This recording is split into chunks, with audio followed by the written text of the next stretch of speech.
Good morning, everyone. Our program will begin shortly, so feel free to make your way towards the seats. Thank you.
Good morning, everyone. Good morning.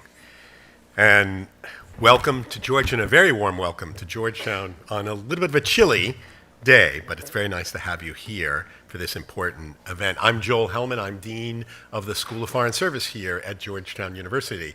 And I want to welcome this extraordinary collaboration across multiple institutions on this critical topic. It's really unusual to have so many important institutions gathering together around such an important topic. And I want to make a shout out immediately to all the partners who are making this happen. This is co-hosted by the International Partnership for Human Rights, the International Human Rights Clinic at Harvard Law School, the New Lines Institute, our own Georgetown Institute for Women, Peace, and Security, and all, of course, in collaboration with the Atlantic Council's Strategic Litigation Problem and Project and the Atlantic Council's Eurasia Center. Yes, indeed. That lineup suggests, first of all, the critical importance of this topic. It suggests the multiple angles for which we have to understand and investigate and monitor this topic. And of course, it suggests the important coalition of forces that have to advocate for action on this topic. So it is a particular pleasure to see such an extraordinary group of people here today. At Georgetown University, we are honored to be hosting such an august group of partners. We are committed and have been for a long time to a deeper understanding of our relationship with Ukraine and a deeper understanding of the implications of the ongoing war and Russia's invasion of Ukraine has for international affairs, the global order, human rights, the legal foundation, for everything, all the principles that we as a School of Foreign Service have stood for over 100 years. Now, when a war drags on for more than 3.5 years, it is oftentimes the case that the violence, the horrors, can be normalized. It doesn't mean that they're not reported on, and we can see almost every day some story about the extent of the destruction to civilian infrastructure that's occurring across Ukraine. Only last night we saw another devastating set of attacks in western Ukraine. You see the human stories of what it means for soldiers, what it means for families, what it means for civilians. You see many personal and individual stories of the toll that this war is taking on Ukraine, on the people of Ukraine, on the infrastructure of Ukraine. But after 3.5 years, it is often difficult to recall or to build the broader picture of what's happening beyond the day-to-day litany of horrors associated with this invasion. That's why events like today, which look to try to develop the bigger story, the motivation, the understanding of what is driving this conflict, what the goals and objectives of the Russians are in this conflict, what it means for Ukraine and Ukraine's future, and therefore what actions need to be taken to push against, to stop, to hold accountable for the bigger story, the bigger narrative of what's driving this conflict. So that's why today's event is so important. First and foremost, what it does and what you, I know, are trying to do here is gathering evidence of the extraordinary toll of this conflict: mass killings, torture, sexual violence, mass deportation of children, and of course the shelling of vital civilian infrastructure, heating, energy, and other things that impact the quality of life. But this must go, and as this event suggests, must go beyond the monitoring and gathering of evidence, but it needs to tell the narrative story of what's driving this. And that narrative story can be pieced together not through forensic analysis. One only needs to hear and listen to the rhetoric that comes from Putin himself, from those around him, the eliminationist rhetoric, the genocidal rhetoric that denies the existence of Ukraine as an entity, denies the existence of Ukraine as an independent culture. And it is so important after 3.5 years to go beyond the day-to-day and understand that larger story. And as I say, once one understands that larger story, begin to think and plot the action that needs to be taken to hold those into account.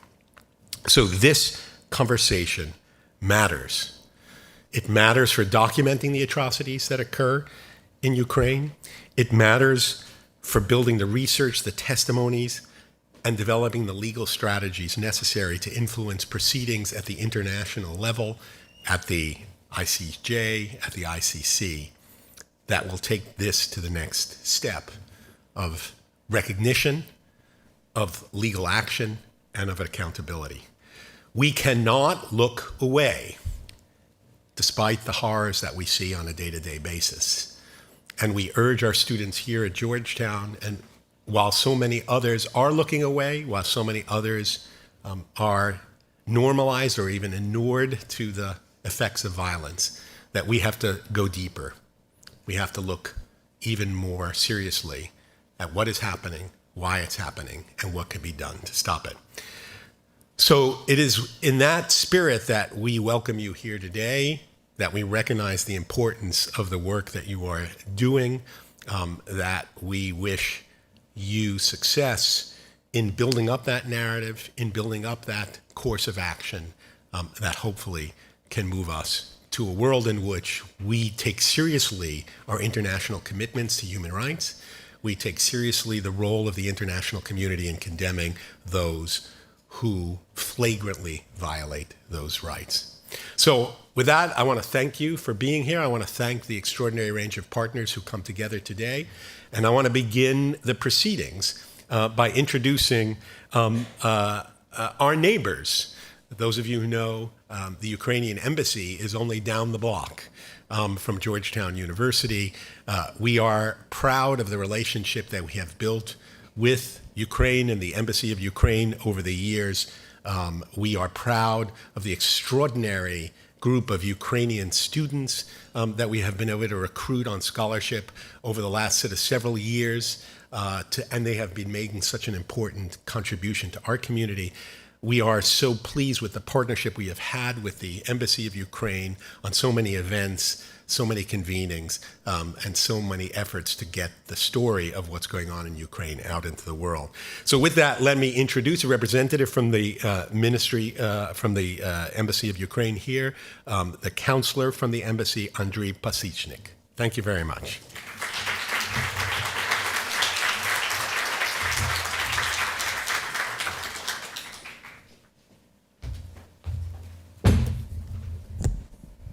Good morning. Distinguished organizers, esteemed panelists, ladies and gentlemen, dear friends. On behalf of Her Excellency Ambassador of Ukraine, Olga Stefanishyna, I have the honor to open today's event. Ambassador Stefanishyna is sincerely grateful to everyone involved in organizing this conference, its participants and visitors, and of course to Georgetown University for its unwavering support of and genuine interest in Ukraine. In the end, as it was put by previous speaker really brilliantly, that's what good neighbors do, right? We look after each other. Dear friends, it is with a heavy heart, yet unwavering resolve that I stand before you today at this critical conference intent to destroy, confronting Russia's campaign to erase Ukraine and its people. I represent a nation under siege, not just in terms of territory, but in terms of its very identity, culture, and right to exist. For nearly a decade, and with unrelenting ferocity since February 2022, Ukraine has faced an existential threat from Russia's imperialist aggression, a campaign designed to annihilate our sovereignty and erase our people from the map of history. this time for good. This is not merely a war of Putin's imperial ambitions. It is a deliberate intent to destroy. Russia's actions, indiscriminate bombings of civilian infrastructure, forced deportations, cultural erasure, and the targeting of our children constitute a genocide against the Ukrainian people, a term coined by Raphael Lemkin, a legal scholar with deep Ukrainian roots. In his research, Lemkin was inspired by historic atrocities like the Holodomor, the man-made famine orchestrated by Soviet Russia in the 1930s that killed millions of Ukrainians, to define and fines against the crime of genocide.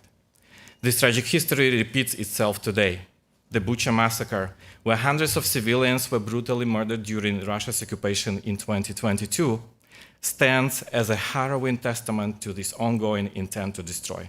Entire cities like Mariupol, Bakhmut, Severodonetsk, Popasna, and so many others have been reduced to rubble with undeniable evidence, mass graves, destroyed schools and hospitals. But what's even worse, Russia is conducting a campaign of systematic abduction of Ukrainian children. Reports indicate that tens of thousands of children have been forcibly taken from occupied territories to Russia or Russian-controlled areas since the full-scale invasion began. These children often separated from their families during the so-called filtration process, or taken from orphanages and foster care under the guise of evacuation. And they are subjected to re-education programs aimed at stripping them of their Ukrainian identity. They are taught the Russian language and propaganda, forced to adopt Russian culture, and in many cases placed with Russian families for adoption, effectively erasing their heritage and severing ties with their homeland. This deliberate act is not just a war crime. This is a calculated effort to destroy the future of my nation by targeting its most vulnerable. So think of it. How many Ukrainian cities needs to be razed for the world to recognize a genocide? 1, 10, 100? I say 1 is enough. How many Ukrainian children need to be deported and enlisted into the Russian army for the world to recognize a genocide? 1? 100? 1,000? I say 1 is enough. Do you think Russia can erase more than one city, abduct more than one child? I say you bet. Look at Ukraine. It's literally bleeding. It isn't perfect, but it's soaked in blood of civilians. And not by its own choice. I, before being posted here in DC in mid-2023, witnessed it all and attended funeral of my peers. Let me just recall my friend Andriy Los, 41 years old, a guy who lived in an apartment next to me and fed my cat every time I was on diplomatic trips. Now he is unfortunately just a memory. His parents are still there in apartment number 19, right next to my apartment number 20. And so his wife, now older than him, and so his daughter, who is just 2 years older than my son. Their grief is ineffable.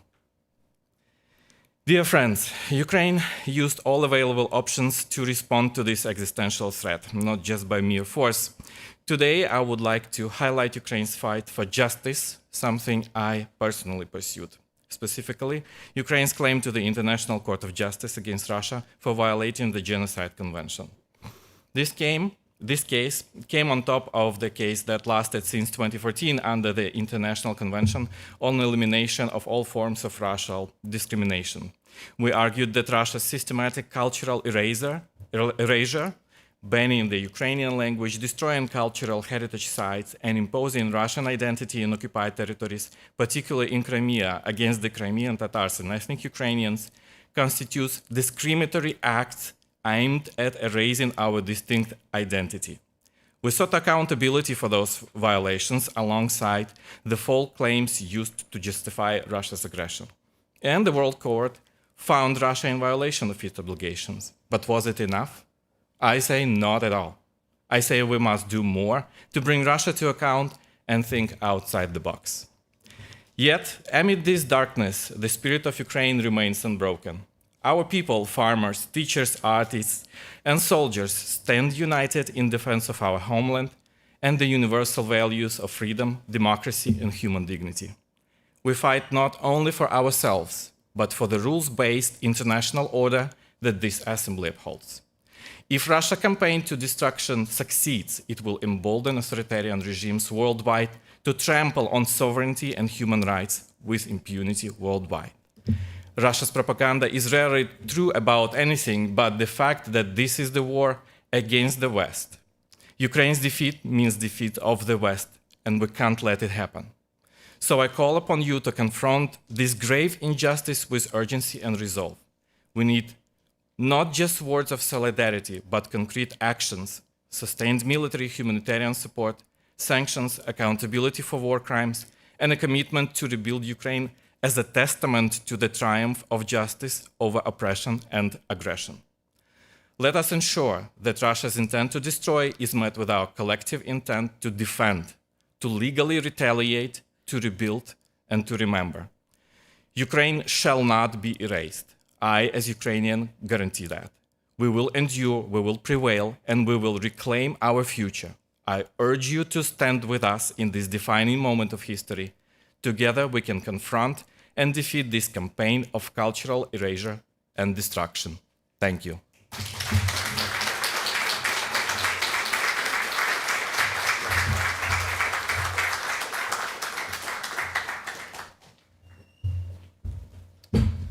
Thank you, Councillor Pasechnik. Thank you, everyone, so much for being here today instead of going to your workplaces. We really appreciate it a lot, all of us who organized this conference. My name is Anastasia Donets. I'm a legal team lead at International Partnership for Human Rights. And before speaking on behalf of IPHR, I'm honored to present to you 3 prominent members of Congress who have provided high-level remarks for this conference, kindly facilitated by our colleagues from Atlantic Council Eurasia Center.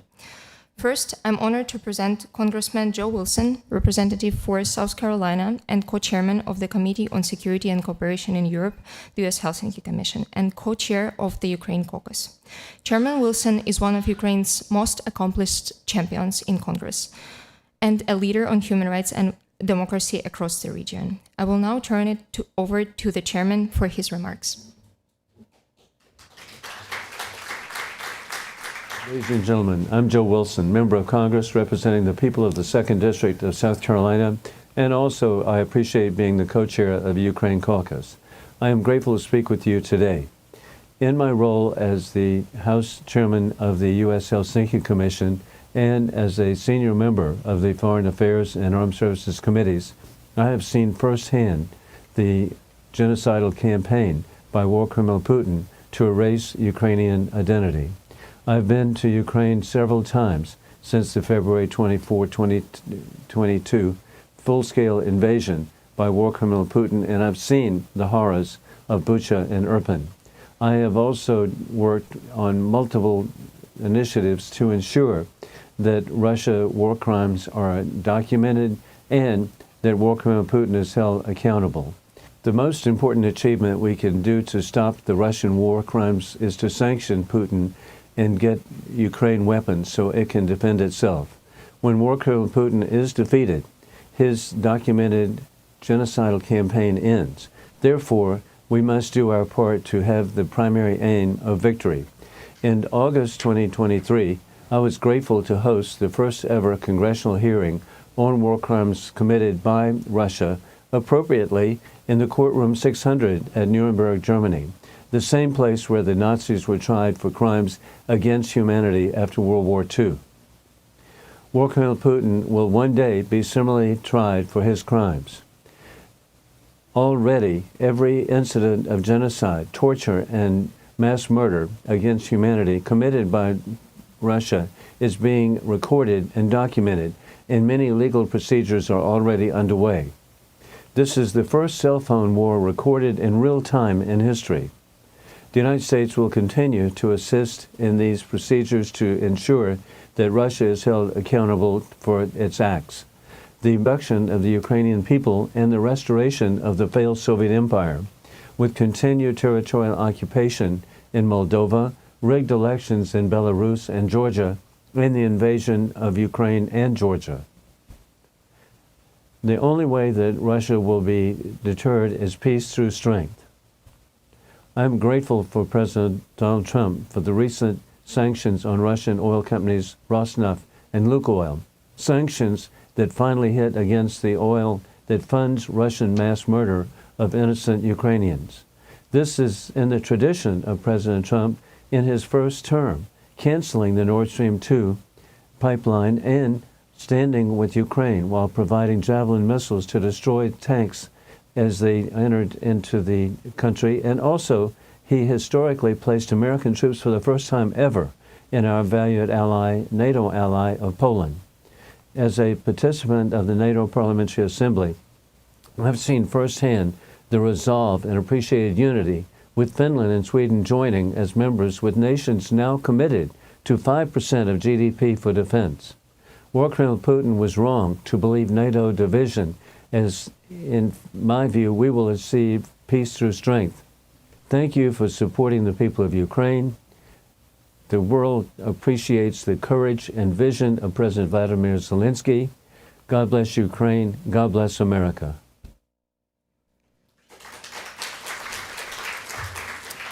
Thank you to the chairman for his excellent remarks. It is now my honor to turn the floor to Congresswoman Marcy Kaptur, representative for Ohio and co-chair of the Ukraine Caucus, a crucial forum in the House for securing Ukraine's peaceful and prosperous future. Please let me extend my sincerest welcome to all guests who are present today, especially Ukraine's new ambassador to the United States, the Honorable Olga Stefanishina.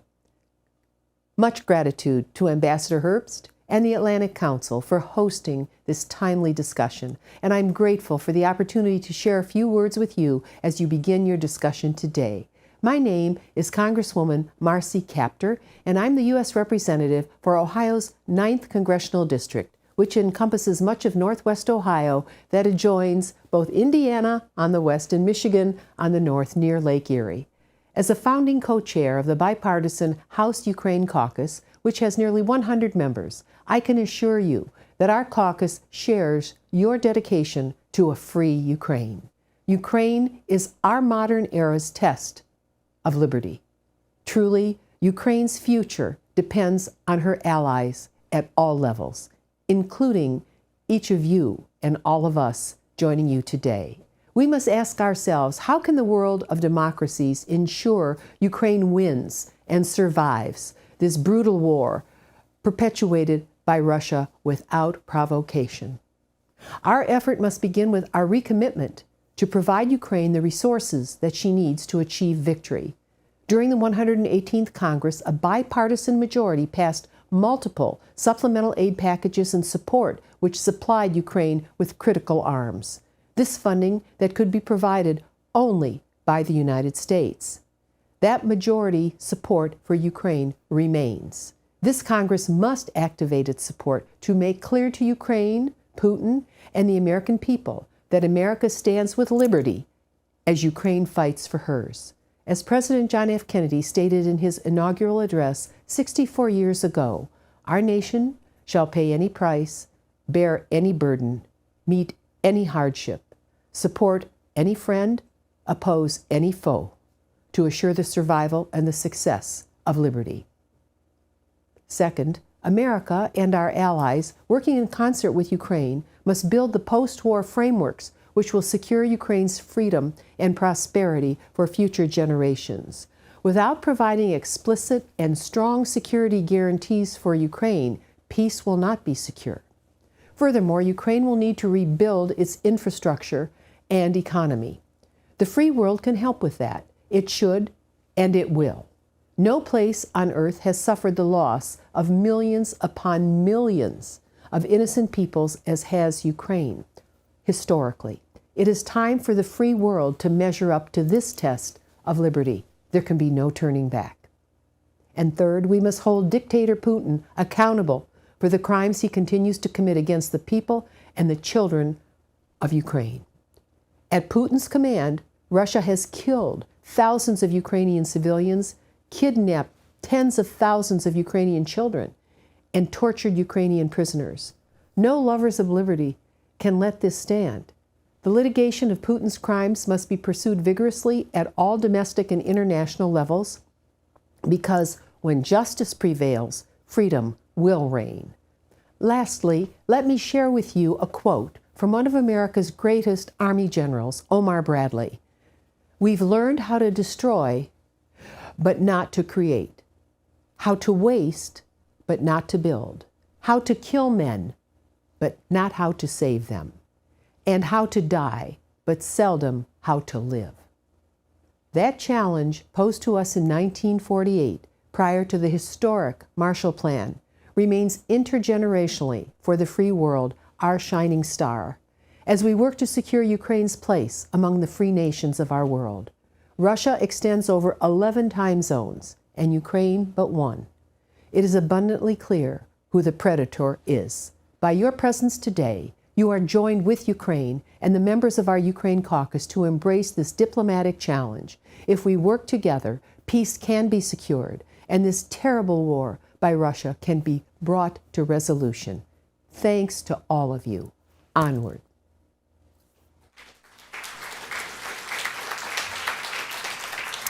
Thank you to Representative Capter. It is now my honor to welcome remarks from Congressman Mike Quigley, representative for Illinois and co-chair of the Ukraine caucus. Good afternoon. I'm Congressman Mike Quigley, representing Illinois' 5th District. Thank you all for being here today, and thank you to the Atlantic Council for hosting this important conference. It's been 3.5 years since Putin launched his brutal, unprovoked, and illegal full-scale invasion of Ukraine. But we must remember that this war did not begin in 2022. Russia's assault on Ukraine's sovereignty started in 2014 with the illegal annexation of Crimea and the occupation of parts of eastern Ukraine. Long before that, Russian rulers sought to dominate, silence, and erase the Ukrainian people, their language, their culture, and their identity. What we are witnessing today is not a new conflict, but the continuation of a centuries-long campaign to deny Ukraine the right to exist as a free and independent state. In my 5 visits to Ukraine since the war began, I have seen Putin's brutality firsthand. I've seen shattered cities, mass graves, and fields destroyed by mines and bombings. But Russia's assault extends far beyond physical destruction. It targets the very soul of Ukraine.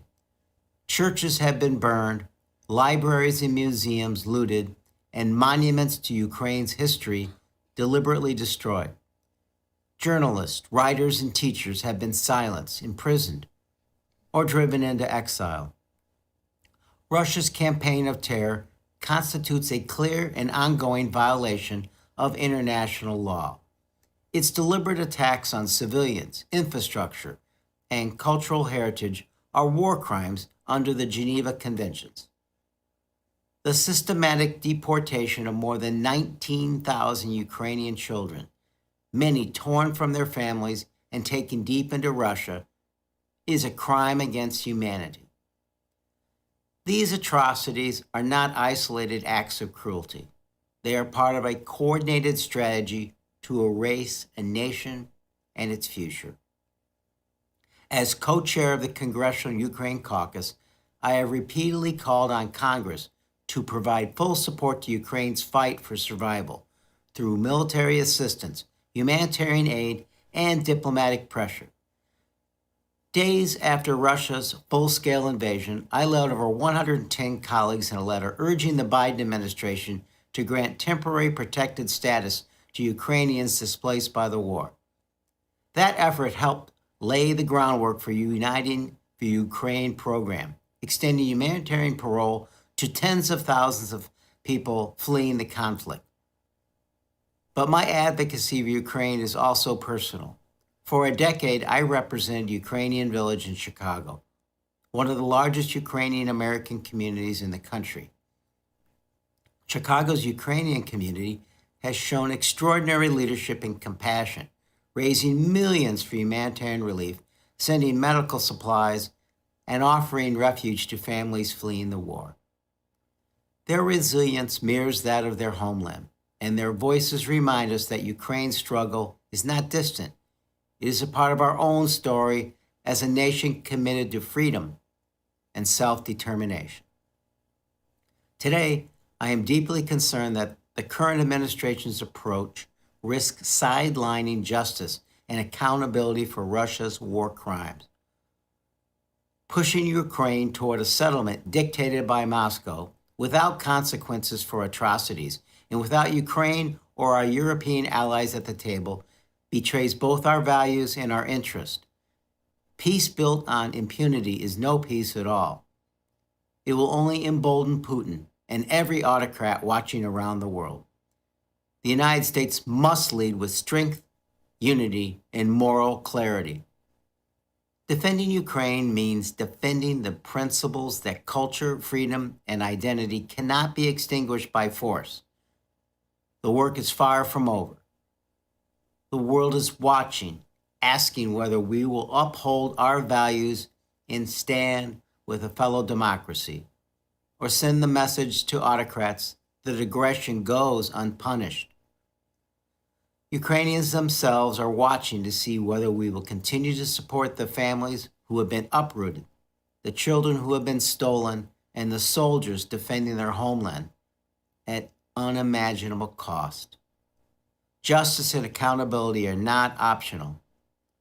We must document Russia's crimes, support international mechanisms to prosecute those responsible, and safeguard Ukraine's cultural heritage. The survival of Ukraine's people is inseparable from the survival of its identity, its language, and its history. Their fight is a fight for freedom, for human dignity, and for the universal principles that bind us together. Let us stand with Ukraine, not only in words, but in action, until peace, justice, and sovereignty are fully restored. Thank you, Slava Ukraini. Thank you to Representative Quigley for his excellent remarks. And once again, thank to all our esteemed speakers who are working around the clock to advocate for a secure, free, and democratic Ukraine and to help Ukraine contain Russia's unprovoked aggression. I feel like I don't actually have a lot to add after the excellent remarks from our previous speakers. Introductory remarks are usually meant to set the tone and inspire productive discussion, but this has already been done expertly by the 5 speakers who spoke before me. So I'll just tell you a couple words about how this conference came together. We started discussing it only 3 months ago, during the period of some of the biggest waves of Russian aerial attacks on Ukraine. It was August, and Ukrainians rarely had a full night's sleep that spring and summer because Russia was attacking their homes, their houses, their kindergartens, their schools on a daily and on a nightly basis. According to the UN statistics, that spring and summer, Russian forces killed 1,407 civilians and injured almost 7,000 more. In the midst of this air terror campaign, we got together with our dear colleagues from International Human Rights Clinic at Harvard Law School, New Lens Institute, Georgetown Institute for Women, Peace and Security, and Atlantic Council Eurasia Center and Strategic Litigation Project. With all of them, we discussed the devastating reality of failing peace talks and escalating Russian atrocities that are claiming more and more civilian lives every day. And we decided that we don't want to have this conversation alone. We want all of you to participate. So thanks again so much for making the time to do that.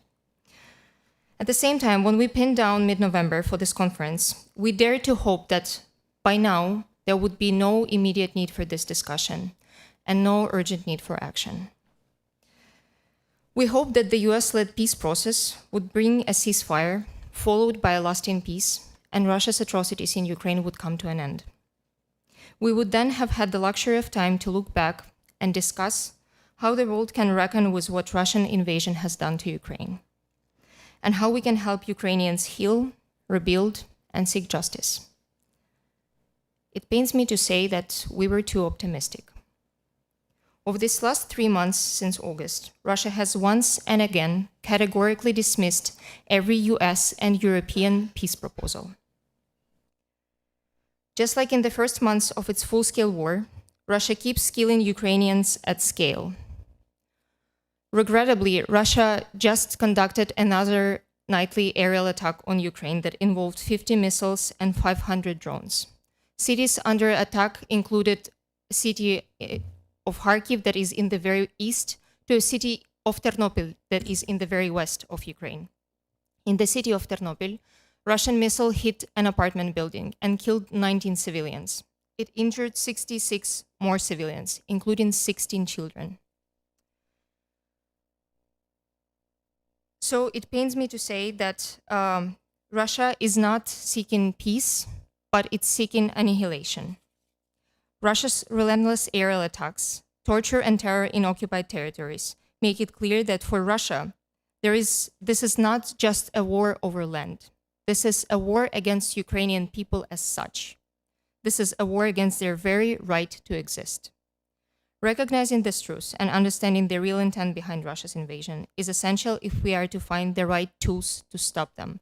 And our excellent speakers before me have already outlined some of them. And this is why, despite everything, I'm hopeful today once again, because I see a room full of remarkable people. I see decision makers, lawyers, journalists, diplomats, security experts, all ready to confront the hard questions. Is Russia committing genocide in Ukraine on our watch? What does history teach us about atrocities of this scale? And most importantly, how can we act now before it's too late to stop them? I'm also hopeful because this conference sends a message to people of Ukraine. You're not alone and you're not forgotten. The world has not gone numb and apathetic about your daily horrors.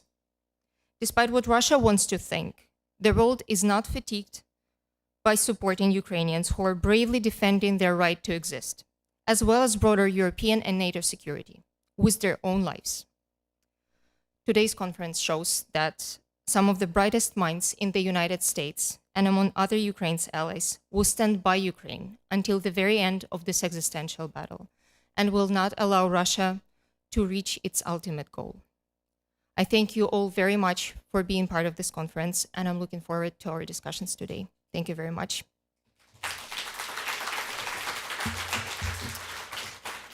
And now we're ready for our first panel that will begin in a couple minutes.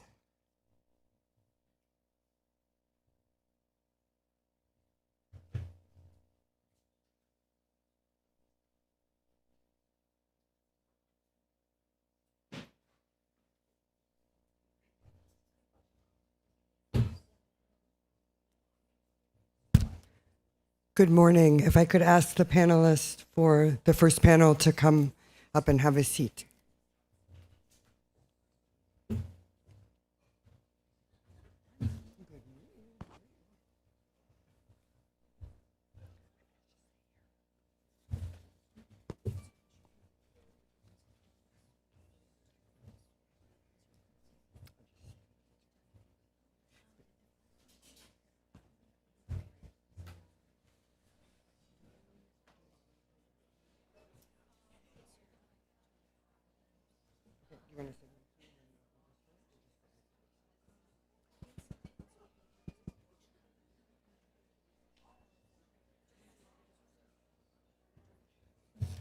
I'll sit here and then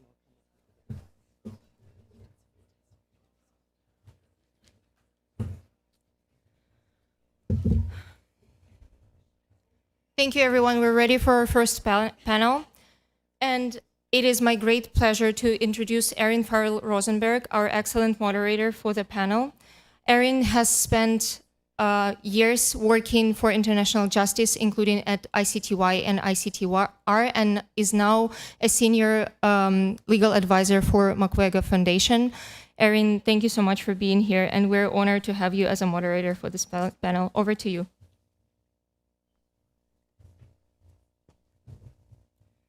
Thank you so much, Anastasia, and good morning to everyone. It is truly an honor and a pleasure to be here with you today and to be moderating this esteemed panel of speakers. The title of the first panel is Mounting Evidence of Russia's Intent to Destroy the Ukrainian People. And we have a very diverse group of expert speakers who are going to comment on a number of different critical legal and factual aspects of genocidal intent. I'd like to introduce first our panelists before we begin what will be a very, I believe, thought-provoking conversation. First, we have Ambassador Clint Williamson, the former U.S. Ambassador at Large for War Crimes Issues.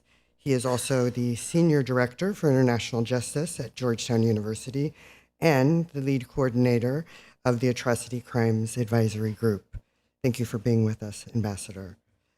Next, we have Dr. Dmytro Koval, who is the co-executive director at Truth Hounds.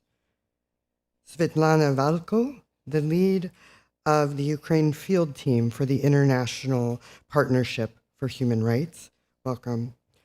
Director Caitlin Howarth, who is the Director of Conflict Analytics at Yale Humanitarian Research Lab.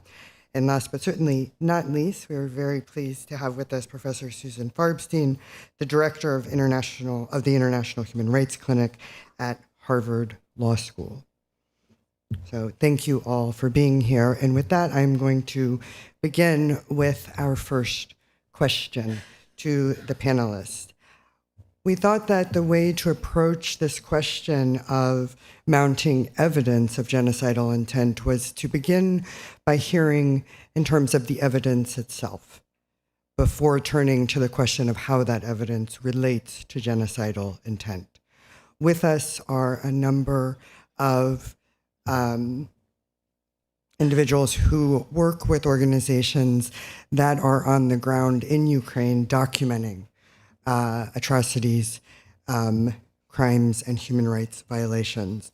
So the first question is, if you could please provide an overview of the crime documentation and findings that your respective organizations have found in Ukraine with respect to Russia's war of aggression. And I'd like to first ask that question to Svetlana Valko.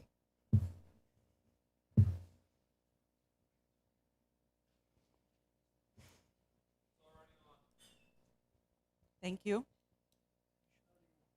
Not anymore. Yes, it's working.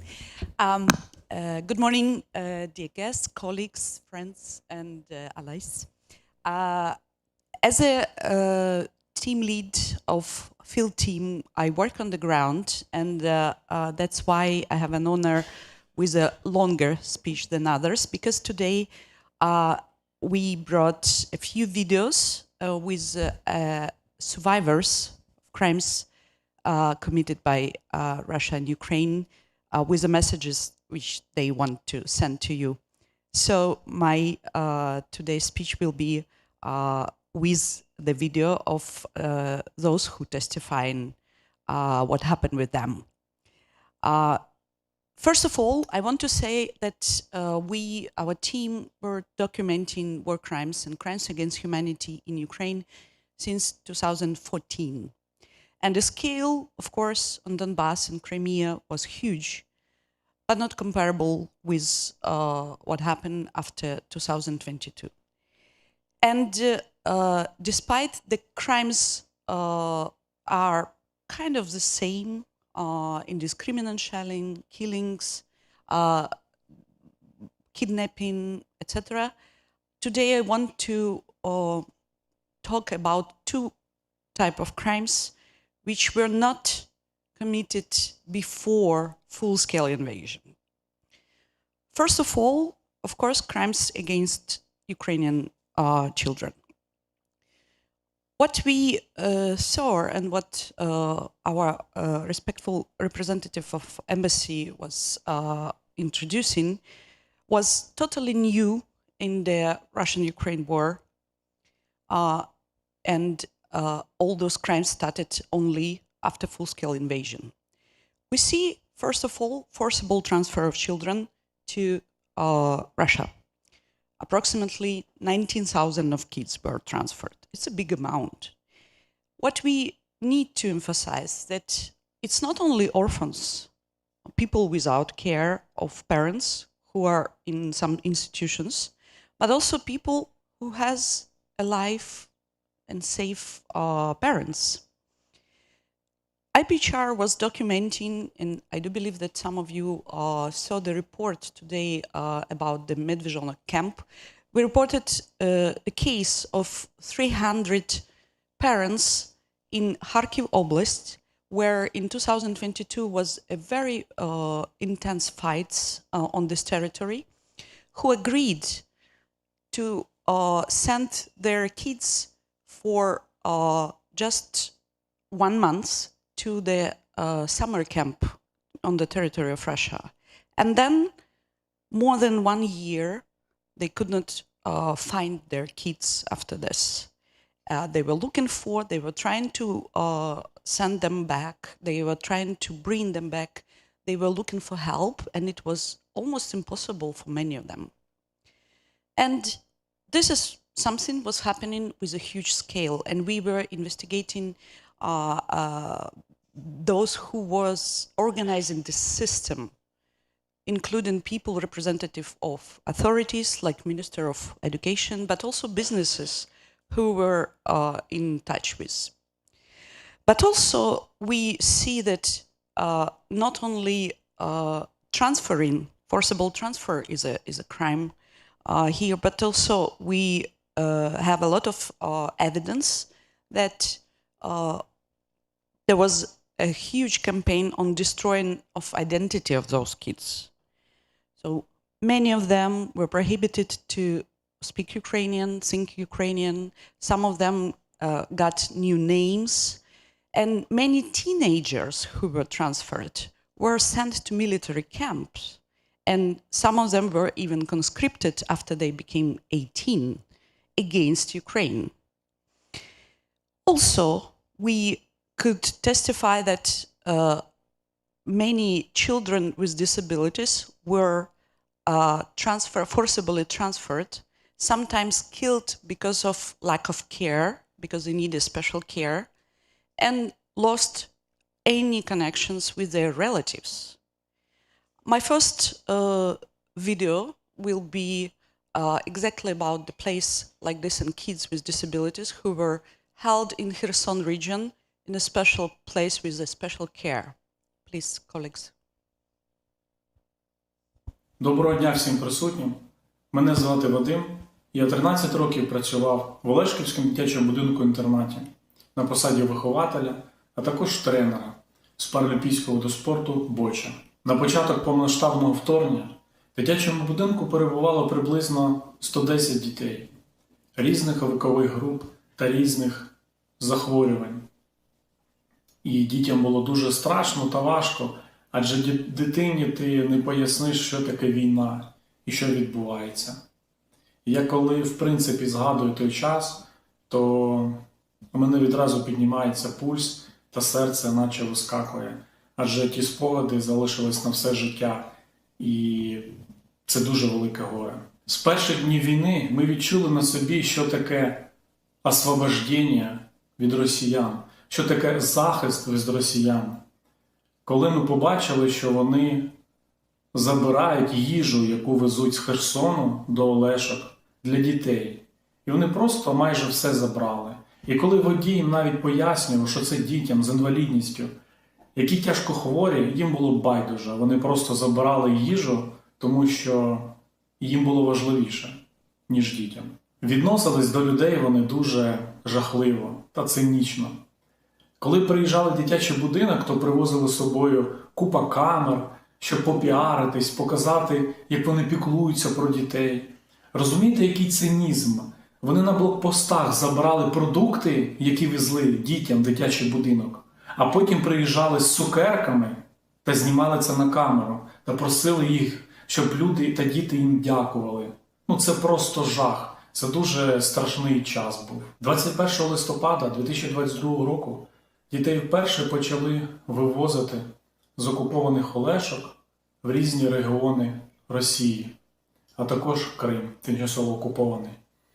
Дітей постійно переміщували з одного міста в інше, з одного інтернату в інший інтернат. Навіщо вони це робили, ніхто не знає. Можливо, вони таким чином намагалися заплутати, щоб ми не могли відслідити, де знаходяться діти. Зараз у російському полоні перебувають приблизно 66 дітей. Вони знаходяться в тимчасово окупованому Скадовську, тимчасово окупованому Стрілковому, це все Херсонська область, а також в місті Пенза, Російська Федерація. Також відомо, що в 2023 році росіян в полоні померло 2 дитини. Діти дуже часто хворіють, адже не мають належного лікування. І ті умови, в яких вони перебувають, вони дуже погані. Це все впевнено можна назвати геноцидом українського народу. Тому що вони крадуть наших дітей, вбивають жінок, чоловіків та навіть дітей. Тих, яких не вкрали. І дуже прикро, що так відбувається. І хочеться звернутися до цивілізованого світу, щоб вони допомогли Україні просто повернути дітей, зупинити ці вбивства, та щоб Росія понесла повну відповідальність за свої злочини. Дякую. I do believe that my colleague Caitlin will talk more about the identifying the places of holding those kids and returning process. And I do believe that our other speaker of other panel, Ms. Davis, will talk also about what Russians say about the people in power, what they say, and how they confess their crimes in the media, actually. But I want to emphasize that children with disabilities very often need a very special treatment, and some of them has mental disability as well. And it's making much harder to find them because they could not sometimes tell who are they and where are they from, and who are their people, what is their address, who are their parents. And sometimes if the relatives were successfully return those kids home, they see a huge regress in their development and in their conditions. And not only children, the women with disabilities also suffer a lot from special crimes and special treatment of Russians. The second crime I want to talk about, which we could testify that we did not have it systematic and widespread before full-scale invasion, is conflict-related sexual violence. Because we documented dozens, thousands of people from captivity in Donbass and Crimea, we could say that before full-scale invasion, it was not a systematic crime. It was chaotic, sporadic crime with some of detainees. But now, after 2022, when we started documenting it and we started to work and help victims, survivors also to overcome this trauma, we could say that there is a system of sexual violence, which is a pattern of attack which Russians use to destroy dignity, but also with other reasons. First of all, I want to say about women. We documented a lot of cases when women in temporary captivity, civilians, they face a lot of different torture and human treatment, of course, but also a lot of sexualized tortures, rapes, threats of rape. Some of them were raped on the eyes of their children. Some of them were minors. And some of those patterns were repeating not only in one place of detention, but also in different regions. For example, the type of tortures, sexualized tortures, which happened in Kherson region, then we documented in Kharkiv region, the same, different units, same tortures. And why it's important? Because we see clearly the pattern that it was a huge intent to use this, because some of those tortures are very specific and they have specific names.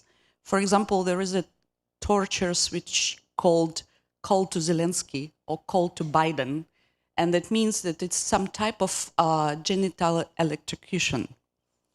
And they repeating in other detention with other units responsible for it. Also, women as a very vulnerable group during the war were facing a lot of persecution. At the same time, they were responsible for, they were single mothers, there were people with disabilities, there were very old women who was also sexually tortured. Our next testimony is from Vera, the survivor of such a captivity. Please. Мене звати Віра Пілюк. Я народилася і виросла в Луганській області. В ніч на 4 вересня 2023 року я була затримана співробітниками ФСБ у власному будинку і трохи більше року перебувала в російському полоні. Мене було звільнено 13 вересня 2024 року в рамках обміну військовополоненими. За що мене затримали, мені не пояснили. До мене просто вірвались до будинку, почались побиття, погрози, крики «де телефон?», обшук. До речі, документи і дозвіл на обшук я підписувала вже в кінці квітня 2024 року. Мені дали підписати те, що я давала згоду на цей самий обшук, який був при затриманні. Потім мене було перевезено до будівлі ФСБ, колишня будівля СБУ в місті Луганську, де проходив допит. Допит проходив з побиттям, з погрозами, що знайдемо твоїх дітей, твоїх родичів, їх чекає те ж саме, з катуванням електричним струмом. Це вже не кажучи про те, що води попити або в туалет сходити ніхто не дозволяв. Я була прив'язана до стільця, на руки було надіти на пальці кабель, по якому проходив струм. Потім був місяць ІВСу з нелюдськими умовами тримання. Вода то була, то не була, а якщо й була, то лише холодна. Там була пліснява, сирість, постійно відкриті вікна. Годували, якщо це щось жовте або сіре, це суп. Якщо щось червоненьке, то це борщ. І пюре швидкого приготування. Власне, як і суп з цим борщем. Це страви швидкого приготування, які заливали водою з крану. Як хочеш, так і їй. Потім було 11 місяців перебування в СІЗО. Утримували мене виключно з проросійськими засудженими або обвинуваченими. Була навіть жінка з шизофренією, яка хвора. І всім нема ніякої різниці, як ти там знаходишся, що там. Постійно в СІЗО їхали таргани. Була та ж пліснява, сирість. В душ нас водили один раз на 26 днів, я рахувала. На прогулянку нас виводили двічі або тричі. Спочатку восени, коли мене туди перевели, двічі восени, потім нас не виводили. І один раз вивели, певно, за тиждень до обміну. На вулиці я бувала лише, коли мене возили в суд або на допит вивозили з СІЗО. Постійні роздягання перед чоловіками. Якщо тобі треба їхати в суд, або на допит, або до слідчого тебе везуть, спускають на бокси. Мало того, що ти там можеш сидіти годинами, і це не годину, не дві, може бути 4, 5 і 6, поки тебе заберуть з цього боксу, де немає ні світла, ні туалета, ти не можеш нікуди вийти. Потім тебе виводять, заходять зміна ця конвоїрів, ти роздягаєшся і починаєш присідати, тому що мало ли що з тебе випаде.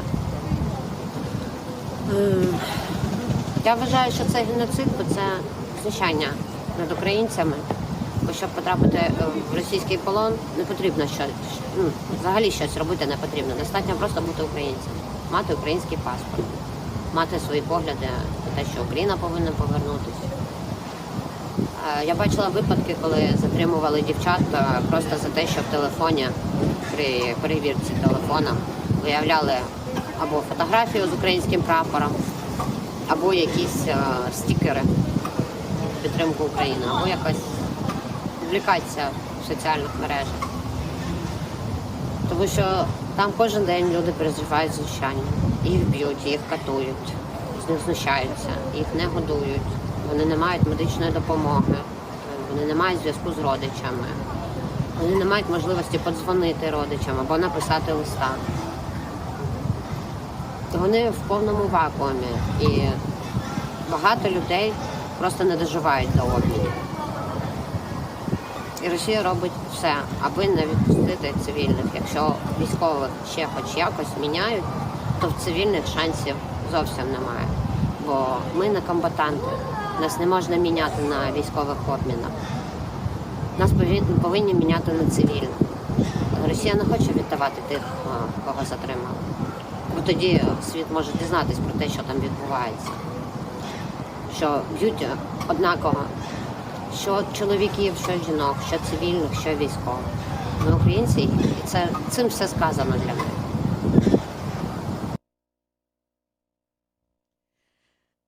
I want to emphasize that we, as a human rights organization, we work in documenting only civilians' cases, the cases against civilian population and civilian women and men and children. We could distinguish them, but Russians are not. And with the case of Ira, I want to also say that when we started our work on documenting CRSV in Ukraine, we were not expecting such a scale because it was not happened before as systematically, right? And also we were not expecting that majority of those survivors of CRSV will be male survivors. And nothing was ready to that male survivors will be majority, and they will need rehabilitation and help and psychological help, and nothing was infrastructured for them after they released from captivity. And we could say that rape, threats to rape, forced nudity, electrocution of genitalis, and other sexualized crimes were equally committed by Russians against female and male detainees and female and male civilians. It's just the amount of men suffered from it are higher than women, which is not a case as usual, right? And we could say that in the end of my today's speech, I want to say to emphasize a few moments of this pattern. First, sexualized tortures were held very often with the words, specific words, showing some intents and reasons of this attack. For example, we want you to give a birth for more Russians. We want you never have sex again. We want you can't have sex after this, what happened with you here. We want you never be able to reproduce. And this was to male and female detainees said. So why those people were captured? Vera already said that there is no clear reason why he was captured as a civilian person who is not taking part in the active military activity. So the reason, as usual, is just being Ukrainian. And our last video, the survivor explaining why he was tortured, why he was kept, and why others from his church were persecuted. Please, friends. Я священник Сергій Чудинович, в минулому настоятель Свято-Покровської церкви, Православної церкви України, міста Херсона. Мій храм знаходився на острові у межах міста Херсона, це між лівим і правим берегом Дніпра. І якраз окупацію я застав, перебуваючи саме там. Храм перетворився у нас в благодійний центр, відповідно було широке коло задач вирішували благодійних в основному, тому що одразу вся інфраструктура рухнула, не було елементарних можливостей у людей, тому і харчування, і елементарні якісь побутові послуги, наприклад, такі як перукарня, як доставка ліків, воно впало на плечі церкви. А росіяни під час окупації відпрацьовували, вишуковували людей, які навколо себе об'єднували певні ініціативні групи тематичні. От, наприклад, не була церква. Церква була не московська, бо у нас в Україні ще є церква, хоч і називається вона Українська православна, але вона юридично підлягає Російській православній церкві. А ми не були такою церквою, ми були українською церквою безпосередньо. Тому увага, особливо до таких людей, як я і мої колеги, була велика з боку росіян. Вони обмежували таких людей у свободі, тобто викрадали їх. І от мені теж, я опинився в російській буцегарні, ось від мене вимагали співпрацю, погрожували розправою, насильством, психологічним, фізичним, сексуальним і смертю моєю, власне, і моїх дітей, і сім'ї. Цим мене шантажували. Ось. Я вважаю, що викрали вони мене через те, що я мав позиції, як нормальний громадянин. Відповідно, ці позиції називають зараз патріотичними. Хоча кожен громадянин є патріот своєї країни, свого народу. І переслідування таких людей, я вважаю, можна назвати геноцидом українського народу, як приклад. Ось, тому що народ складається з конкретної людини. От я конкретна людина, я українець, і тут Україна, тому що тут живу я, а я українець. Ось я так себе мислю. Тому мене переслідували за мої погляди громадянські і релігійні. Тому що я представляв церкву, яка була церквою, ідеологічним ворогом, ідеологічним супротивником цієї ідеології російського світу. Ми пропагуємо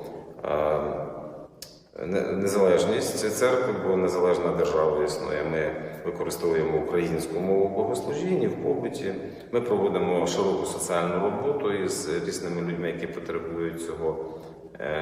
Таким чином ми являємося безпосередньо церквою, яку можна назвати церквою українського народу. Ось. Такі причини, я вважаю, привели до того, що я потрапив до рук росіян. Ось. Наслідки на сьогодні були сильно негативні. Чому я про це говорю так? Тому що у кожній дії є наслідок. Ось. І він не завжди приємний. Це втрата здоров'я, втрата можливостей, втрата свого житла, місця перебування. Все розпалося, нічого немає, і в результаті ти опинився в певному віці в дуже тяжких життєвих обставин. Ось, власне, все. In the end of my speech, I want to say that we were documenting crimes against churches and priests since 2014, and there were many of them. But only after full-scale invasion we already have at least 6 testimonies of priests who suffered from CRSV. So I do believe that those threats via body, via shame because stigma is high, via humiliation, are deliberate strategy of Russian army at destroying not only individual, but also a collective dignity. Thank you very much.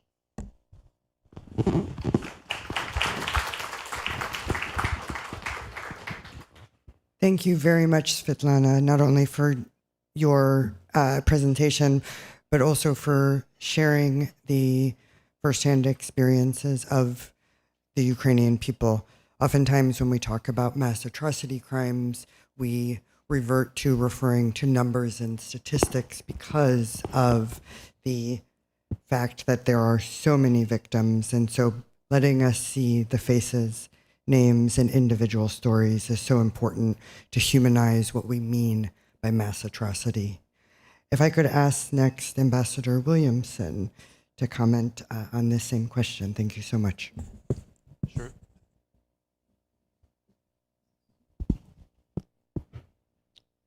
Is it on now? Yes. Okay, great. Thanks, Aaron. Thank you also for the opportunity to be here and for the organization sponsoring this, for IPHR, the Harvard Clinic, Atlantic Council, and particularly our friends within the Georgetown community at the Institute for Women, Peace, and Security. I just want to say a couple of words about the organization that I head up as lead coordinator. The Atrocity Crimes Advisory Group is a joint initiative of the United States, the European Union, and the United Kingdom to support Ukraine national authorities in their investigation and prosecution of war crimes. So you have these three governments that effectively serve as a board of directors for our work, and I report up to them. And then I project downward to 5 non-governmental implementers who are executing this project on the ground. And Georgetown University is the lead implementer. So what we're doing, this is actually an unprecedented approach where you have this partnership with 3 governments, like-minded governments, and then implemented by non-state actors. And it's also unprecedented for an academic institution like Georgetown to be doing something this operational and in an ongoing war zone. We've been on the ground since a week after the invasion. We started in Poland. I see one of my former colleagues who was there with me in that first week. We had our first meetings with the Ukrainian Office of the Prosecutor General literally 8 days after the invasion, and we've been working with them since. So our role, though, is purely an advisory one. We're not conducting investigations. We're not collecting evidence. We're not taking witness statements. Those functions rest with the Ukrainian law enforcement authorities who have executive powers. So state security, SBU, National Police of Ukraine, and the Office of the Prosecutor General, with whom we work most closely.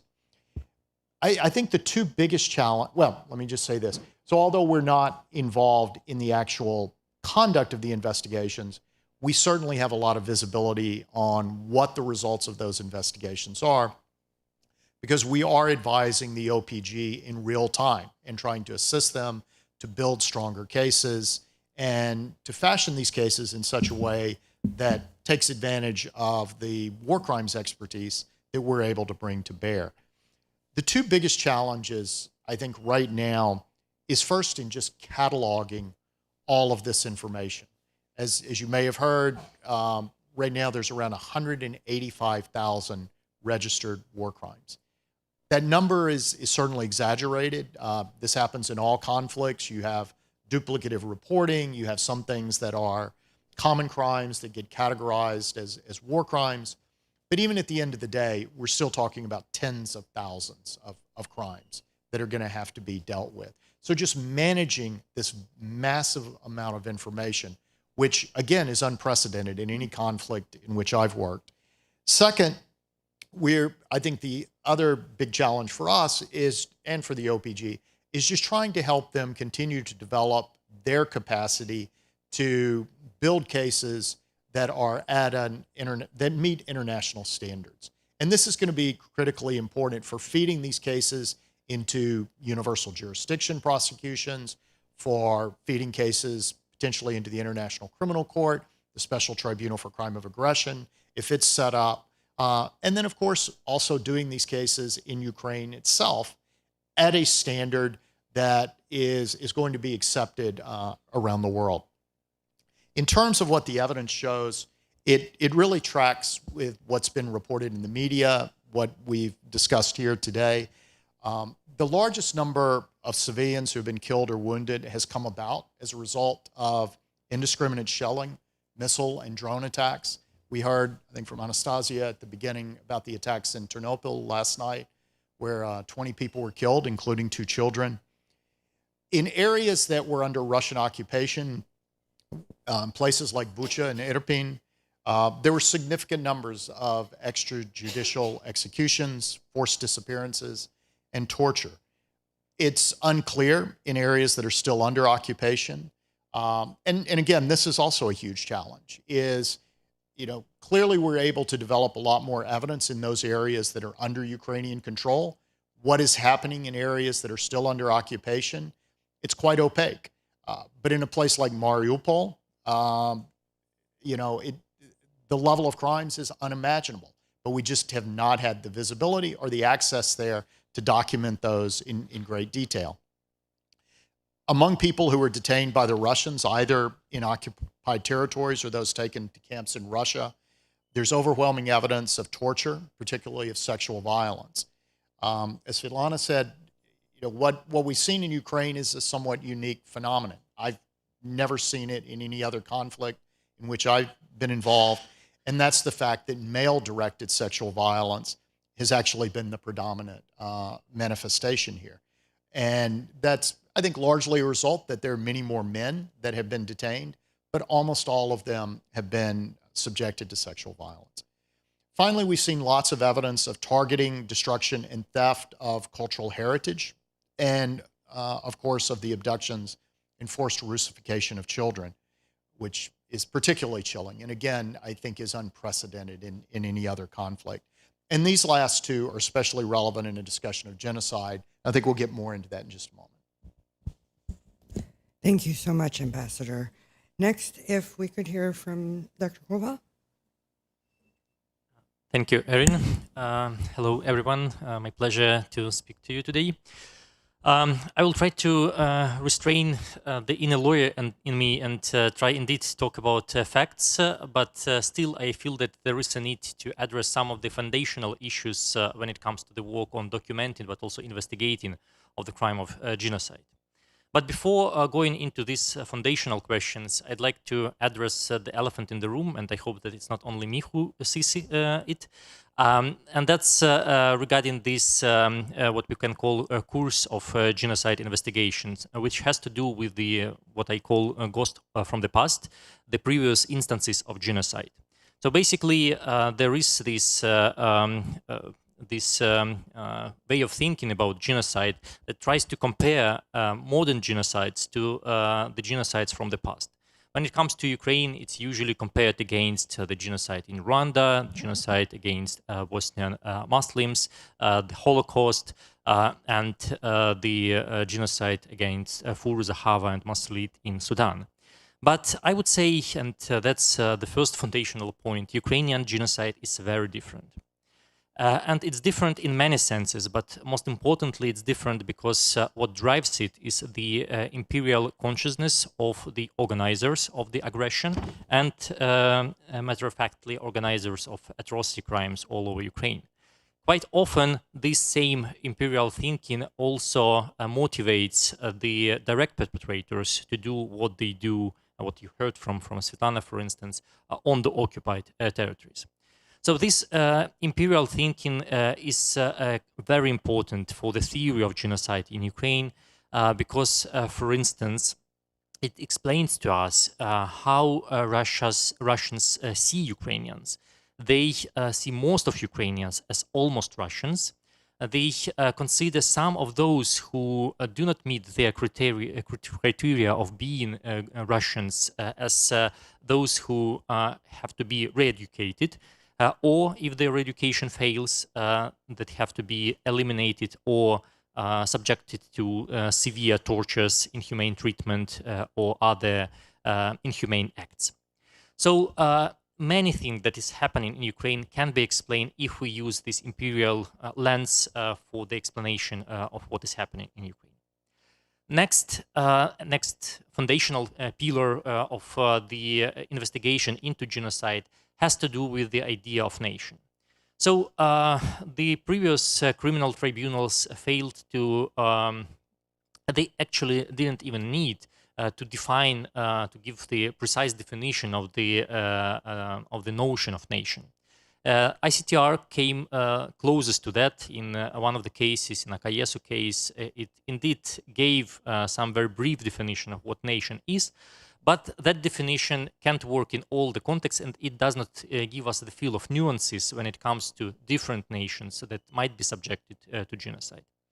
So what this definition lacks is explanation of how people select to be a part of nation, how this idea of getting the feeling of nation emerges, and what does it mean to be part of the nation in the country that was a colony for couple of centuries, as Ukraine was a colony of the Russian Empire and then USSR. So these nuances are very needed to explain the concept of nation, but also to show that nation, indeed, a national group of Ukrainians is under the attack on the occupied territories, but also elsewhere in Ukraine. So I think those two main questions that prevent many from thinking straight about the atrocities in Ukraine as genocide, and without developing a comprehensive theory that reflects on those issues, it's very complicated to build strong case in any court, be it domestic court or international court, on genocide. And now switching or coming closer to the question that we all were asked at this point of our discussion. So what types of evidence do we have? I think Svetlana did a very good job in showing you some of the things that both IPHR and other human rights groups working in Ukraine document through the whole duration of the conflict since 2014 until now, but especially after 2022. I will maybe highlight a couple of other things that we also seen in this conflict. First and foremost is the genocidal rhetoric that Russian political elite and military leadership are using. Some of that rhetoric is quite understandable for anyone who reads the messages from political and military leadership. For instance, those messages may have to do with calls to eliminate all the Ukrainians in certain areas, or to blow up the dam to basically wipe away the civilian population from the territories around the river, or to even organize some event on the nuclear power plant because only Ukrainians live nearby and only they will suffer. So these types of messaging is quite obvious, so it's quite obviously genocidal. But there are some messages that are less obvious, more hidden, and explaining them again requires contextual historic analysis of what was happening in Ukraine through the centuries of its history, and how some of the things that Russians are saying are informed by the imperial consciousness that I mentioned before. Just to give you a brief example, the Russian president, but also some of his closest lieutenants, were talking about complete decommunization of Ukraine. What this phrase has to do with Putin's idea that Ukraine is a made-up state, but also made-up nation, and the nation that was invented by communists. Though, again, connecting these two dots, this means that complete decommunization of Ukraine means returning to the period when Ukrainian nation was not invented, so before 1917. And that means exactly destruction of the nation itself, including physical destruction. So that's on the side of rhetoric and the documentation of the rhetoric. Now, two other points. One is sexual violence, tortures, and other similar acts that Svetlana was talking about. Indeed, that's a very important indication, but especially against the backdrop of the fact that Russia first tries to re-educate, and quite often after that it engages in coercive practices like sexual violence, tortures, etc. So basically, they select their victims quite carefully, in a sense that they mostly go after those who show at least some signs of being pro-Ukrainian or sharing Ukrainian national identity. And a third type of evidence, which is also quite important in our study of genocide, is the evidence that show that Russia increasingly applies tactics of scorched earth, and also it applies tactics of terrorization of civilian population. So these indiscriminate tactics or methods of warfare again explain to us the mindset of the Russian leadership when it comes to dealing with civilian population that don't want to quickly subdue to Russian demands of being proper members of Russian state or Russian sphere of influence. On this, I would stop, but probably in the course of discussion, I'll have some other points to add. Thank you so much, Dr. Koval. And I think that the two sort of foundational issues that you posed are a wonderful bridge into the next part of this conversation as we think about how do we analyze these atrocities, the evidence that has been documented in terms of the crime of genocide, and during this panel in terms of genocidal intent, the mens rea of the crime. So I think those 2 points that you brought really provide a good intro into that. And maybe if I can just comment before we turn to our second question, I think that as we've heard in terms of the evidence, that there is a diversity of atrocity crimes taking place, from sexual violence, destruction of civilian infrastructure, to, of course, the forcible transfer of children, as I'm going to actually ask our next speaker to speak more about. And from a genocide perspective, I think that that's also important, as we all know, but just to reiterate the point that from a legal perspective, genocide is much more in terms of the underlying acts than mass killing. And so this evidence, while maybe not to the layman being clear that this relates to genocide and genocidal intent, is in fact incredibly relevant, as we are going to hear, I think, now from our speakers. So with that, I'd like to turn to the next question, which, as possibly foreshadowed, I'm going to pose to Director Haworth, how the evidence collected to date demonstrates genocidal intent. Maybe if I could ask you first to talk a little bit about the work that Yale Humanitarian Research Lab is doing in terms of, I believe, specifically the forcible transfer of children, but then also how you are analyzing that. Director Haworth, thank you so much. Thank you, and I just want to say what an absolute honor it is to be on stage with such distinguished colleagues, and thank you so much for all the incredible work that you're all doing. I also want to give a particular, you're all doing amazing work, but a very special shout out to Truth Hounds, who have been just absolutely, is crushing it, to informal a phrase. We're huge fans. And of course, to our absolute, some of our absolute favorite colleagues at IPHR, who have been also a very critical unsung hero behind the scenes of some of our work on children. So we really couldn't do so much of what we've done without IPHR. So thank you. I want to come back to a few things, and there's one thing that you just mentioned, Dmytro, which is that this attempt with what Russia is doing is being, especially when the word genocide gets thrown around, that it's compared to a lot of other contemporary genocide attempts. So the Humanitarian Research Lab works on some of those. We are actively working on the Sudan genocide right now.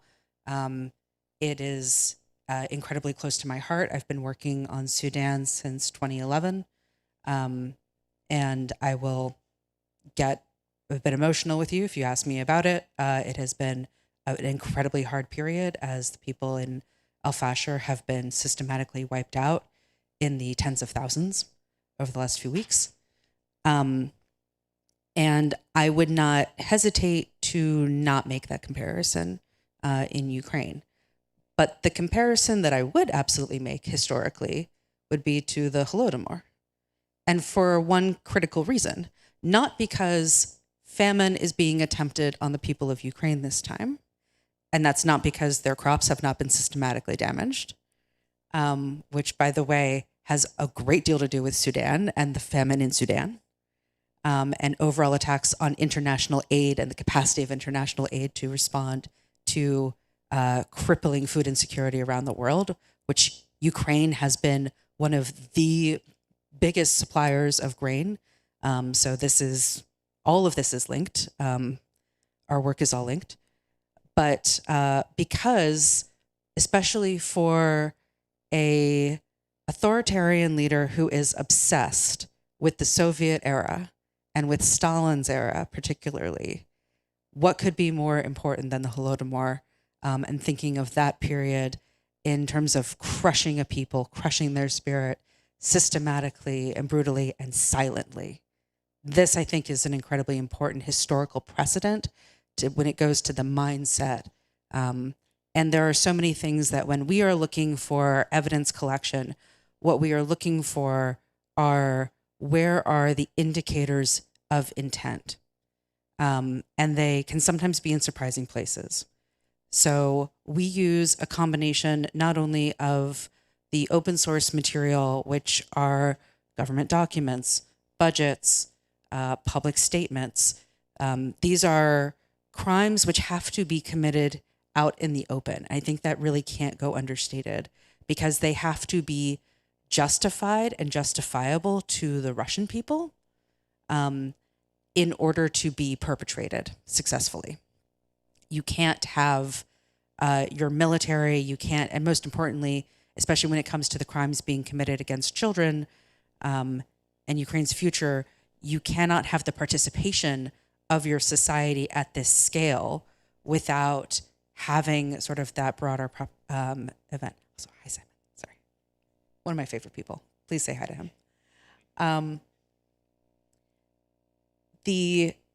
So it's important to keep in mind that there is only so much that can be done in darkness from Russia's side, even though they are doing and have done successfully everything they can to try and systematically cut their internet off from the rest of the world, to cut off their media, to eradicate independent media access, to clamp down on any sort of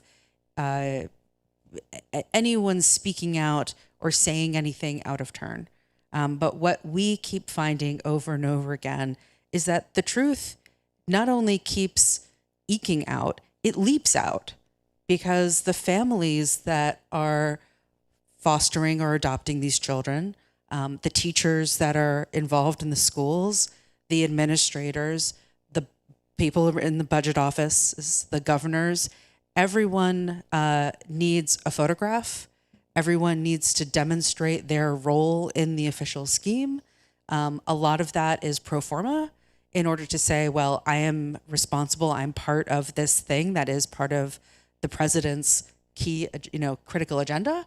And also because I have to demonstrate my loyalty in these ways. And you kind of can't do that and then also say, but it's a secret and I have to keep it also completely to myself and never tell my family and never tell my neighbors, and never post it on social media in an era where if it matters, of course you post it on social media. That's the first thing you do. That's sort of half the point of doing all of this. And there we are. Thanks so much. We really appreciate the picture and the timestamp and all of the little pieces that show us exactly where you were and when this happened, and who you were with. And it really helps us when you've got those official photos with like the governor or like the higher ups. The chain of command is just spectacular. And they've got to do it. That is the way this works. Another key piece in terms of demonstrating intent comes down to looking at satellite imagery, which is one of our other critical pieces. And for this, I will still give credit where it's due, even though our funding got yoinked coming into this administration. But we still do have access to millions of dollars worth of satellite imagery through the US government. And this gives us access, and it is a huge critical asset to us and to the people of Ukraine who get it, where this is material that we are able to share with them, that allows us to see and systematically document not only the locations where this is taking place, but also how those locations have evolved. And it's in the evolution where we're able to see, okay, this place, so in some cases there are old Patriot camps. Again, this is from the Soviet era, where they may have been, we can see that they've been completely run down for decades and then come late 2021, heading into 2022, suddenly there's an influx of construction, and there's new facilities, and there's sports centers being, set up, or fields, and then there's an influx of kids coming in. That timeline helps us to see not only if we can track the combination of where is the money going and how much money, and how is that money actually relating to the budgets, again, because following the money is the other really key piece to this. But it also helps us to see when did things start to change. And as we track that timeline, we're seeing, okay, there was planning for this. How far back did that planning go? How far back into the preparation for the invasion, to the full-scale invasion, was this set in motion? Especially for the larger sites that have been purpose-built for the objective of militarizing Ukraine's children, and taking on the massive, massive numbers that we've seen, especially for, or in some cases, we're looking for the inverse. Sometimes we're saying, hey, you've taken on, Russia, you've taken in thousands of children with very critical special needs who cannot be readily absorbed into individual households.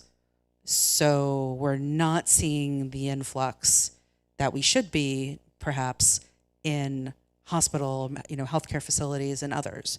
So where did those kids go? That's also really key. So sometimes it's the lack of something that gives us a really important lead that we need to follow. I did want to also just note that as we look at this, you were making such an excellent point about looking at the systematic nature in which conflict-related sexual violence is taking place. Mapping that has such, I think, a huge impact. It's something that we've worked on usually in a sub-Saharan African context, but I think it's also from some of the material that we've seen in the Ukrainian context, the perpetrators of this are the level of conditioning, the degrees to which they're being prepared, the level of the degree to which they're also being sort of like supported from the home front is also deeply disturbing. But that much more important to find ways of figuring out, like, okay, how much of that is being fed and sort of like backlit. So these are some of the other ways in which, again, like tracking, essentially what our team works on is answering that question. And I think you'll see this with a lot of our reports. We're always looking to see if we can answer the question of, is it widespread and systematic? That's what we're going after with each of our investigations. And we've done that, again, on any number of different questions. Right now, we're really honing in on children, but we've done this on attacks on energy infrastructure, attacks on crop infrastructure, on the systematic wave of attacks on health infrastructure, especially in Mariupol at the outset of the full-scale invasion, and in the temporarily occupied territories. So it's important to kind of keep in mind that there's a lot of tools in our collective tool sets, and it's really important that we use all of them. And that's what we're trying to do, especially on behalf of Ukraine's children, because going after its future in this deeply cynical way is something that the world cannot stand for. We all know that there are lines that Russia has already crossed successfully. We saw that happen in Syria, where it supported chemical warfare. We cannot see the world basically blink and decide that Ukraine's children can just be given up on. And I'll be honest, there are deeply cynical lawmakers and policymakers around the world who, in their heart of hearts, will think to themselves, these kids have been so damaged, even if we could rescue them all. Their lives they'll basically think to you, even if they wouldn't tell you, they may think, well, their lives are forever changed, they're too traumatized, it's over. So what's the point?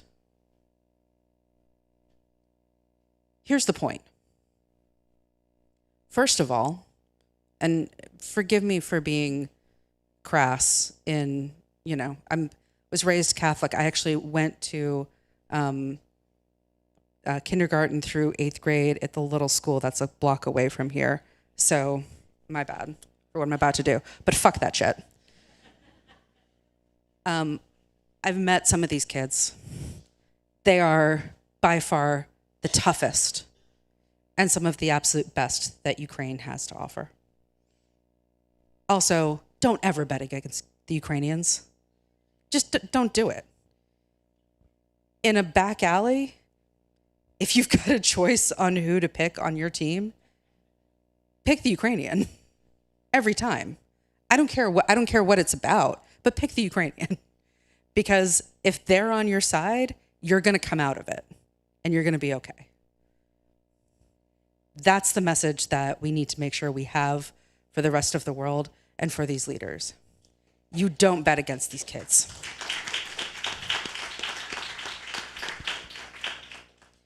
And also, not a single one of these kids should ever have to be an inspiration. The only thing that they should ever have to be is a kid. That's it. But we also have to attack this mentality head on, because I promise you that it's eroding away at sort of like arguments that we're trying to make. Nobody is going to do this out of the goodness of their hearts. They're going to do it because they have no other choice. So we will give them no other choice than to pick the Ukrainians. That's it.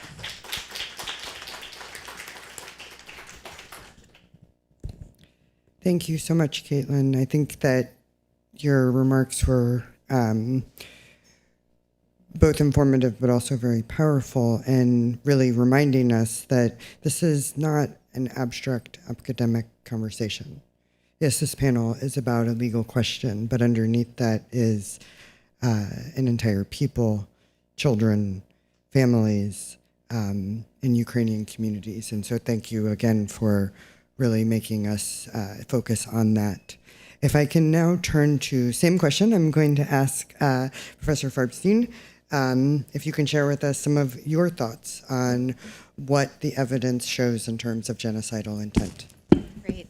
Thank you, Erin, and thank you to the co-sponsors. And I also need to thank the team of students at Harvard Law School who have been working with me this semester on these questions, because what I'm saying sort of represents our collective work. Maybe just to zoom out and sort of ground us in the legal definition of genocide, I think as Erin was saying, it's not just a mass killing. So there are sort of 5 underlying acts, any of which can lead to a conclusion of genocide. There's killing, but there's also causing serious injury. There's also deliberate conditions of life that are intended to bring about the physical destruction of a group. There's imposition of measures to prevent birth, so very important for the conflict-related sexual violence and the rape that we've been talking about. And there's the intentional or knowing forced transfer of children. So in my mind, there's no question that we have those specific acts. In my mind, there's also no question that Ukrainians qualify as a national group, despite what Dmytro very correctly said about that not being perfectly well defined. I don't think that that's the challenge. I think that from a legal standpoint, the challenge is very much this question of intent, which is what differentiates genocide from war crimes and crimes against humanity. Does the perpetrator have the intent to destroy in whole or in part that group? And it has to be physical or biological destruction. There are several ways to demonstrate that a state does have that intent. So one is through direct evidence of a state policy or plan. It would be extraordinary if a state had actually written down, we intend to destroy X people. That's not how it works. But we can use the statements that I know Julia will speak about much more on the next panel, but we have many of these extraordinary statements that don't just reflect hatred, don't just reflect efforts to dehumanize, but really do, to my mind, reflect an intent to destroy the Ukrainian people. And I think maybe the denazification rhetoric is one of the best examples of how those statements demonstrate the direct intent, because when Russia proposes to denazify, what they actually mean is kill Ukrainians who refuse to become Russian, kill Ukrainians who see themselves as not Russian, kill Ukrainians Ukrainians who wish to preserve their own separate identity. And it's important to remember when we look at these kinds of statements that there might be a geopolitical context that is actually constraining what Russia is saying here. So they're not always explicitly calling for destruction. They're often using euphemisms, they're using subtext, or rather than it being elected officials or military generals, it might be talking heads in state media. But I think that's oftentimes, if we look holistically, if we sort of understand what's actually being said, I think that that can, in instances, be enough to show the direct evidence.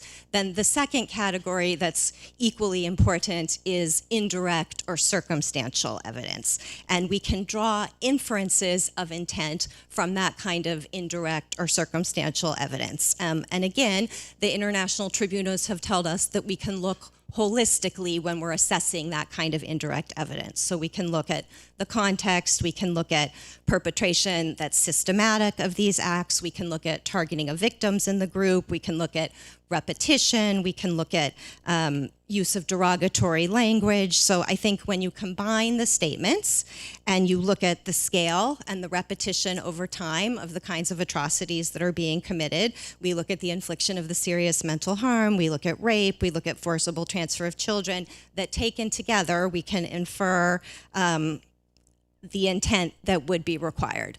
The biggest legal challenge is what the International Court of Justice has said in a case from the former Yugoslavia, which is that in order to infer the intent to destroy from a pattern of conduct, it has to be the only reasonable inference that could be drawn from the acts in question.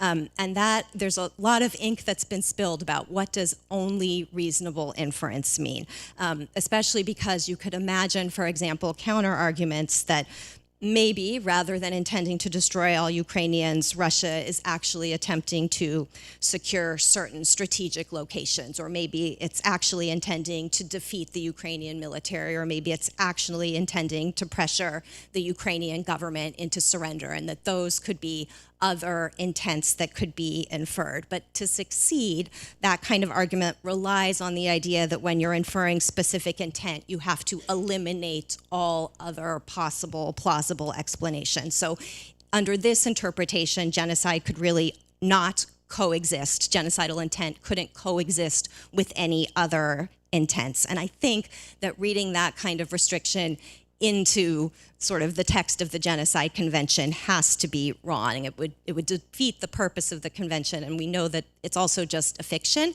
that no one ever acts with a single intent. I think especially in the context of armed conflict, where perpetrators are going to have military aims and political aims, a state can intend both to destroy a group and to defeat a military adversary.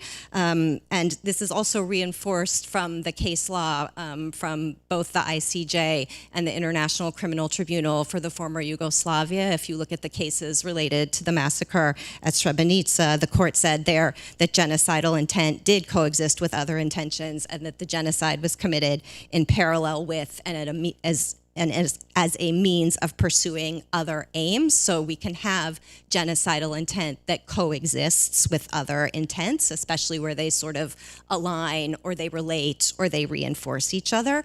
I think this interpretation also makes sense because genocide is a process. It's something that unfolds over time. So there might be different acts that lead ultimately to genocide. It might be that there are restrictions on education, that there are restrictions on language, that people are rounded up, that they're separated in some way. So for each of those acts, there may or there may not be genocidal intent, but when you view them collectively, when you view them in context, you can take those intermediate intents and those can become stepping stones to the inference of the ultimate genocidal intent that, again, a court would require if you were to actually try to bring a case for genocide. I think one other sort of counter-argument that I've heard out there when folks are potentially skeptical about drawing an inference of genocidal intent in Ukraine is that if Russia actually intended to commit genocide, they would have killed or they would be killing even more Ukrainians. And again, I think when thinking about this only reasonable inference test, it's really important to consider the constraints on the evidence and how that impacts our ability to draw inference. And we know that actually, in many ways, Russia has been constrained in its ability to fully carry out its genocidal intent. For example, it might be sensitive to international public opinion. It might wish to prevent further sanctions. It might wish to avoid having allies intervene even more forcefully in Ukraine. And genocide doesn't have to be complete in order for us to infer an intent to destroy. It's not about mass killing. It's not about the most efficient or effective killing. It's not about success. So you can have a smaller subset of a group be destroyed, and if it's done with the intent to destroy, that is still sufficient. And again, this is something that the international courts and tribunals have recognized in the Yugoslavia cases, talking about the massacre at Srebrenica, where there was some question about why it was only military-aged men and not women and children who were also killed as part of that massacre. And the court said there that the decision could be explained by the Serbs' sensitivity to public opinion. They said, in contrast to the killing of captured military men, such an action could not easily be kept secret or disguised as a military operation, and so carried an increased risk of attracting international censure. So they adopted the means which would allow them to implement the genocidal design while minimizing the risk of retribution. And to me, I see sort of clear parallels here to what's happening now in Ukraine. I also think it's important to remember that when we're inferring intent, it's not only a quantitative question of how many are killed, it's also a qualitative question in terms of who's being targeted. And if we look particularly at the occupied areas, if we see those as sort of a template for what Russia's ultimate intent would be if it was completely unconstrained, I think there's a very clear pattern where Russia is targeting leaders, it's targeting activists, it's targeting people who openly identify themselves as Ukrainian, it's targeting parents, people of reproductive age, it's targeting children who hold Ukraine's future in their hands. So if you're going after people who are important symbolically, if you're going after people who are essential to the group's survival, that allows us to infer the special intent that we need if we're trying to prove genocide. Thank you so much, Professor.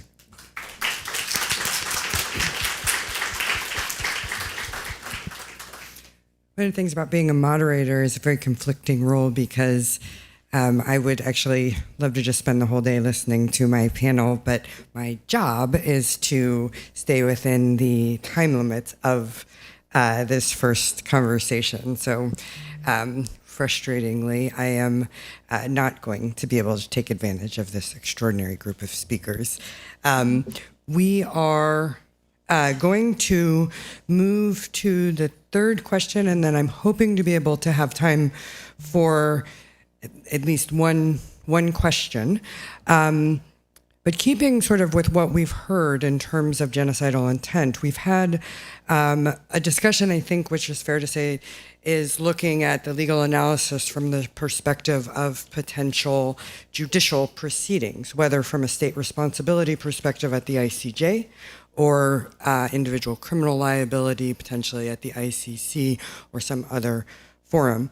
But of course, genocide has obligations that actually don't require judicial mechanism sort of intervention, meaning that the Genocide Convention imposes obligations on states, specifically third-party states themselves. And these obligations relate not only to halting the commission and punishing the commission of genocide, but preventing genocide. And of course, genocidal intent, we know from the ICJ, even at the prevention stage, we look at a suspicion of genocidal intent in terms of whether the threshold for the obligation to prevent has been reached. So I want to ask as this last question to Ambassador Williamson. I think one of the things that would be interesting is how do states themselves analyze genocidal intent with respect to their obligations under the Genocide Convention? Let me go back just, I guess it's now 20 years.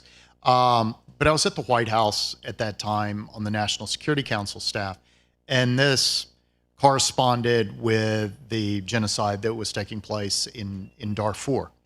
And I had sort of a front row seat to these discussions at the White House. At that time, George W. Bush was the president. He wanted very much to do something about Darfur. He felt very strongly about this. I was in meetings in the Situation Room where he was sort of pounding on the table and saying, we need to act. We need to do something about this. And, then what you would see were, I think, certainly good faith representations from different sectors of the U.S. government, from the Department of Defense, saying, for example, look, Mr. President, we're already overextended in Iraq and Afghanistan. We don't have the ability to intervene militarily without depleting NATO resources. You have the State Department saying, well, we've been involved in 2 invasions of Muslim countries in the last 5 years. We aren't going to be able to do this without having an even greater backlash in the Islamic world. You have the intelligence community, the embassy in Khartoum. All of these different people putting on the table reasons why it would be difficult for the United States to intervene. And at the end of the day, the United States did not intervene militarily in Darfur. But I think there is almost this false perception that the obligation to prevent is couched in terms of some sort of military action, where the United States or other, powerful countries are involved and have a military capability, an ability to project force across the Atlantic, onto other continents. There's sort of this expectation, well, if this is a genocide, you need to act militarily. But the reality is this obligation falls on all countries, and it is not limited to military action. It can be political or diplomatic actions. It can be severing diplomatic ties with a country. It can be imposing economic sanctions. There are a whole range of activities that governments, or I guess tools that governments can use to try to prevent genocide.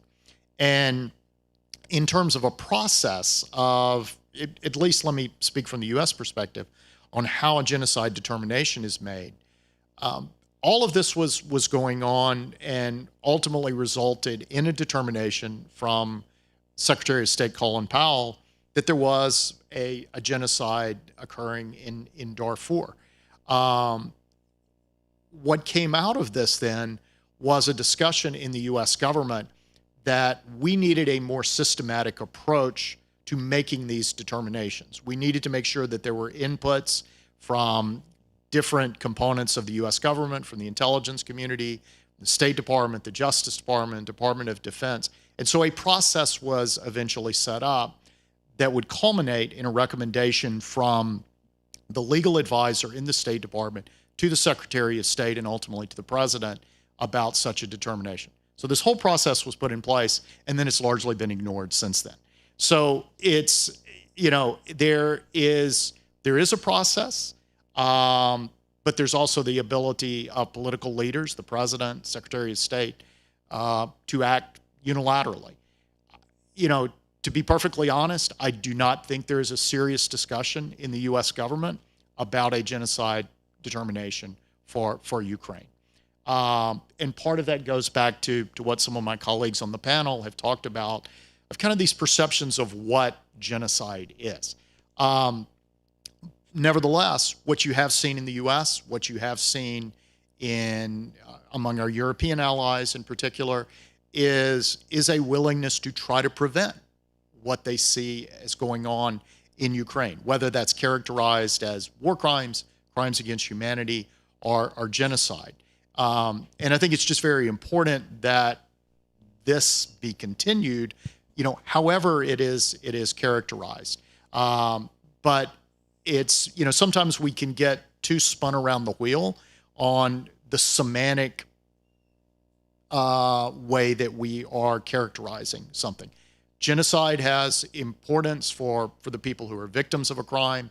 It has importance for the country that is being subjected to this. But it is not necessarily kind of the magic switch that is going to change the way the United States or any other governments react to this.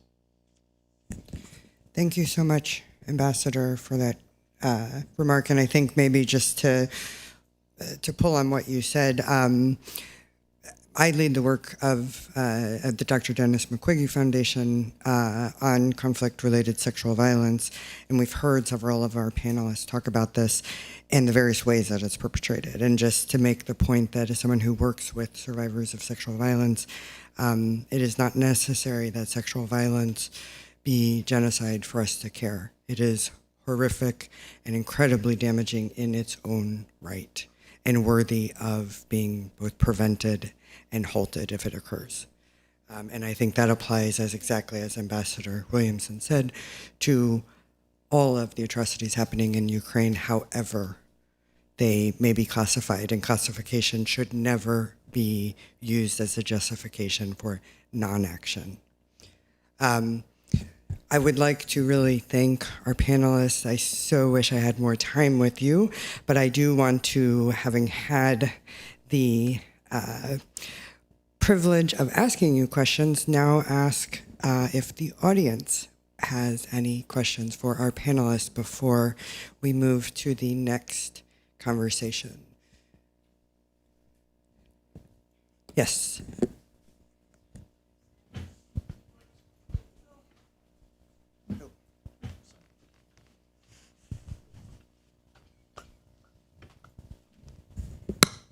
Hi, thanks so much. I'm Gillian Hubner with the Collaborative on Global Children's Issues at Georgetown.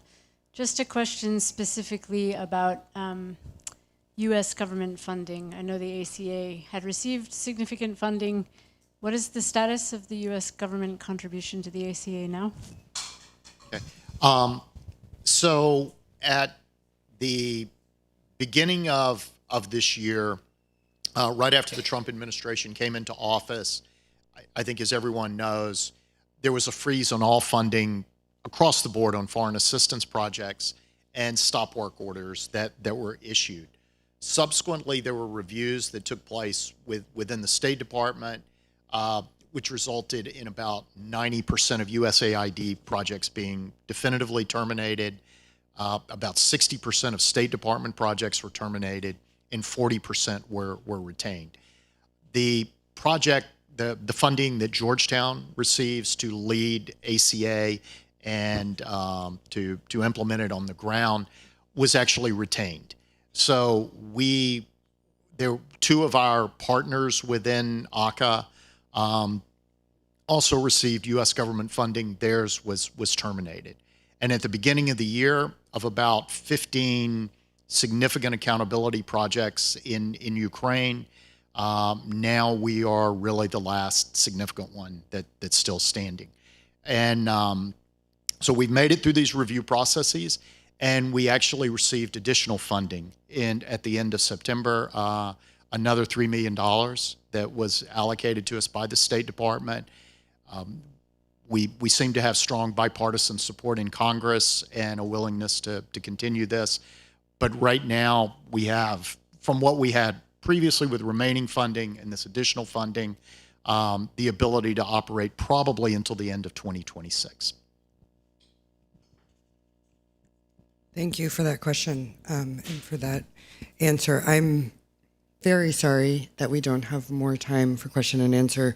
I do want to respect the upcoming panels, which are going to be just as interesting and thought-provoking as this one was. Thank you again to my panelists, and please do take the opportunity to talk to them during the break.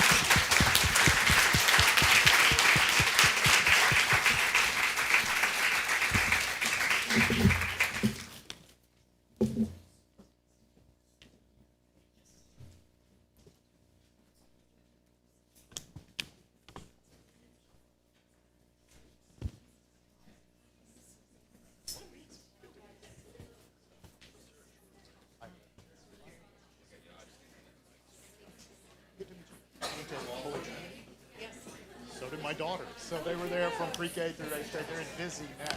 So That's great.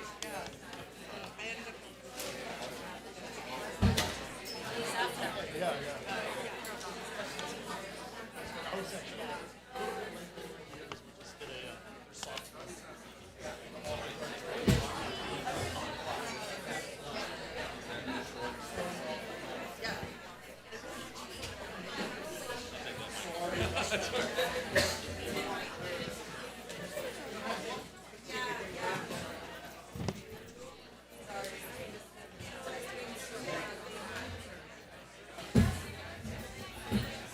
Dear all, we're having a short break of 5 minutes. Please be back to your seats in 5 minutes. Thank you.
They must control them.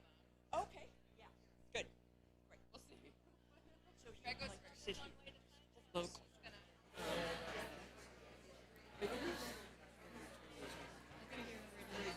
1, 2, 3. Or maybe they control them. I think we don't have to do it. Yes. But I think he wants to get up. Okay. Okay. Oh, then you can take the end. If you want to moderate from your seat, you can take the end seat. I think I'm going to moderate from here because Dr. Stan decided to sit here, and I think he wants to Come speak up. to the podium. And then just switch. Yeah. Okay. Okay. Okay. And then I will have this here for him. Would you need any water first? I've got water, thank Okay. you. I don't know whose that I is. think that was yours. No, I took mine. Mine is So there. I this think might be that's Aaron's. Aaron's probably. But do you Yeah. want another bottle here? No, I'm good with that. Sorry, Viola. Okay. All right. Jim.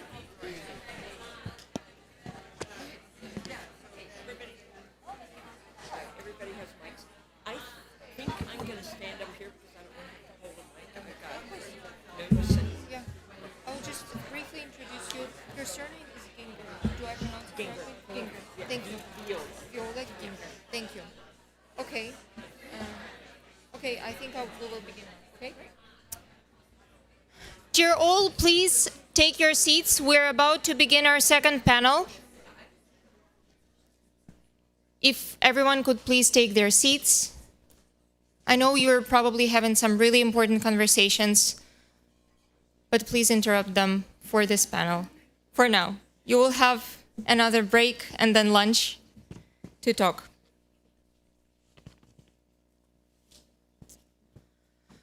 So it's my great pleasure to introduce panel 2, Impunity for Genocide, Historical and Ethical Dimensions. And just drawing on something that a speaker from the previous panel, Kathleen, said, everything is connected. There is all the atrocities that are happening in Ukraine have impact in the wider world. So this panel is increasingly important as we speak. And I would like to introduce our great moderator, Viola Ginger, Washington Senior Editor for Just Security and Research Scholar at NYU School of Law. Viola, the floor is yours. Thank you.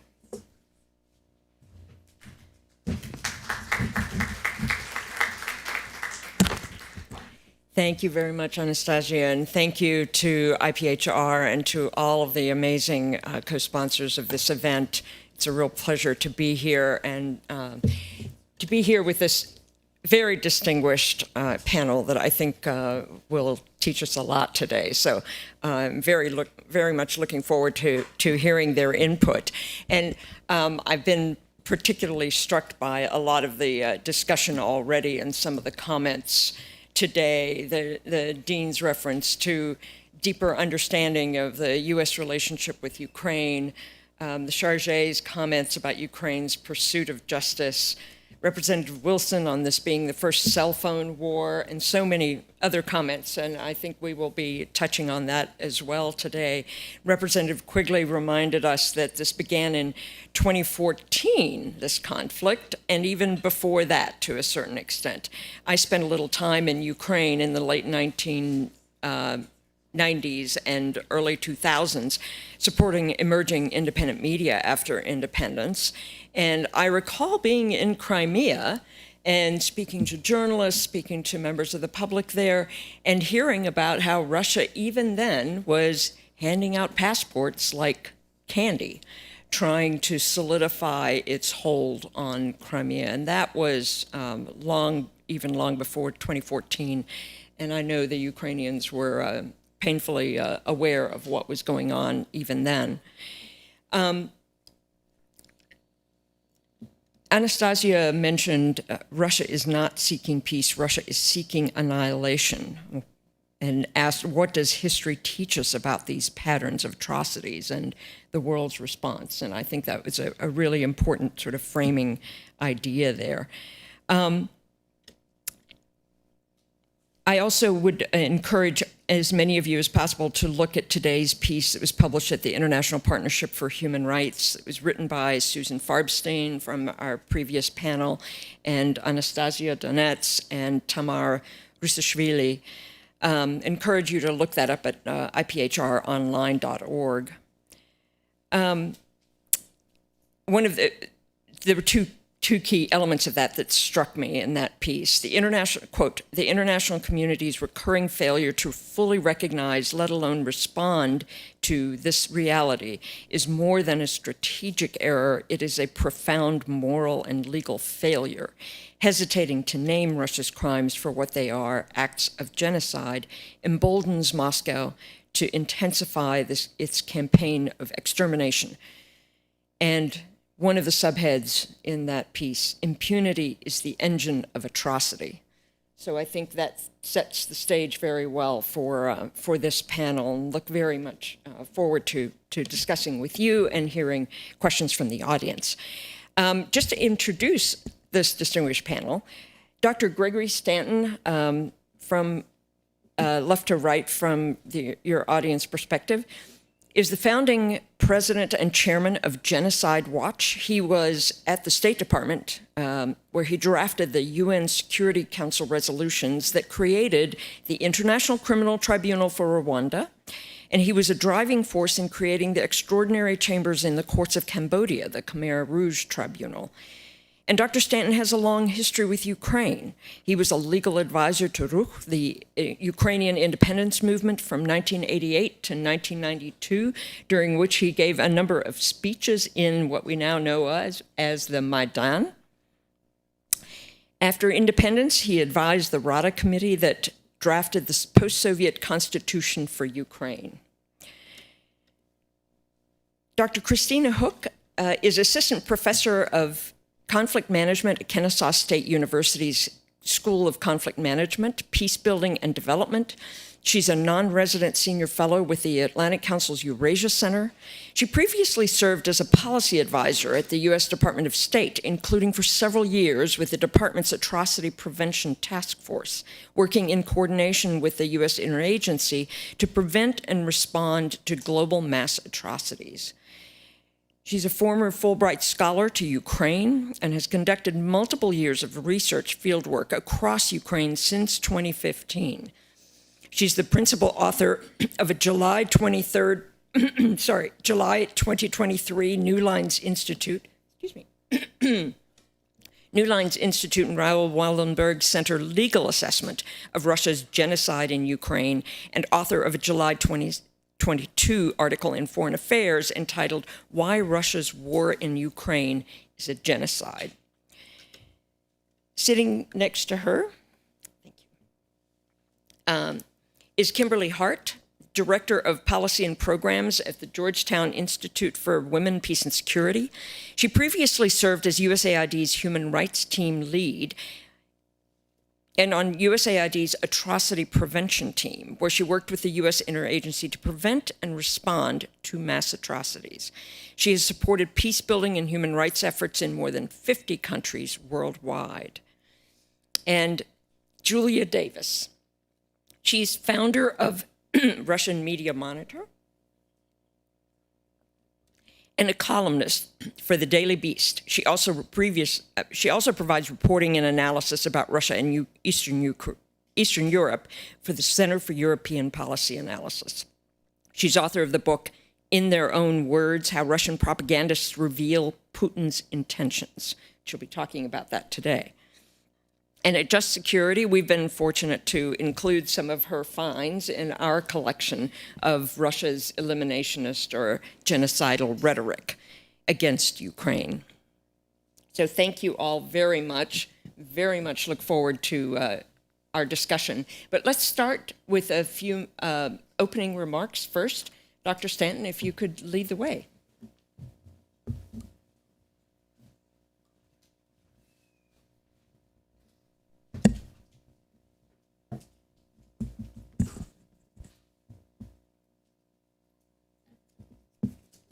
It's a great honor to speak with you today. I love Ukraine, and I think a lot of you do too.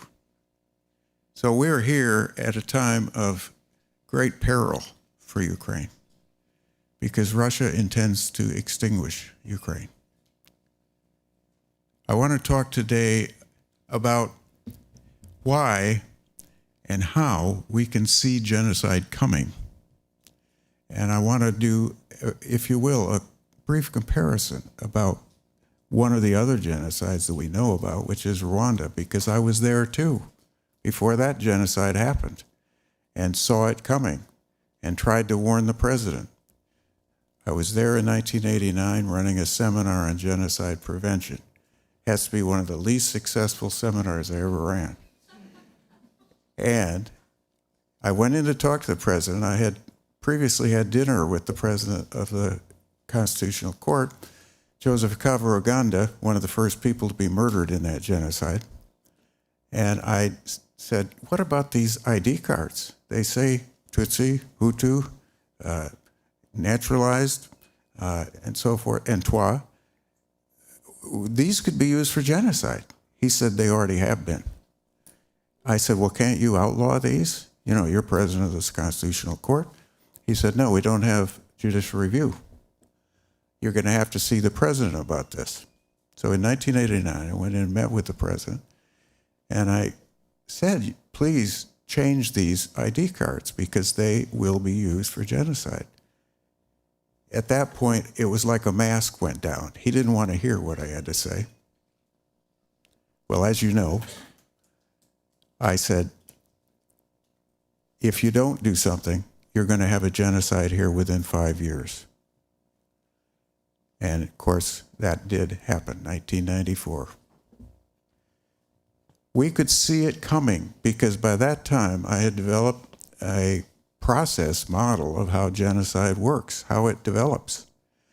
It's now called the 10 stages of genocide.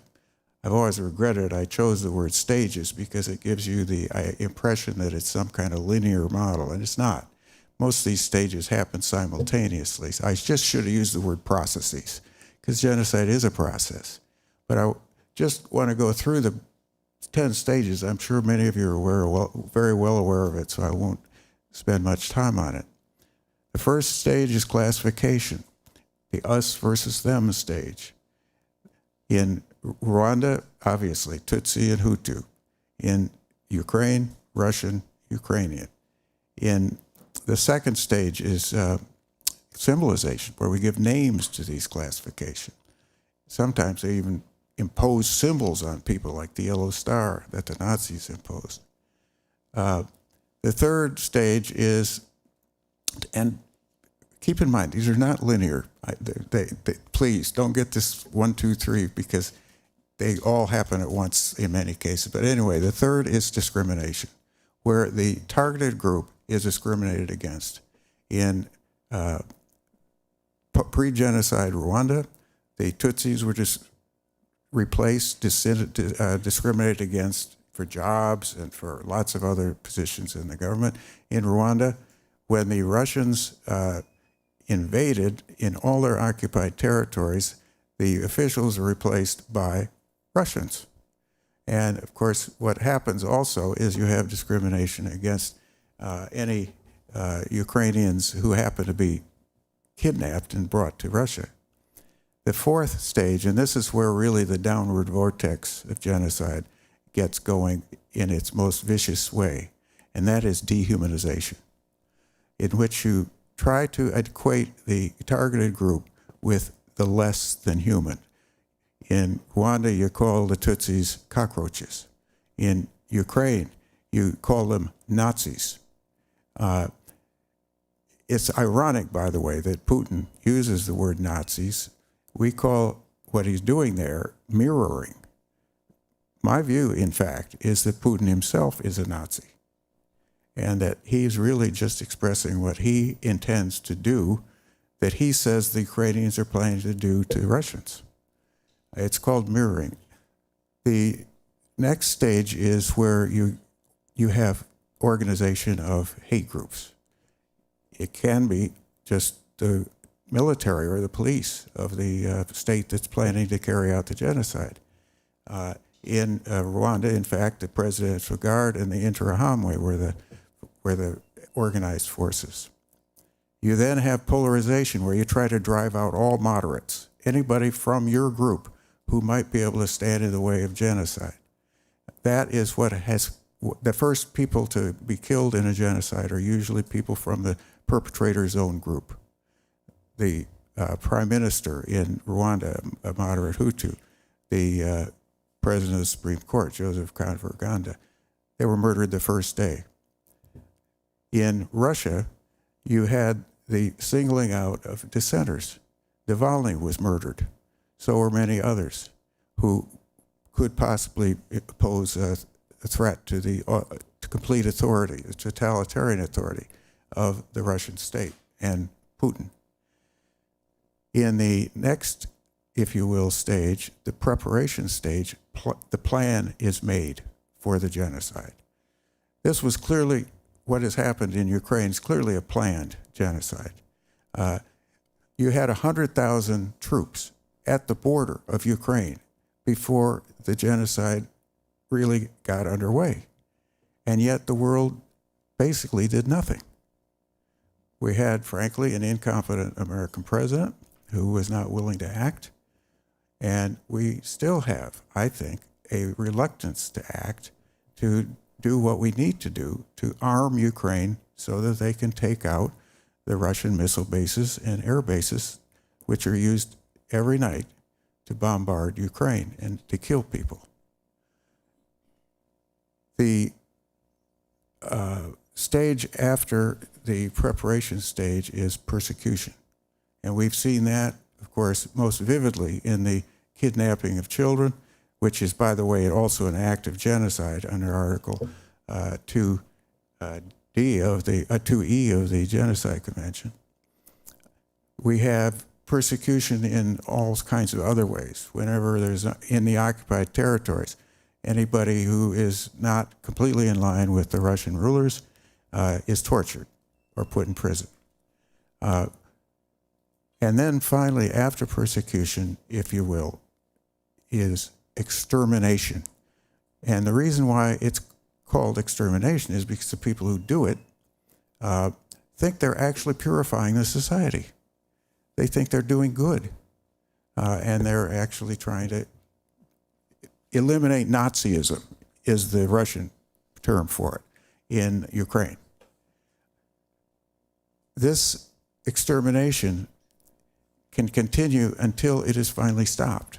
And the only way you can stop that is force. I believe strongly in nonviolent resistance. I'm a follower of Martin Luther King. But one of the few examples of Martin Luther King's exception to that was that he believed Dietrich Bonhoeffer was right to try to assassinate Hitler. I don't know what should happen to Putin, but I do know this. He should either be arrested or he should be somehow gotten hold of and put on trial. I don't know what that'll happen.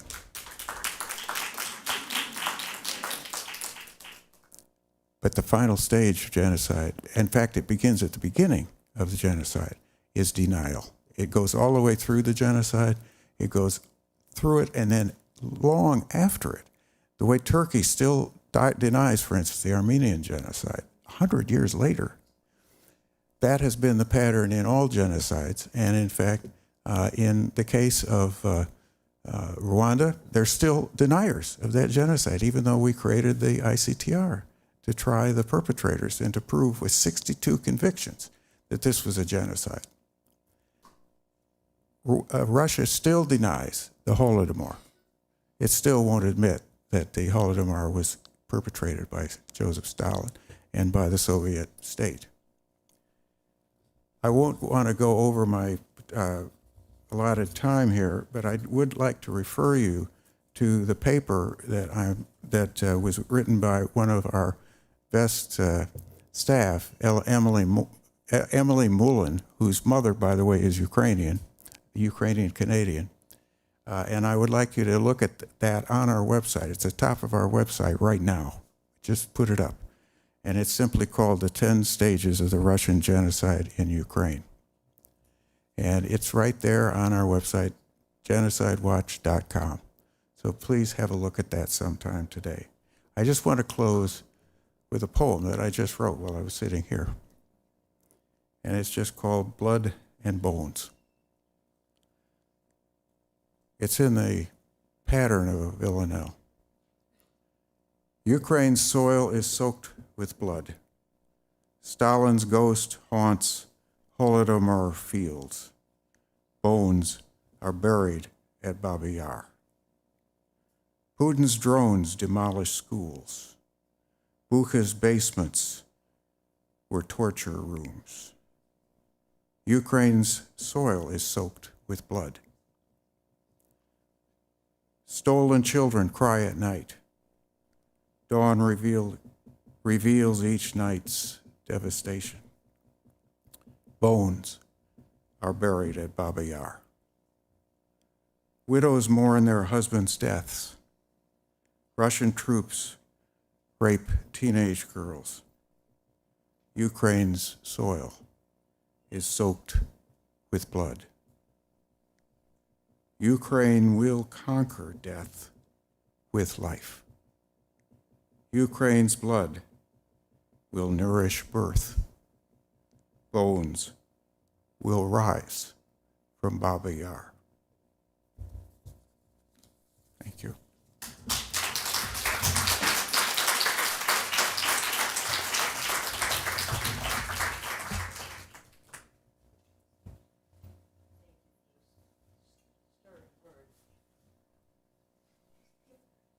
It's tough to follow. That was beautiful, Greg. Thank you for your beautiful poetry.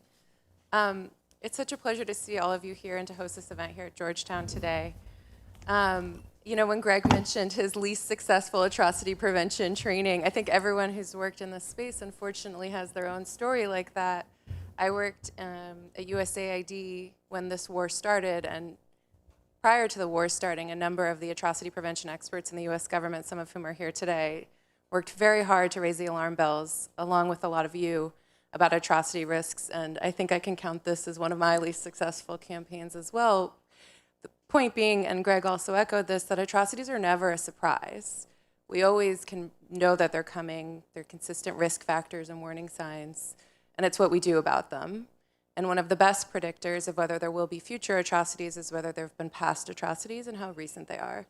So I think that's important framing for today's conversation, because what we do in this moment and what we do about the ongoing impunity is critical not just for this moment, but for potential future atrocities and conflict in Ukraine. I'll be speaking just quickly from the lens of women, peace, and security, of course here representing the Institute for Women, Peace, and Security, and impunity for Ukraine's women and the conflict that they've experienced. So just broadly to say that the fields of women, peace, and security and the prevention and response to mass atrocity are inextricably linked, and I think everyone here knows that. Both focus on prevention, response, and recovery, and on the experiences of survivors. Women are key to any negotiation. Women are key to any resolution of this conflict. Women's experiences are key to the future of Ukraine, and their leadership is key to the future of Ukraine.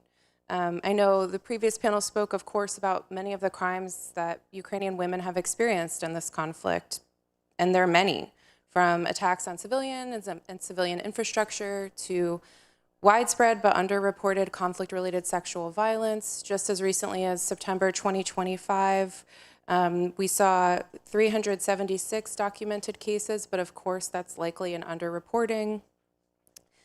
Filtration camps, abduction of children, so many crimes against women, but we also see women serving as key leaders in Ukraine and working on Ukraine, from documenting atrocities and human rights abuses to supporting survivors, advancing community resilience, and advancing justice.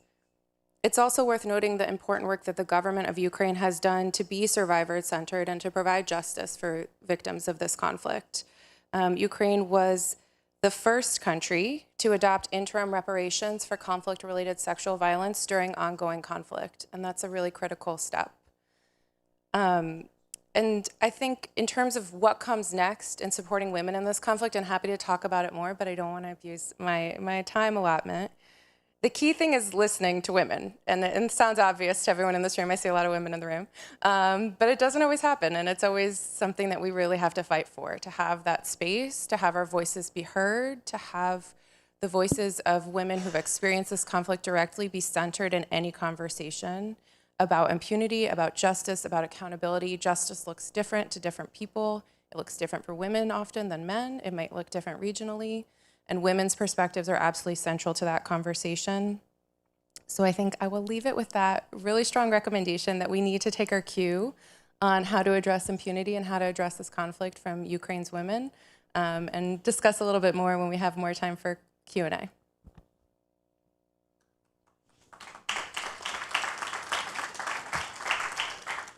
Thank you very much. Yeah, and that was a very important note there. Christina, please. Thank you. Well, it is an honor to join my fellow panelists for what is both morally urgent, but also a strategic security imperative. And I think that it's really important to center this conversation, particularly even the word history is in our panel. So what does that mean? How does history connect with our understanding of the moral and security imperative facing us? History is a pattern that we have established in the past of human behavior. History tells us a little bit about past ideology, and many of us are beginning to kind of weave this connection from the past, established by evidence that Kimberly just mentioned about the risk of past mass atrocities leading to the present. So that's what history is telling us. And I didn't know it at the time, but in 2015, I went to Ukraine. This started out as a PhD dissertation for the University of Notre Dame. It became a book, and I wrote it on the Holodomor. And so 10 years ago, I was learning many things about Ukraine. I was learning the Ukrainian language. I was learning, as one of our past panelists said, to never, ever bet against the Ukrainian people. And I was also immersed in this understanding of Moscow's ideology. And that, to me, is central. One of the things that, for me, I've spent my career in genocide and atrocity prevention. And so that's different than prosecution, even though we often overlap. So prosecution, I'm very sensitive to this detangling between crimes against humanity or genocide. On the prevention side, it's very important for me just looking at this ideology and what it's telling me about an intent to destroy or the risk of intent to destroy. That's where it becomes really important. You have to clearly know what you're looking at, know what the risk is before you can stop it. And so that's why the ideology of genocide, this very rare form of human behavior, is very important on my side of the house. And so how does that connect with Ukraine?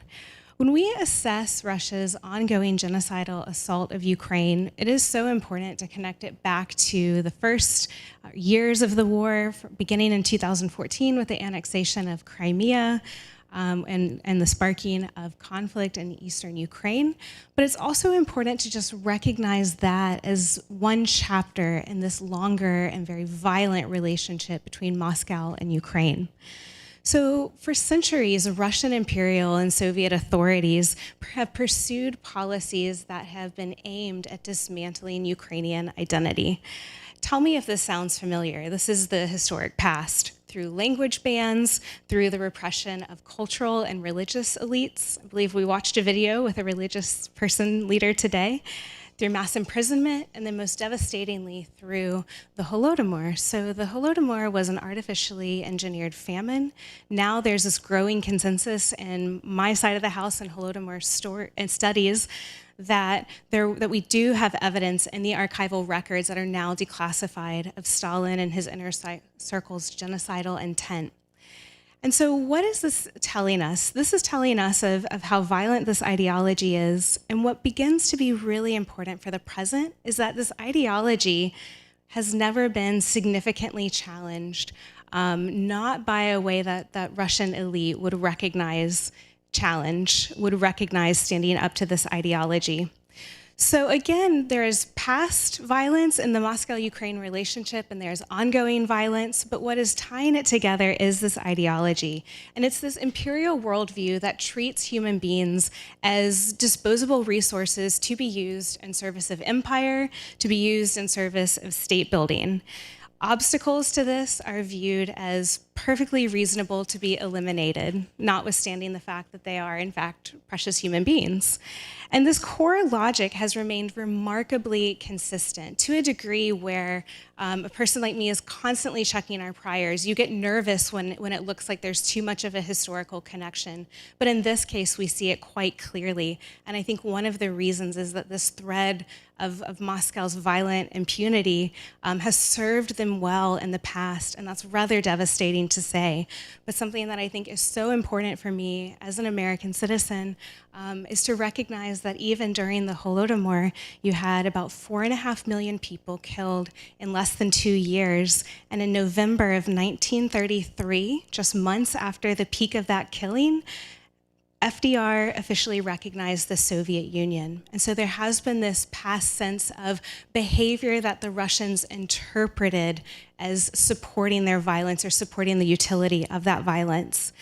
And so I want to just emphasize that this continuity is not abstract, it's not just theory, but it directly shapes the present day atrocities that we see. This is very, very specific. I've spent significant amounts of time in Ukraine, both before and after the full-scale invasion. We see this in specific ways, from specific bureaucratic edicts that do remind me of things that I've seen in the Soviet archives, to this more enduring ideology that precious people are just raw material for the building of empire. That is what is driving this kidnapping of children. That's what's driving this filtration camp and many of the other specific things that my colleagues have referenced.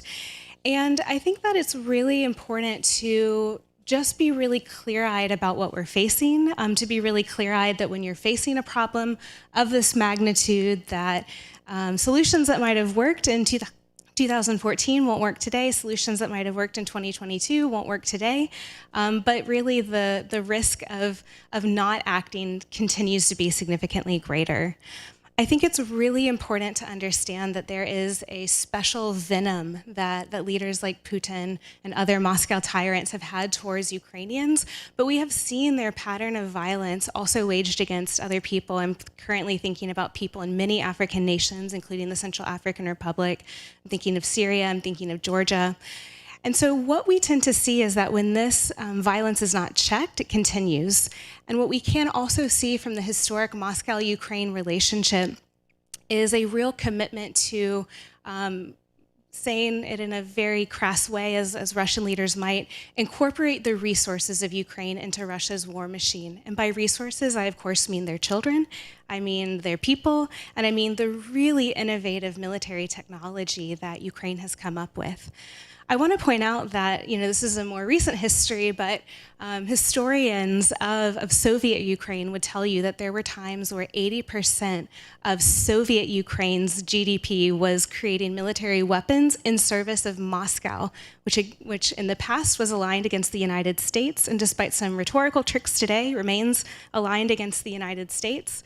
And so incorporating Ukraine's people and its resources and its military technology is something that we have a recent precedent for. And I think that, I'm going to gloss over this because our next speaker is going to talk about this, but it's very clear in Russian rhetoric, the types of points that I'm making. It's very important to listen to what Russians say in the Russian language. And what I think I'd like to conclude on is that these atrocities that are directed today against the Ukrainian people are very much in service of incorporating Ukrainians when they can into this new Russian empire, erasing what they cannot, and then moving onward. We have numerous amounts of documentation of this from various sources. And so the atrocities we see today are not something that will stop on their own. They're not something that will stop with pieces of paper, and they're not something that will stop in Ukraine. So long as this ideology of Moscow tyrants remains unchecked in a meaningful way, so long it will continue. Our task is to consider, as this panel, what happens when a genocidal worldview is not challenged in a significant way with real strength that says to Moscow tyrants, there are consequences for your behavior, and the consequences are greater than what you deem a prize to your empire building, that is the Ukrainian state and people. So with that, I'll conclude, and I'm very much glad to be part of this conversation, and thank you.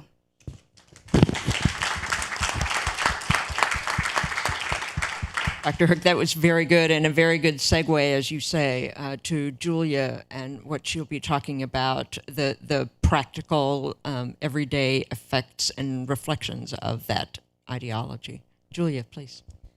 I'm honored to be here amongst all of you seeking accountability for what Russia is doing in Ukraine, which is clearly a genocidal invasion.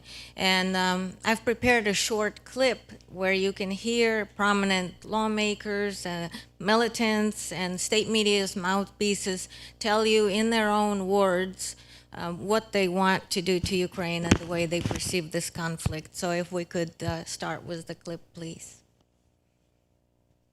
Мы получим максимум 5% неизлечимых. В простом выражении 2 миллиона человек. Вот эти вот 2 миллиона человек должны были либо уехать с Украины, либо должны быть денацифицированы.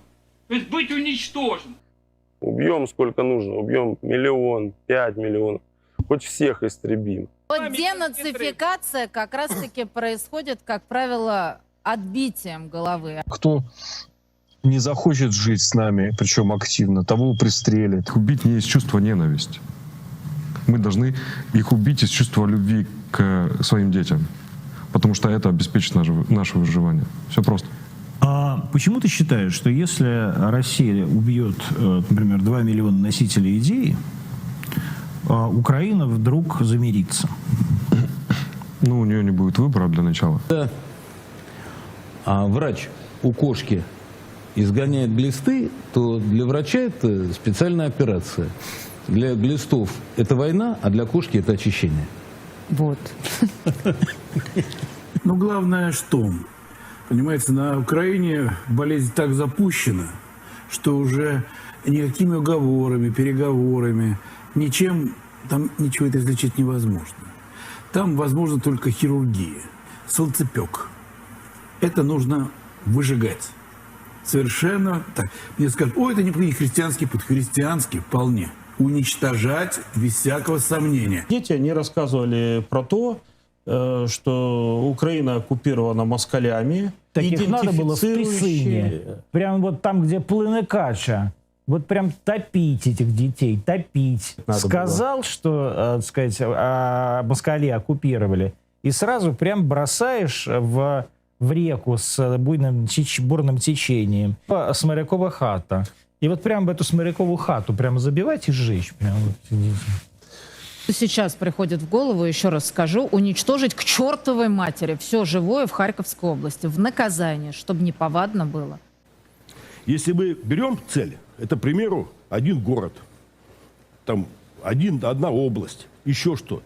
Но ее так вычистить, что там просто ничего не оставалось. Если мы говорим, что это Киев, мы говорим, там Киев, это мать городов русских. Да, это мать городов русских.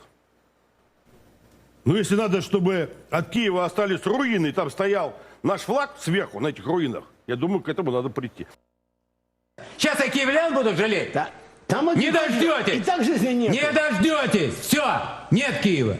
И не будет никогда. Вы не имеете права находиться, потому что вы бесы! Украины же нет и никогда не существовало.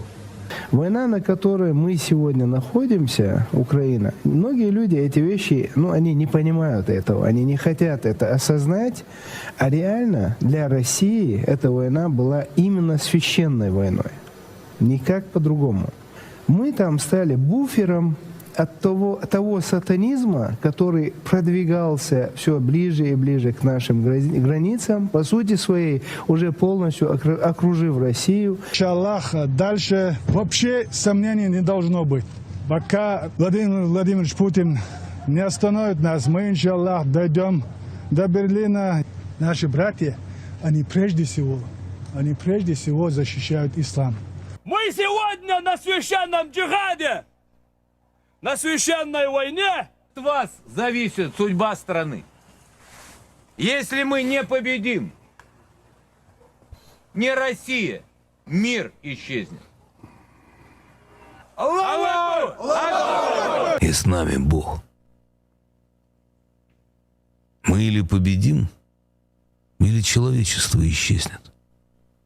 А мы — оружие Господа и его карающая десница.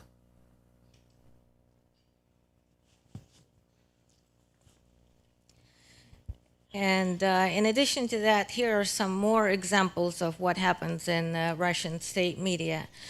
Why it's important is because, as I'm sure you know, the state media is controlled by the Kremlin. These propagandists are decorated by Putin himself. They participate in the writing of history books for schools.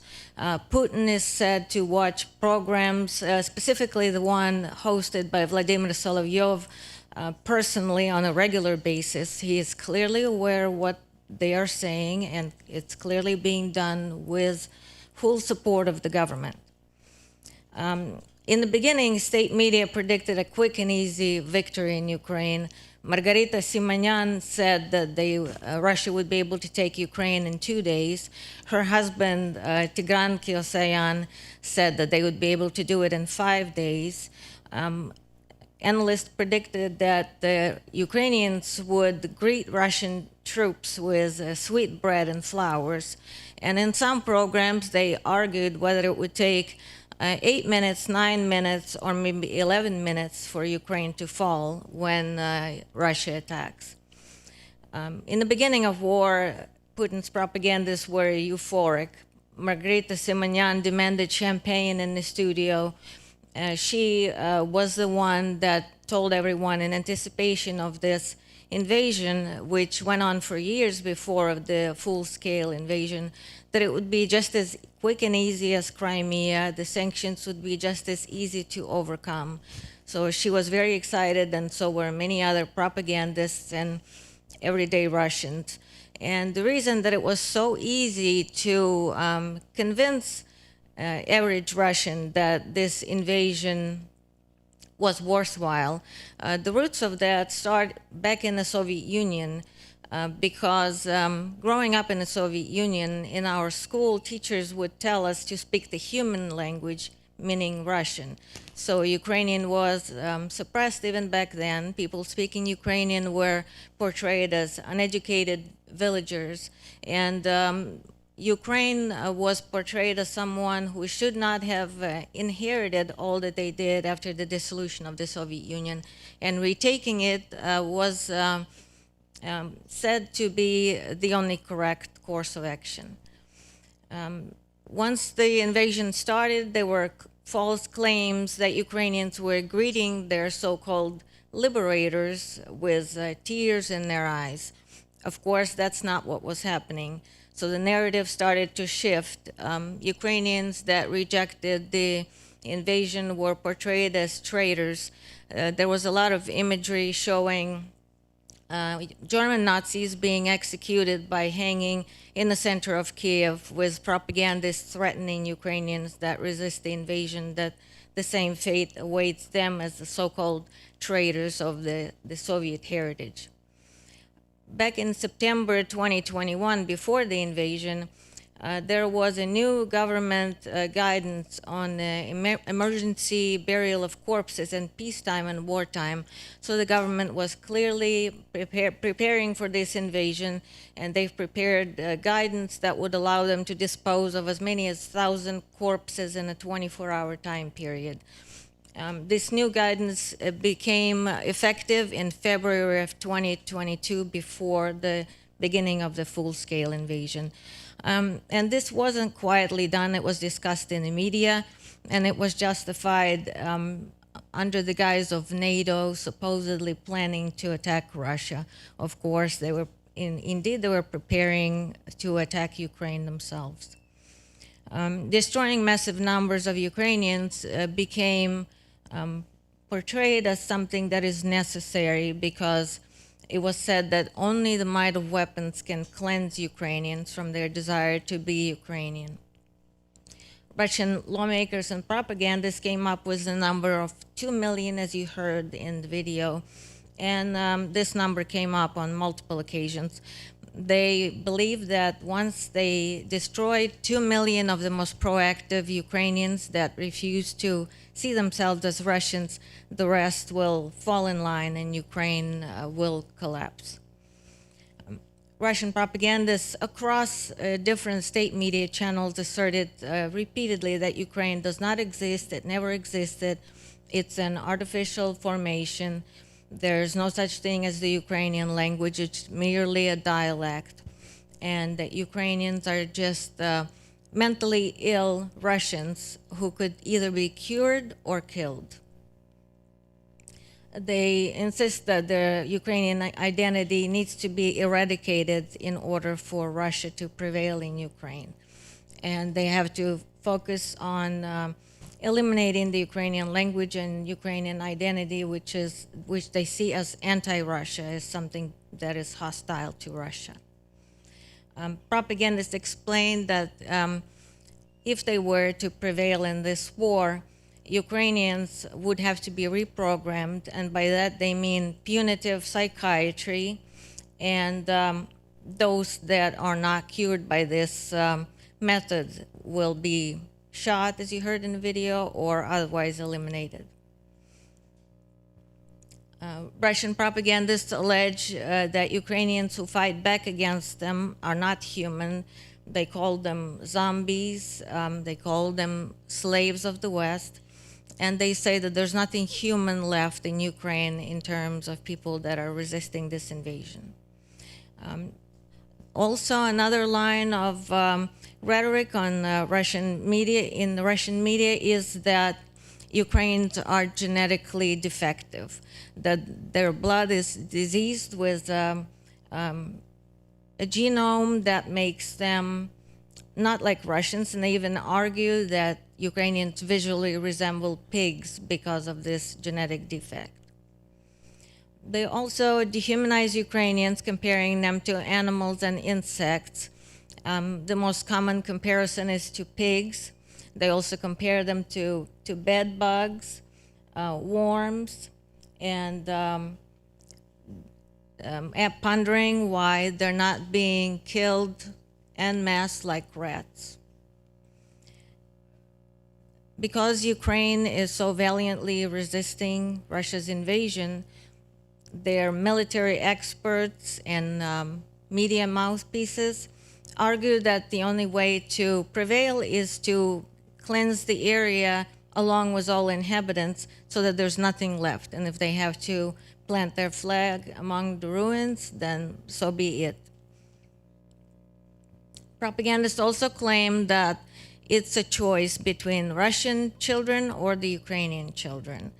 And they say that if you can't kill Ukrainians for the sake of Russian children, then Russia wouldn't deserve to take its place as the predominant global power, which they often say Russia should be the one ruling the world.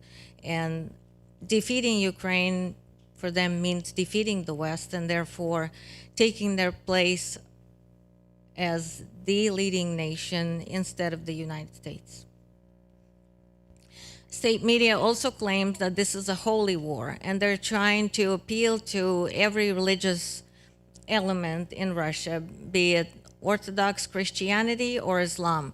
In fact, Abtial Audinov, one of their commanders, claimed that Orthodox Christians and Muslims are fighting against Ukraine together in the army of Jesus.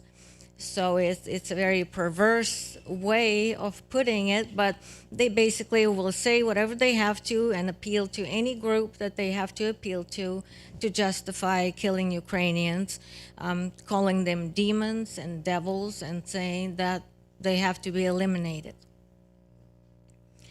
Propagandists also, not only are they covering the crimes that Russia is doing, but they start talking about what Russia is planning to do years in advance. In the very beginning of this war, state media was talking about the need to completely destroy all of Ukraine's infrastructure to make conditions totally unlivable for civilians.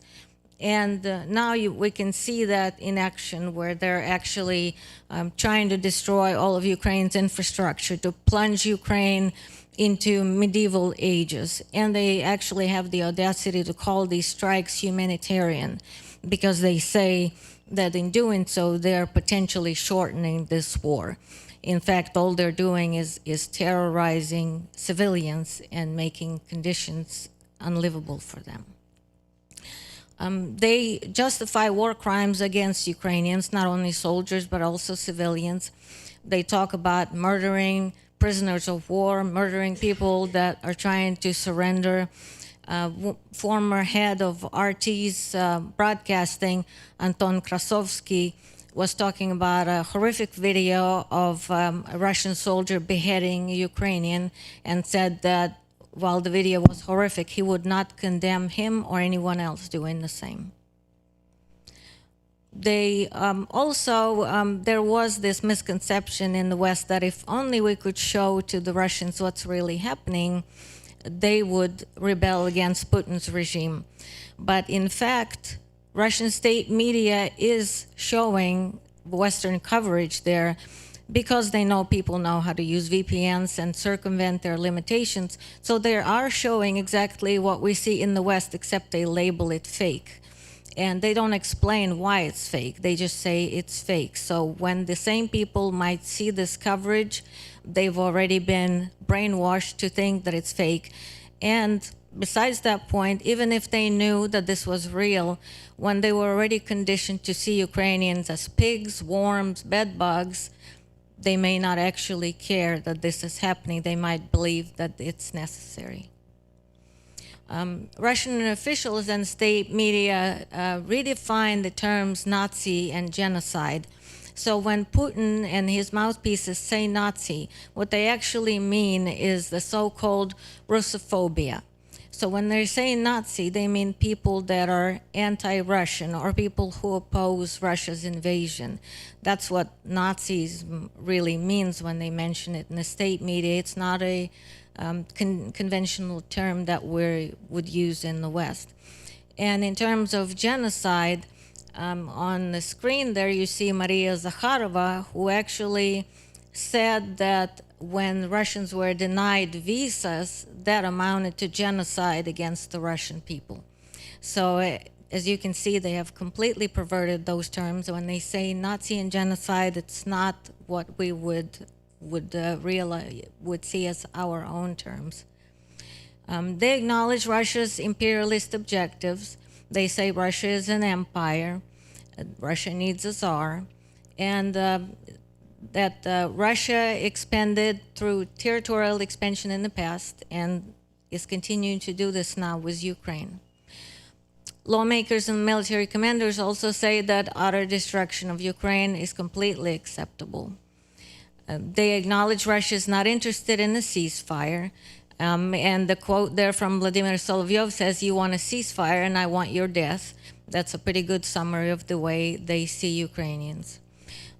They admit that defeating Ukraine with conventional means would take a long time, and therefore they say that 1/3 Russians do not oppose using nuclear weapons or other weapons of mass destruction to get rid of Ukrainians. And they say mercy would be more of a crime than murder.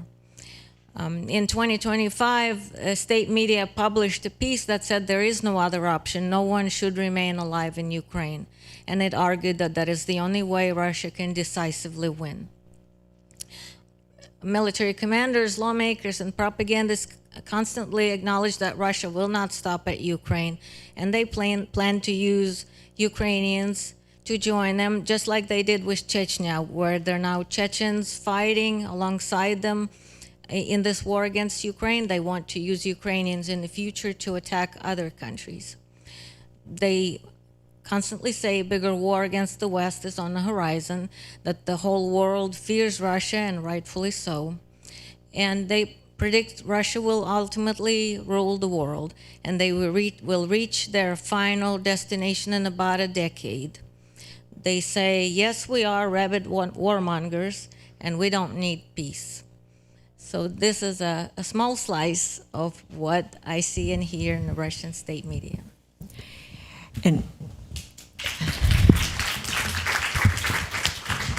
And a demonstration of your fortitude in going through all of that and tracking it for everyone who needs to be aware of that. So thank you very much for that, Julia. We are unfortunately running out of time, as much as I would love to continue the discussion with all of you right now. But I do want to leave a little bit of time, just a few minutes, I think we have for Q&A from the audience. So please welcome your questions. Yes, please. Hello, I'm Paul. I'm a student. I wanted to ask, especially when it comes to genocide prevention, what role does hate speech law play? You know, I know it's in the US, it's a very controversial topic, of course, because of First Amendment and so on.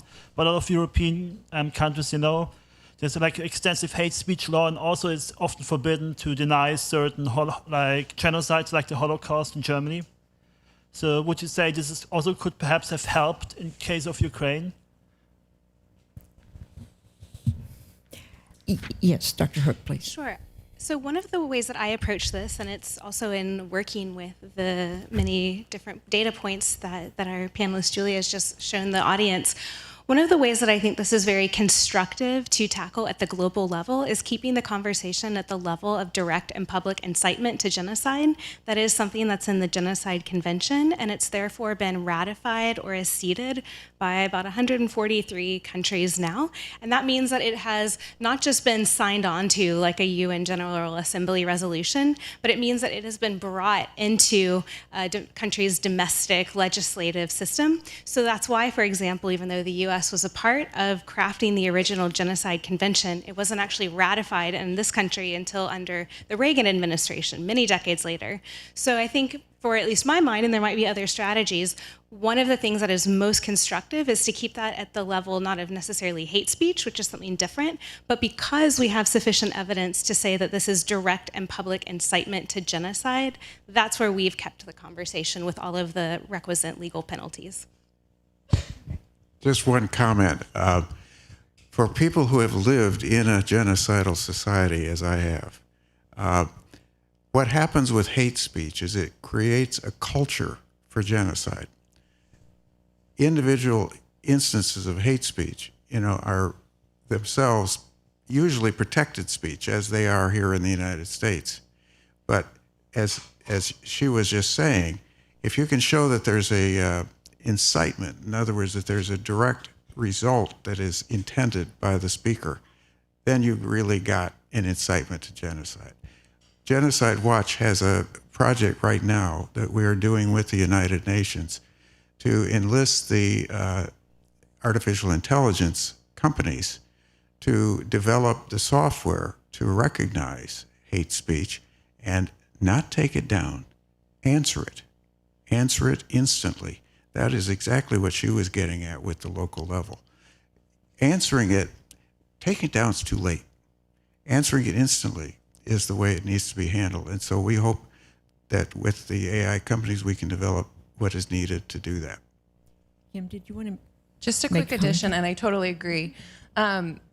I think we have to be very careful, as you said, about how we craft hate speech laws, because of course there's so many examples worldwide of hate speech laws and similar types of laws being used to target political opposition.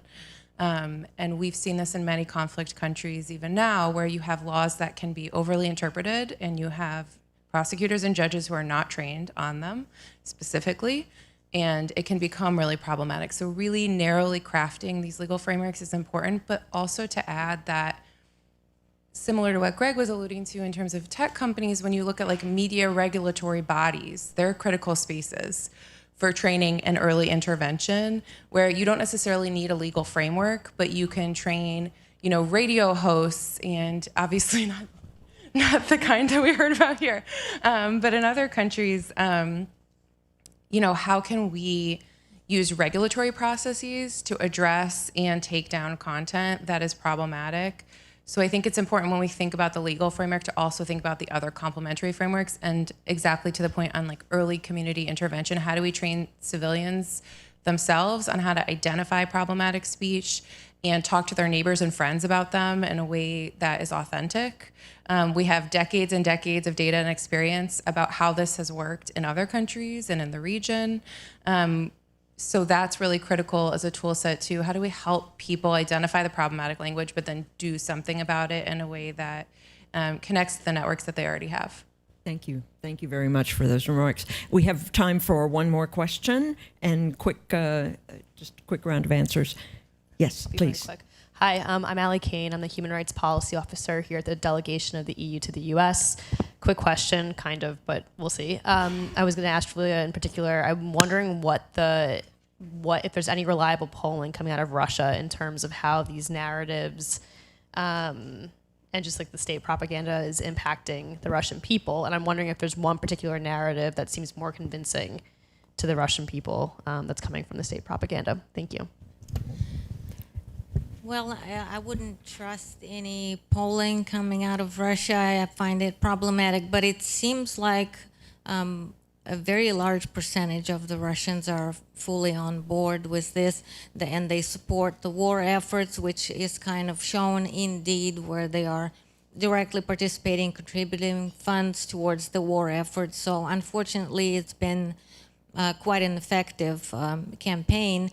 And there again, with the roots of this coming from the Soviet Union, where Ukraine was seen as something that really didn't have a right to exist, I think that makes sense to a lot of them. And there's even an expression that says that the Russian liberal ends where the Ukrainian question starts. And unfortunately, a lot of people there see Ukraine as something that should be a part of Russia. And I think that that narrative excuses a lot in their mind that this was always a given and Ukraine always had to be part of Russia. And I think that's what unfortunately wins over a lot of people there, because a lot of them grew up already believing this. Thank you very much, Julia. And unfortunately, we are running out of time, but there is a lot of written material, there is a lot of video, a lot of audio on all of these questions, so I would encourage everyone to look that up, especially that has been produced by this amazing panel. We heard about the 10 stages or processes of genocide, the need to take our cue from Ukraine's women to understand the dangers of impunity, the need to understand the Russian government's ideology, and how that plays out in the propaganda that is disseminated, and how to analyze and take all of that into account. Thank you again very much to the panel and for the good questions and for your attention. Thank you.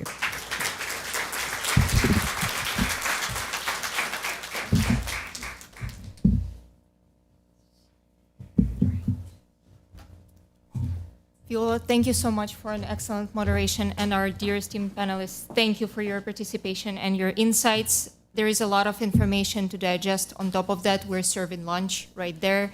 Please go and grab some and be back by 1:10 when we will continue with the next two panels, which will discover what is already being done to stop Russian invasion and atrocities, and what else needs to be in place. Thank you.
Dear participants, we will begin in 5 minutes.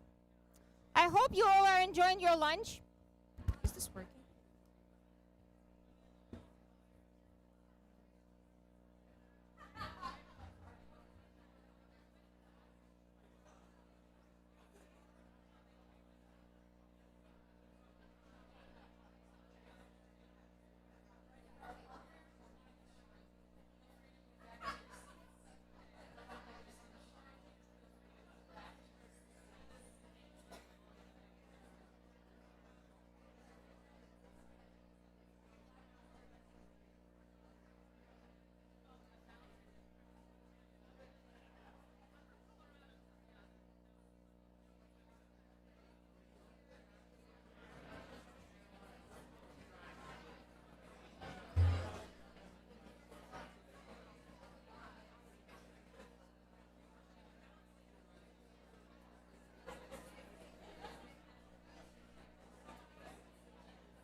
the Ukrainian lunch period.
Good afternoon, everyone.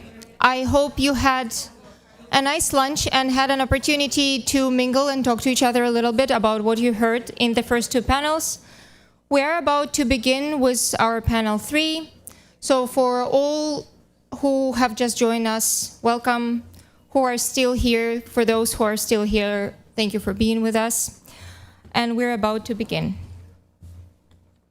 So as it was discussed in the two previous panels, the reason why Russia is not committing more atrocities is not out of the lack of trying. We all heard Russian rhetoric, and we heard about Russian conduct in panel 1.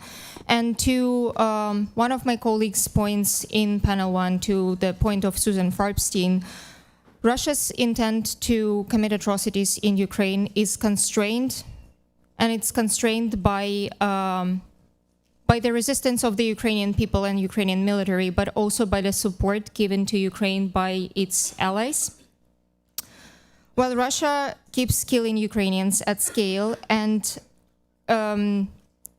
insisting upon Ukraine's capitulation, disintegration, and dismantling of its armed forces, the only power physically standing between Ukrainian civilians and Russian atrocities, Ukraine's allies keep standing with Ukraine, and these next two panels that you will attend today will talk about what is already being done to contain Russian aggression and atrocities, and what else needs to be done in order to stop the tragedy unfolding in Ukraine. So it's my great pleasure to introduce to you panel 3, Legal, Political, Security, and Humanitarian Responses to Russia's Mass Atrocities in Ukraine, and our excellent moderator, Melinda Herring, Senior Advisor at Razum for Ukraine. Melinda, the floor is yours.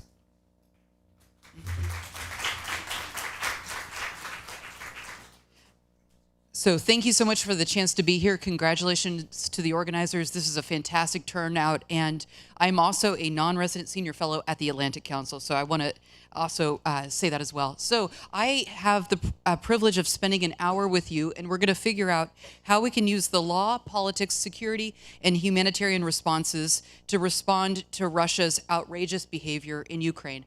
I have 4 phenomenal panelists. To my left is Dr. Evelyn Farkas. She's the executive director of the McCain Institute. Next to her is Ambassador James Gilmore, and he was the ambassador to the OSCE. He says that Vienna is a fantastic place to live, but he also admitted that being the governor of Virginia was even more fun. And to his left is Azim Ibrahim. He's the senior director of special initiatives at the New Lines Institute. If you haven't seen or picked up their report, it's out there. It's excellent. If you don't know New Lines Institute, shame on you.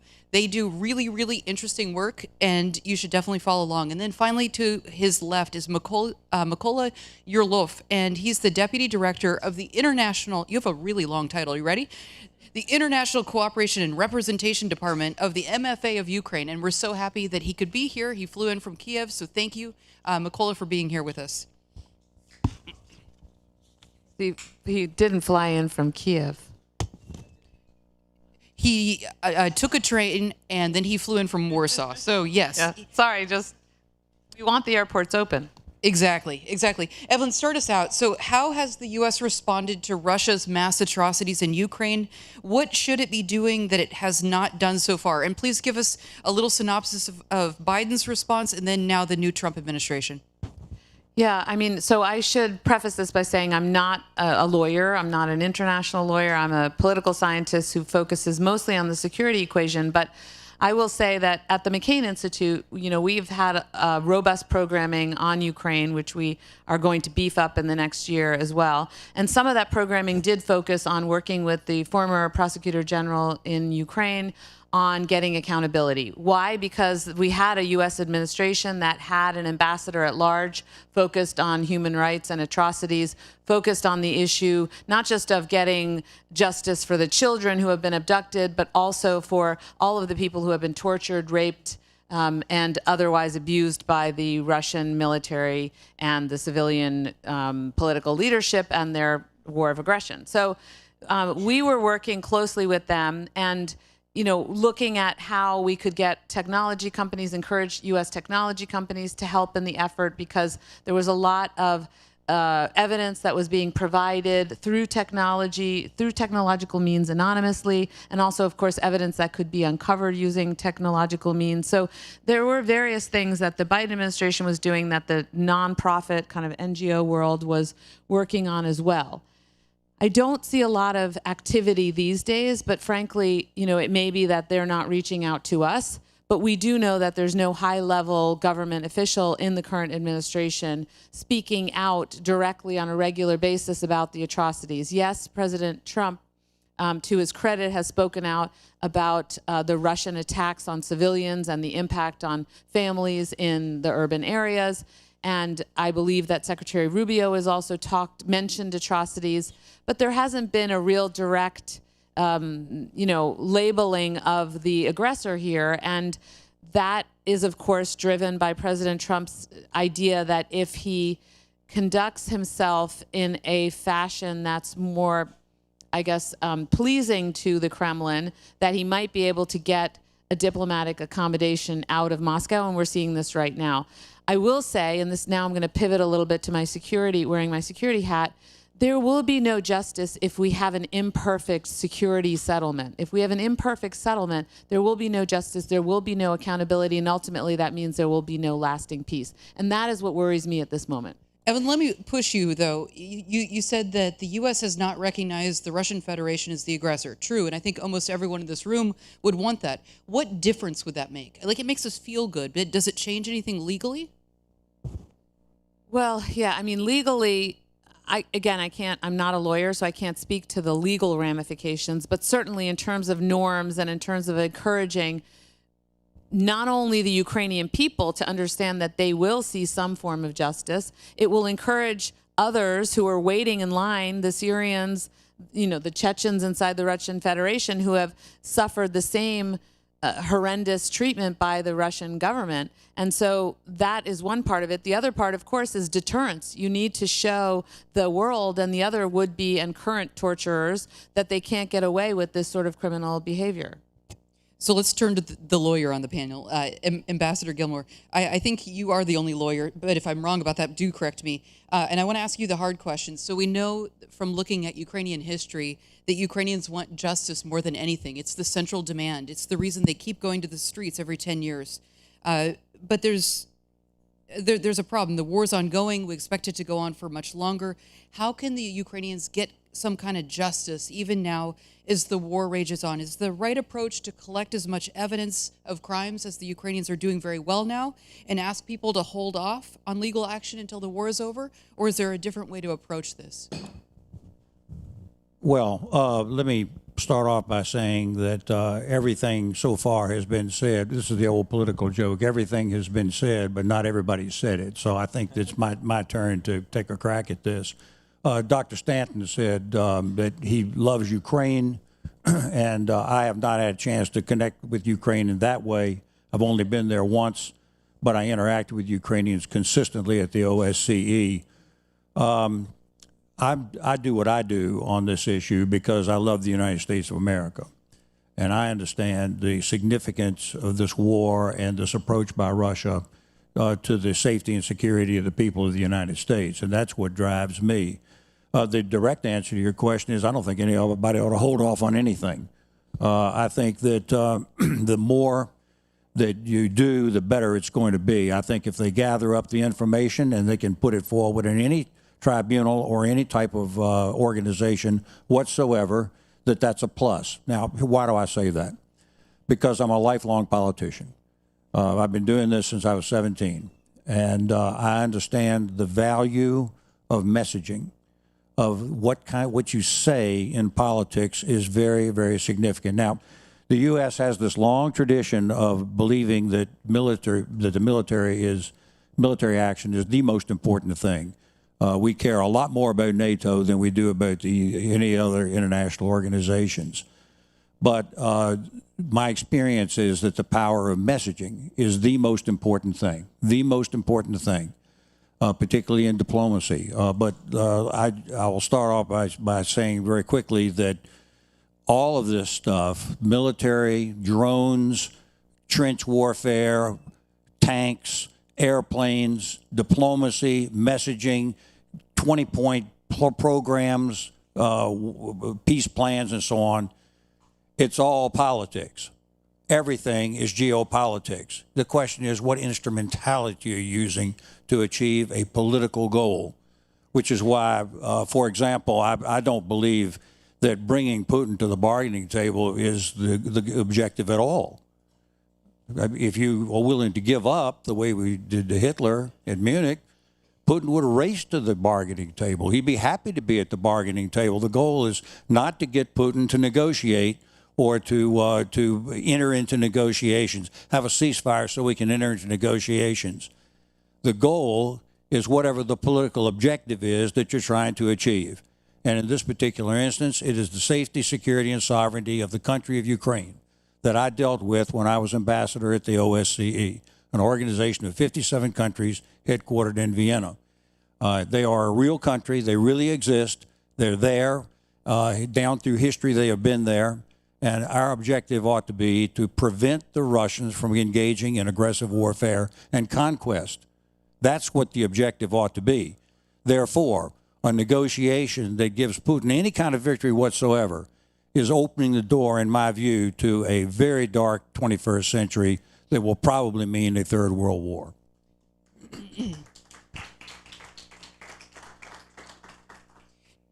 Ambassador, let me push you a little bit too. So I like that. I'm easily pushed. Okay.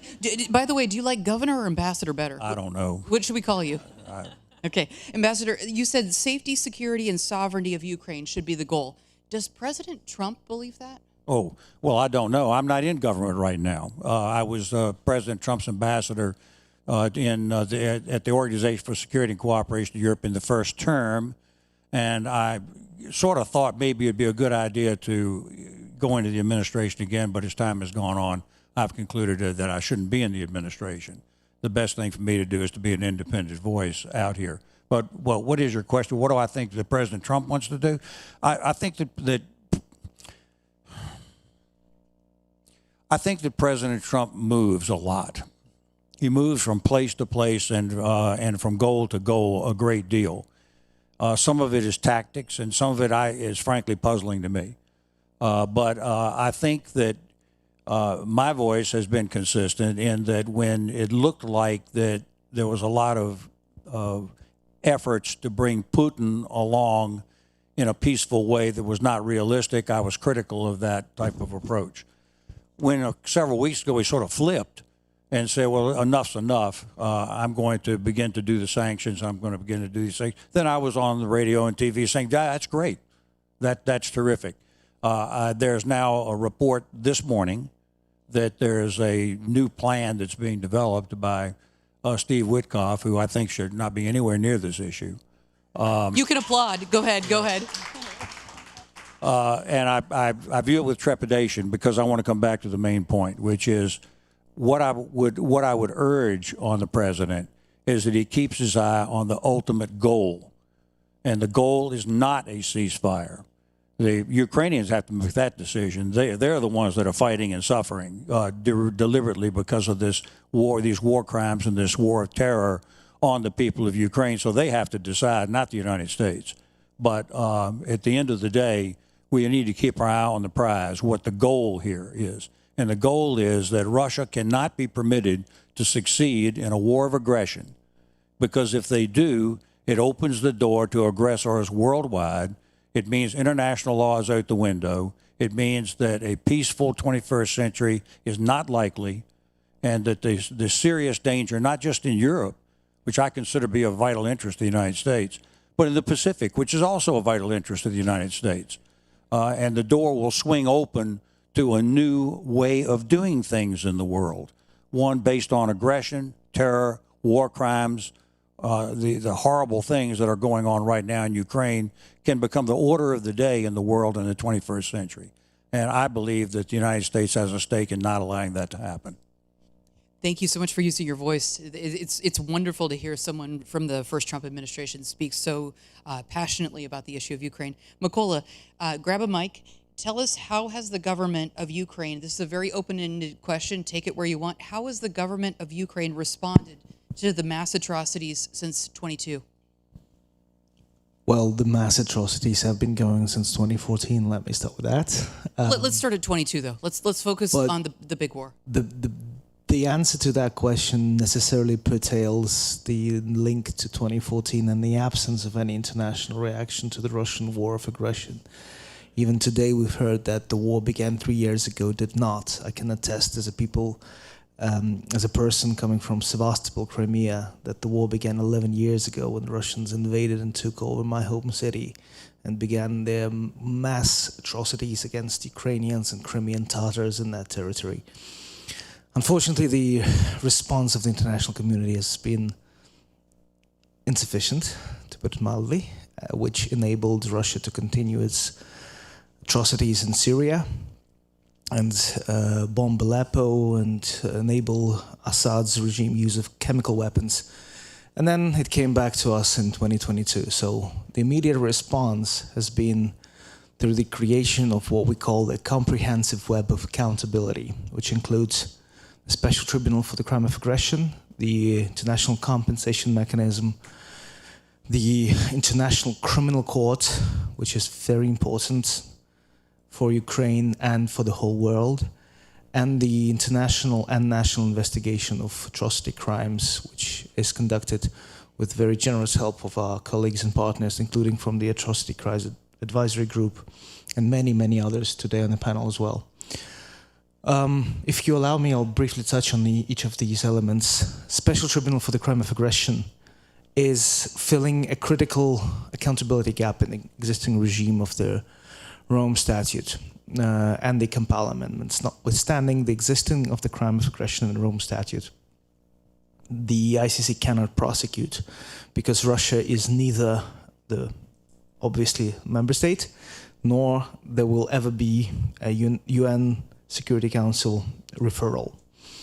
Therefore, following the call for action from academia, we have created this core group of about 40 states, which until very recently also included the US. And we've jointly worked on the establishment of the Special Tribunal. This work has culminated in May this year, when in the Lviv meeting of the core group, we brought international criminal law back home, where Professor Lauterbach, for those of you who've read the East-West Street know, began addressing some of the core issues. So the Special Tribunal, although it's a Council of Europe institution, it's open to all states in the world, at least those who have 140 of those who have condemned the aggression in the UN. We are very much grateful to the US delegation's input, because it was precisely because of their creative ingenuity we were able to find a solution to the immunities problem. So the Special Tribunal, and that's very important, does not provide for immunities of Troika.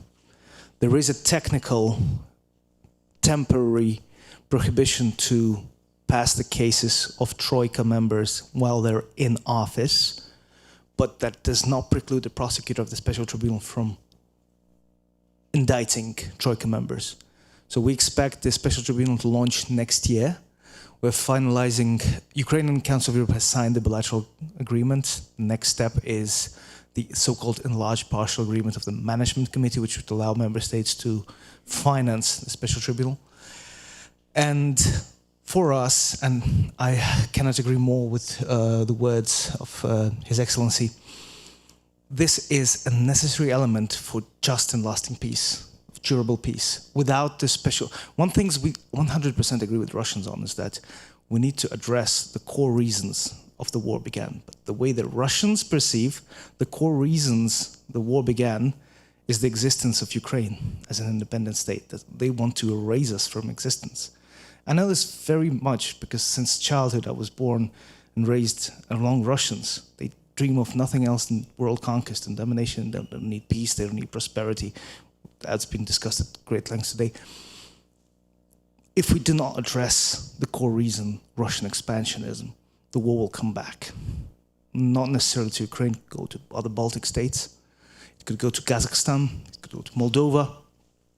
That's the core reason. And that's why you're very right, Your Excellency. This must be the end of this war, the special tribunal. The other element is the Claims Commission, the compensation mechanism.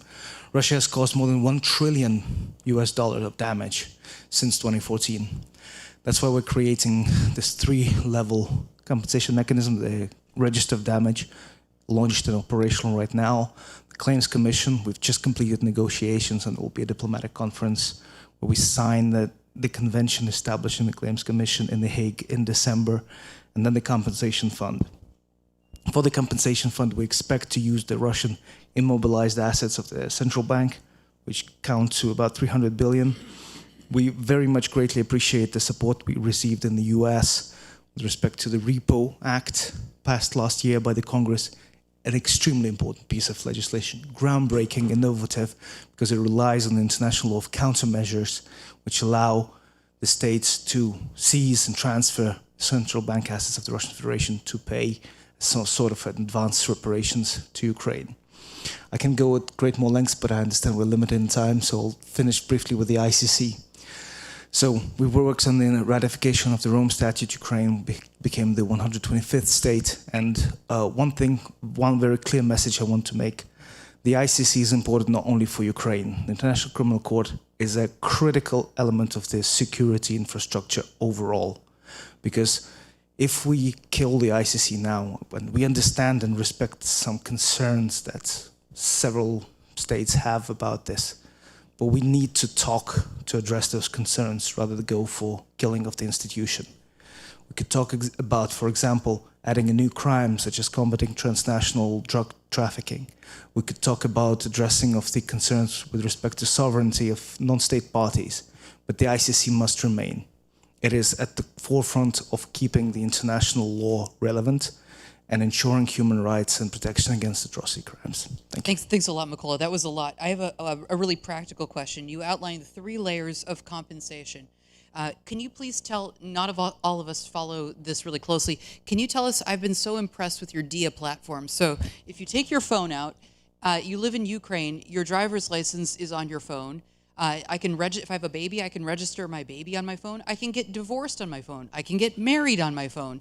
I told this to a priest and he said, don't get divorced, because it takes 30 seconds to get divorced in Ukraine now. But you can also register your damages on your phone. Have people gotten any money yet? Is this working, or is this hypothetical? This is not hypothetical at all. We're actually working very hard to ensure that they will get the money. But in order to get to the 3rd stage, we need to launch the 2nd one. So the Claims Commission will be reviewing all the claims submitted to the Register of Damage. So as of now, using DIA, you can submit your claim for damage, not only the victims and not only Ukrainians. So in future, foreign nationals, Americans and American companies, as well as people from any companies from any other country, which have suffered damage on the territory of Ukraine as a result of Russian aggression, are eligible for compensation. But the Claims Commission will need to review those claims and award this compensation. This is stage 2 on which we're working right now. As soon as we get the Claims Commission up and going, we can talk about stage 3, finding the money. Like our suggestion is the Russian immobilized assets. There are alternatives, so that's being discussed. Got it. Thank you so much. Ibrahim, I have a lot to ask you, but I want to go straight to the issue of Ukraine's children. So I just got off of an airplane. I was in Shreveport, Louisiana, which I highly recommend. It is the home of Speaker Mike Johnson, and I took a child who'd been kidnapped by Vladimir Putin in Kherson.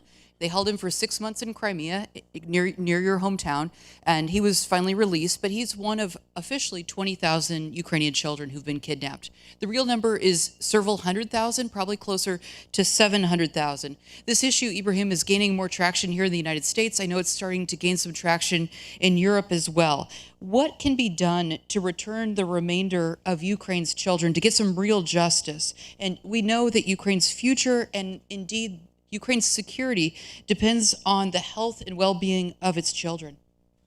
Thank you so much, Melinda, for that question. And thank you so much to the organisers for putting together this critical conversation at this very critical time. So let me just quickly let you know how we got involved in this. The New Lines Institute got involved in all of this. So after the invasion of Ukraine, literally just weeks after, our institute was contacted by the Deputy Prime Minister of Ukraine asking if we could do a report similar to the report that we had done on the Uyghur genocide, which was used by the State Department to make a genocide determination. So I travelled to Ukraine with a number of people to undertake an investigation. And on my return, we put together teams of scholars. Many of them are in this audience. Our report, we had reviewed by 55 of the top legal scholars, and it was then used by 13 parliaments around the globe. And I travelled to many of them myself to vote for genocide determinations. We essentially, from the outset, believe that this is a genocidal war, and the purpose of this war is to essentially wipe out Ukrainianness. Now, one of the challenges we have in the current negotiations is that there's two very different conversations happening. On the one hand, many people in this administration believe that they can satiate Putin with 5% of the land, 10% of the land, 50% of the land. But this in reality will have no effect whatsoever, because the reality is Putin and his leadership have said over and over again, the issue is not the land, it's Ukrainianness. In July 2021, for example, he said in an essay that Ukraine is an artificial creation. He denied that it has its own language, culture and history. In February of 26 of the same year, the chair of the Duma, Vladislav Surkov, said, there is no Ukraine, there is no Ukrainianness. This is a disorder of the mind. There is no nation. And we've seen Medvedev also say, we will do everything we can to make you disappear, what our grandfathers failed to do. I hate them. They are bastards and degenerates. I will make them disappear. So the issue is not land. The issue is not territory. The issue is the identity of Ukrainianness. Now, I wrote an essay in March 1st, 2023 in Foreign Policy magazine on Russia's theft of children, Ukrainian children, is a genocidal act. And even when I was trying to get it published, I got pushback from some of the editors because we use the term genocide interchangeably with mass murder. You know, there's a genocide going on here, or, you know, when they're talking about mass atrocities.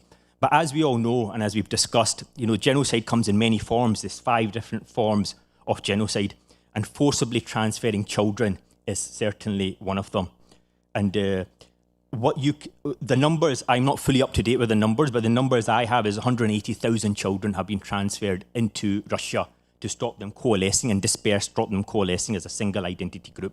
Now, this is a genocidal act, and the ICC warrant, I believe, against Putin was based on this, simply because he came on TV on a telethon and he boasted about taking Ukrainian children.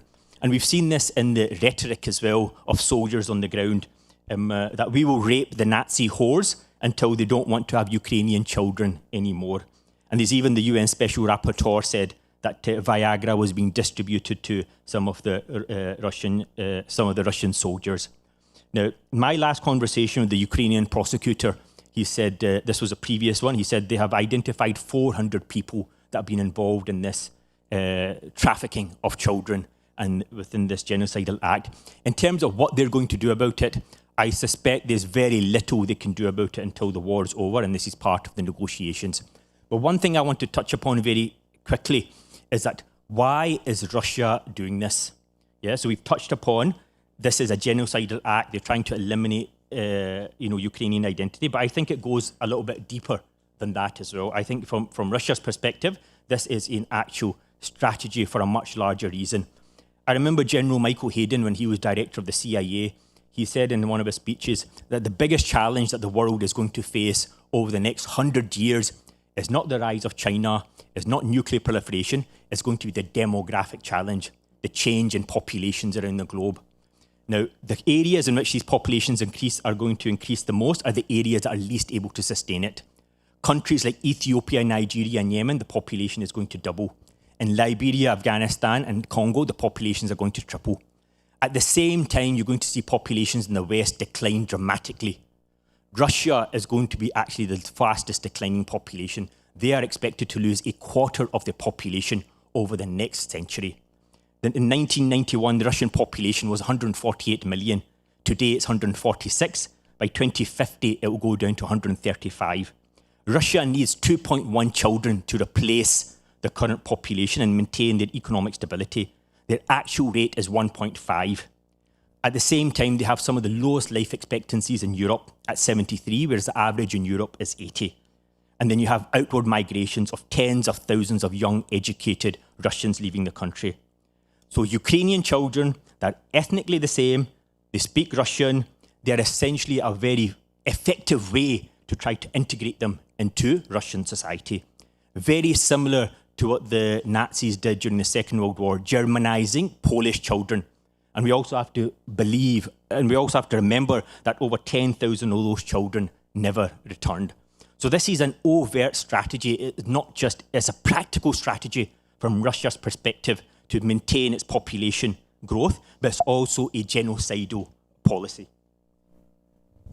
Thank you so much, Azim. That was very comprehensive. I just want to give, build on what Azim said. Harley Balzer, a professor emeritus at Georgetown, has done wonderful work on Russia's demographic problem. I recommend his new book.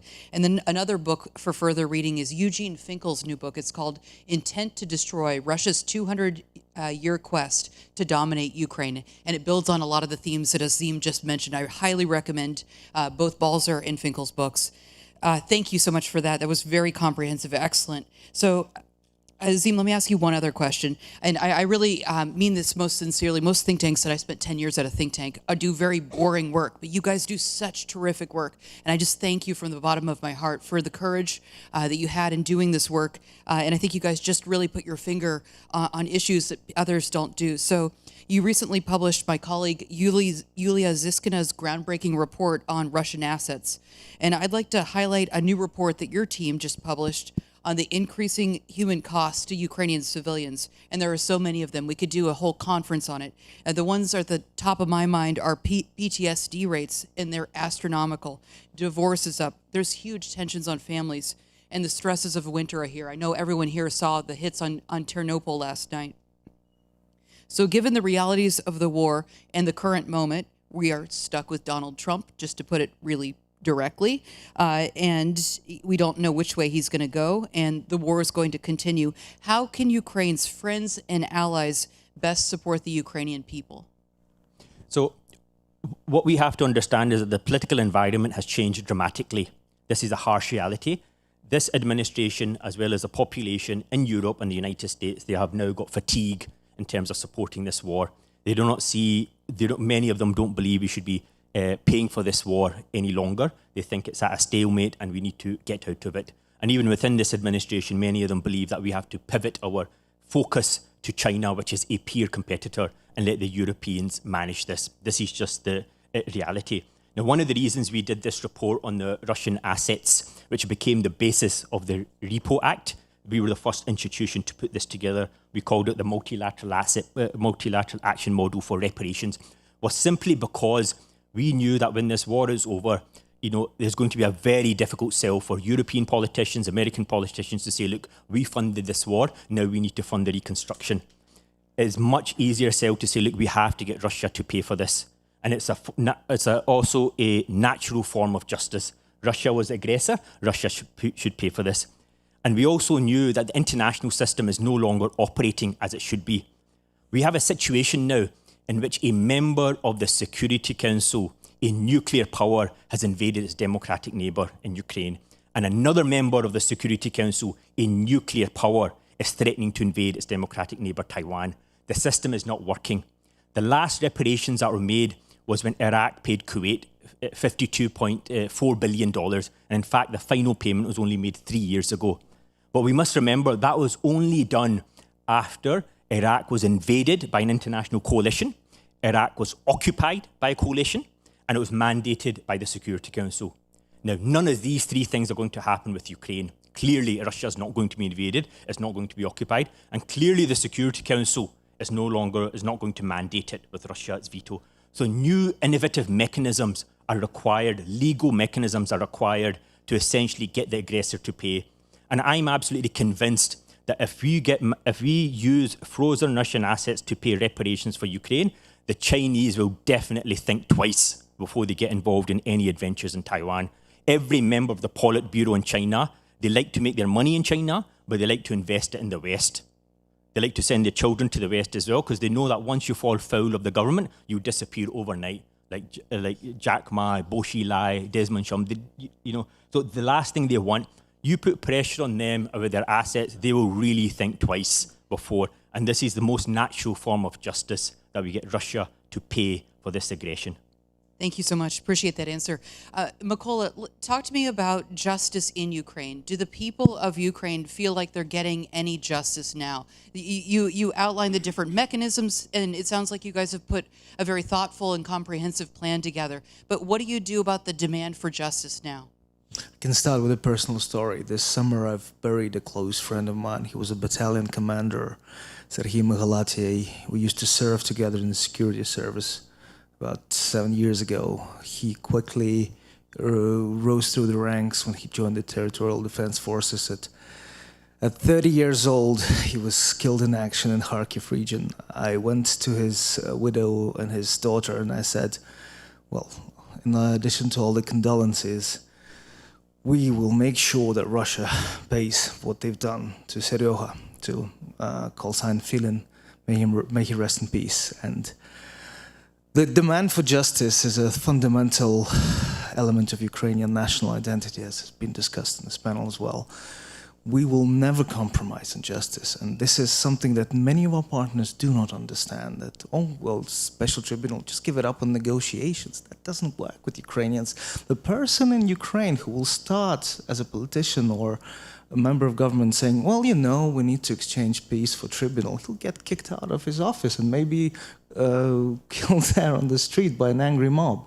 Because this is something that we feel very strongly about. This is something that we will never live with. We have already been wronged when we have been promised security guarantees in exchange of our nuclear weapons.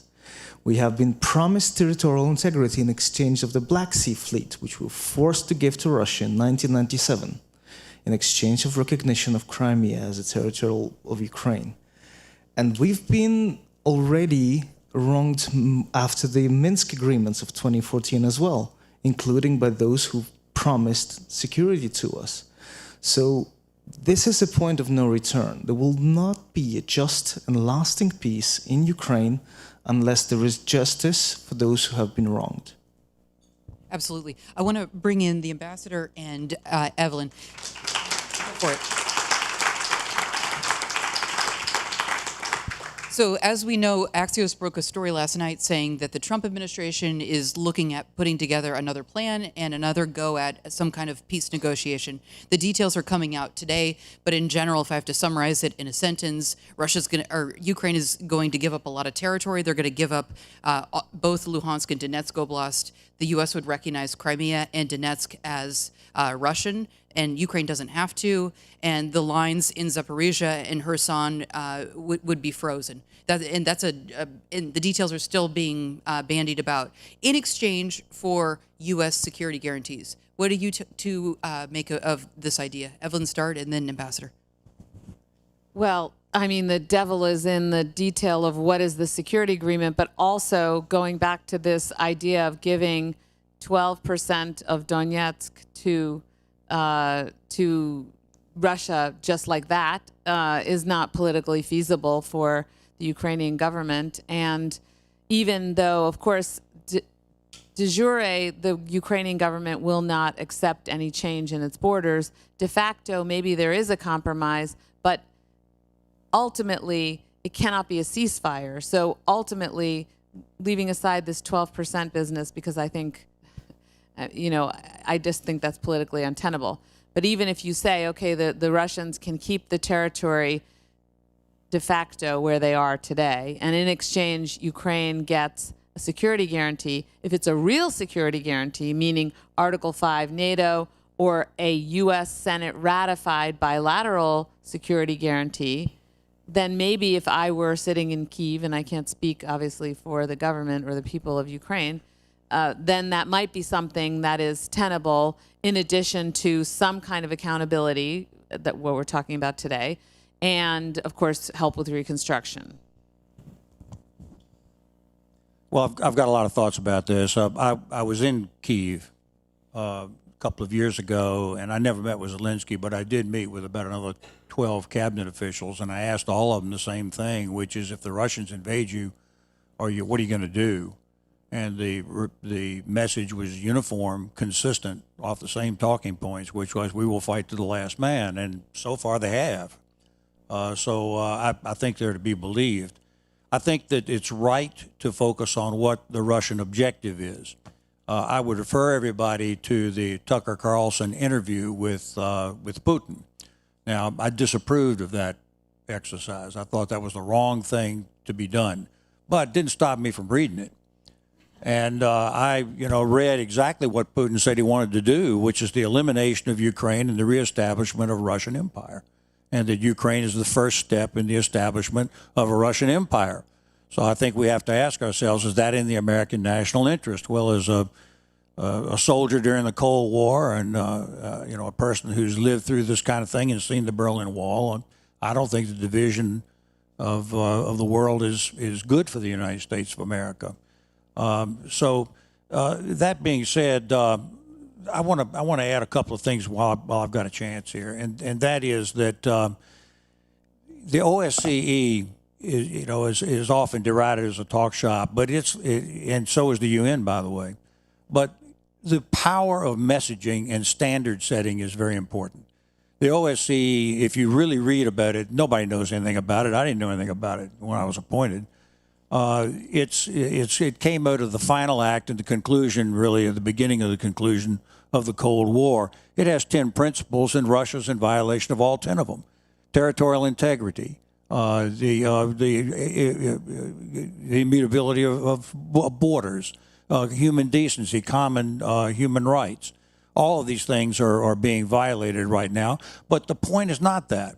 The point is not that the OSCE, or anybody else can put an army in place to enforce those standards. It is that the standards exist because the organization exists and talks about it. So what are the standards for the 21st century? Are they going to be the standards of the OSCE and the final act? Or is it going to be some Wild West type of situation in the 21st century where the strong do what they want and the weak have to submit to it? And then likewise, I would say this, there is this International Criminal Court. I want to double back to what you were saying about that. I think the ICC is terribly important because it sets a standard where there is an indictment here of Putin. Can you go up to Moscow and pick him up and bring him back to The Hague and try him? No, not today.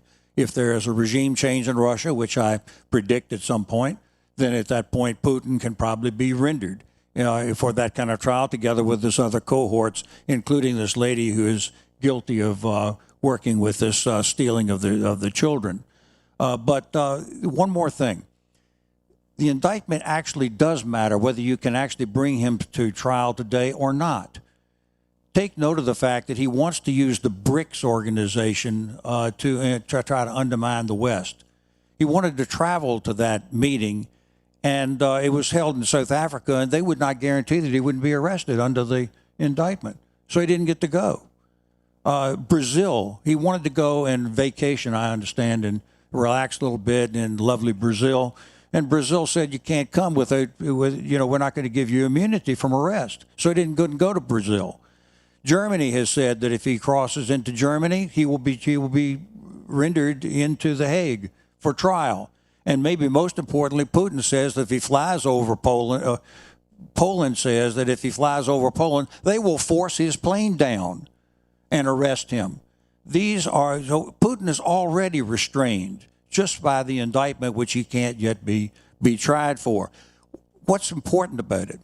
It's that the political messaging and position of standards in the world today are important as to what we say and what we do, whether you can do it today on the battlefield or not. The battlefield is important, but most importantly is the standards of Western civilization. I can't resist that. Yes, go ahead. That was beautiful and moving, but Azim just pointed out that the system is broken and that we see the ugliest genocide we've ever seen since World War II unfolding in front of our eyes, and there's no consequence for it. So, I mean, yeah, it's wonderful these things exist, and it's wonderful he can't go to Brazil, but there's no way to force him to stop. You know, we're in a world war now. We're in this is called a hybrid war. I learned about that while I was ambassador, and it's not just on the battlefield of Ukraine, but it's sabotage, it's the use of drones, it's the intervention into airspace, and that's just the military part. Frankly, the diplomatic and political aspects of what are going on here are pivotal. So, for example, I don't advocate that Ukraine surrender an inch of territory. Because that then opens the door to a much wider problem in the future. Not just in Ukraine, but worldwide, in my view. So I think that the right thing to do is to recognize that any type of negotiation has got to be based upon the preservation of Ukraine for the greater and common good of the preservation of the rest of the world. Otherwise, we're going to end up with aggression, war crimes, and atrocity being the order of the day in the 21st century. And the West can do this too, but we have standards in which we try not to do these things. But you open up this door, and it's Katie bar the door as to who's going to win or lose this in the 21st century. I think we should do everything we can do today to not let that happen. Not to have a war, but to avert a war. That ought to be the goal. But you're not going to do it by negotiating with a war criminal. Let me ask. I want to ask Azim a question, and then come to you, Evelyn. Azim, I have a tasking for New Lines Institute, and I think you guys are up for it. And you have a lot of really smart students here who are going to have to write papers soon. So you got good research brains in the audience. What is the new institution going to look like? What are you guys thinking about in terms of global justice institutions that would allow a country like Ukraine to stop and actually punish someone like Putin? So what do the new institutions look like? I have no idea. I think essentially we need to ensure that the current system we have, as imperfect as it is, in terms of its setup and in terms of its application, it's always been imperfect. There's massive holes in it. It's applied selectively, but it is still the best system.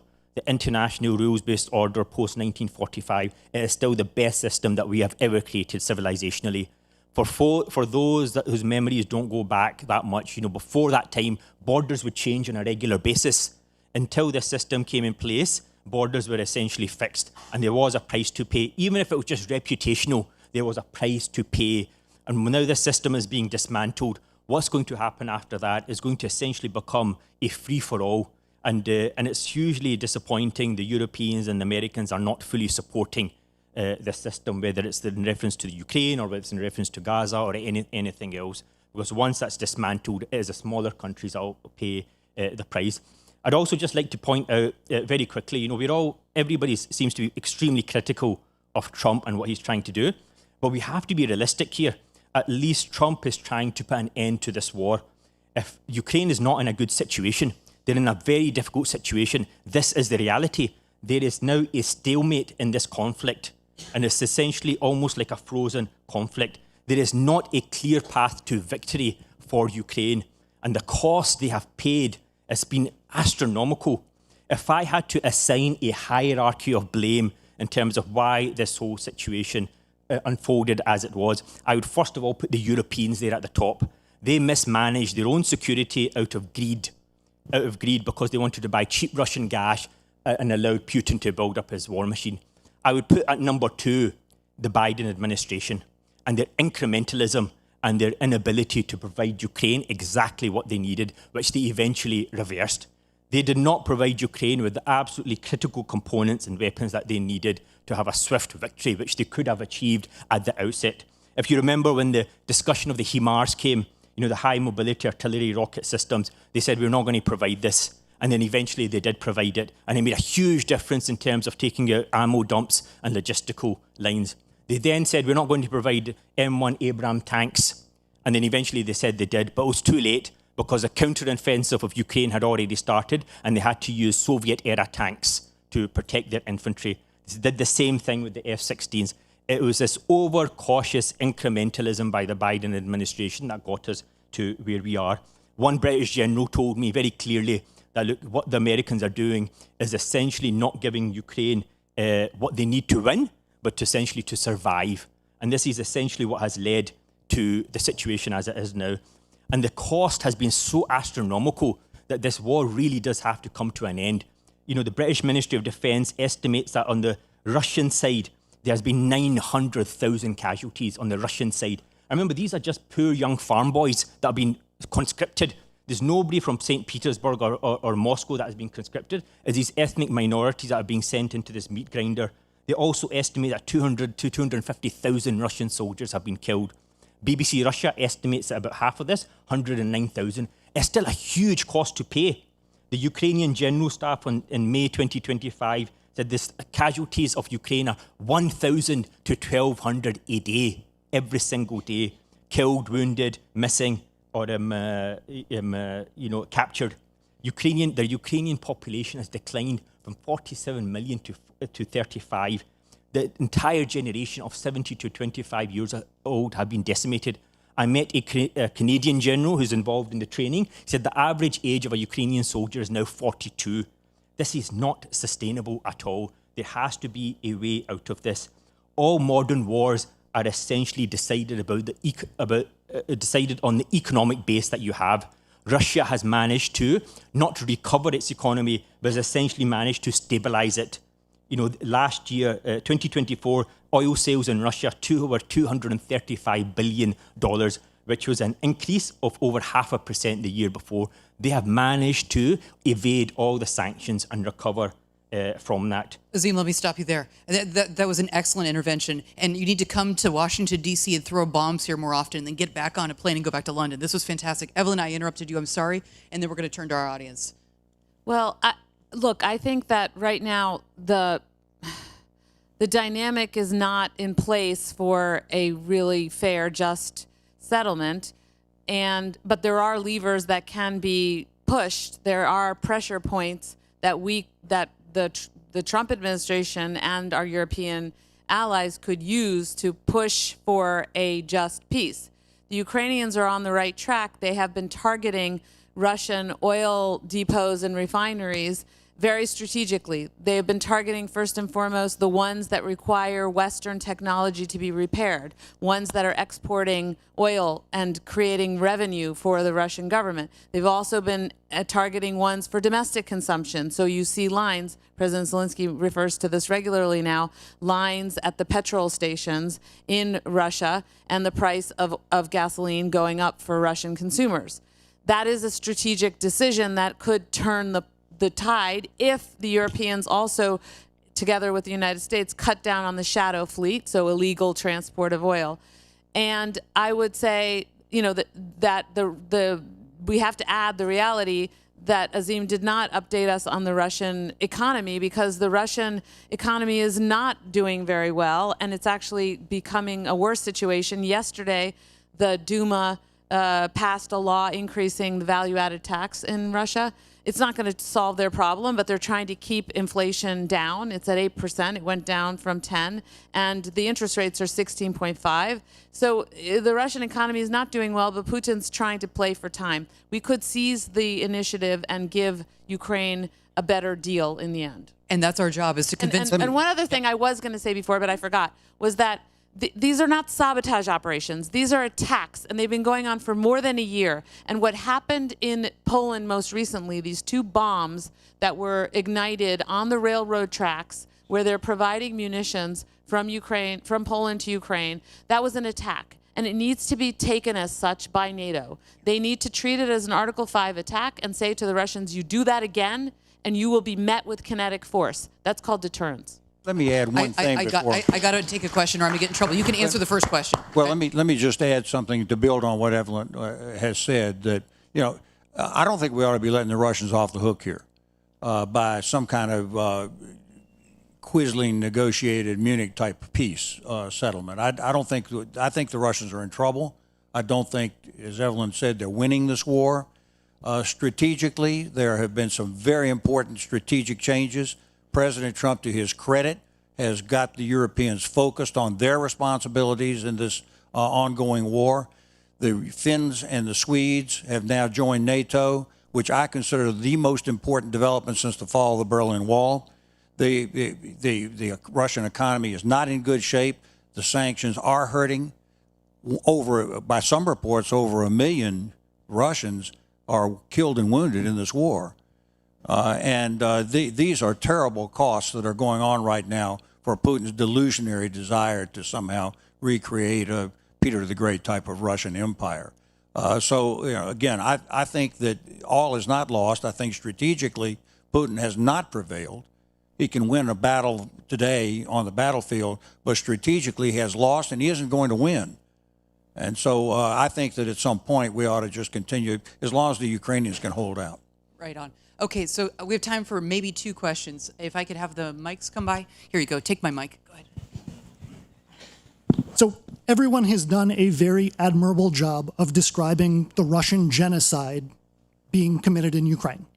And they've also described the incapacity of all of our international institutions to stop this.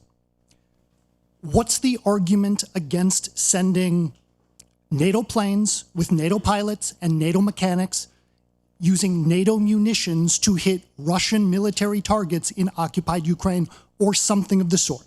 I understand the Trump administration will not do that, but the Biden administration didn't do it either. Why not? Why not that stronger kinetic intervention that Dr. Farkas is talking about?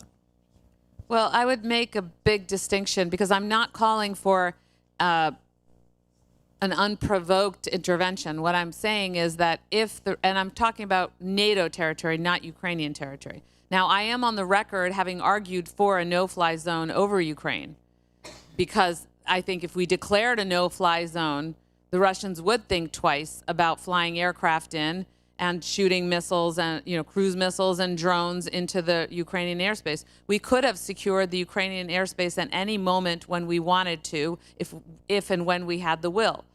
So we didn't do that. Now, the reasons, look, I was in the Obama administration, and I will say I'm not letting any administration off the hook, and I don't want to point the finger just at, somebody was pointing the finger at the Biden administration. It was me. I think that's not fair because everyone failed when it came to providing Ukraine with the assistance it needed to stop Russia. And we had it in our wherewithal all along to this very day. So the problem has always been political. Now, I will say, if you're sitting in the White House, yes, you don't want you don't want a war with Russia. You don't want NATO going to war with Russia. You don't want America going to war with Russia. You certainly don't want it to escalate to the nuclear level. But there are many things we could have done before we got to that scenario. But that scenario, whether it's nuclear or conventional, is something that makes policymakers often take a course that is more risk averse than the stakes require. Wonderful. I think I have time for one more question, maybe 2 more questions. Okay, hands, please. What's that? You want to go ahead, please. Sorry. So, fully agree with what you said. Just one short addition. Fear is the main cause. Russia has militarized the fear of nuclear escalation, and further to what my colleague in the panel has just said, this has been the cause why we didn't win the war in 2023. We could have won. The war would have been over if not for the escalation management approach some of our partners have unfortunately said. But there is still way for us to succeed. And we do not ask a lot. And by the way, we're fully aligned with President Trump's peace agenda. We believe that peace through strength is possible, but you need to demonstrate strength to ensure peace. And we have one very clear call to action. Transfer the Russian sovereign assets for the defense of Ukraine. We will buy American weapons to stop this war. That's it. But Mykola, just clarify though, is the U.S. the problem on the Russian assets, or No. is it Europe? Who's the problem? Belgium. Why? Fear. Why? They are afraid of Russian retaliation. One thing, final point here. Military? All complex. So one thing the West does not understand is that Russia is already at war with you. And it's time to recognize this. You can use this don't look up metaphor as long as you, but Russia is already working to destroy the collective West. This is their modus operandi, this is their agenda. They oppose the rules-based order, and you need to wake up. Thank you I very think the much. people in this room are awake, but I have time for one more question. No more questions. Oh, go ahead. Okay, if you could grab the mic.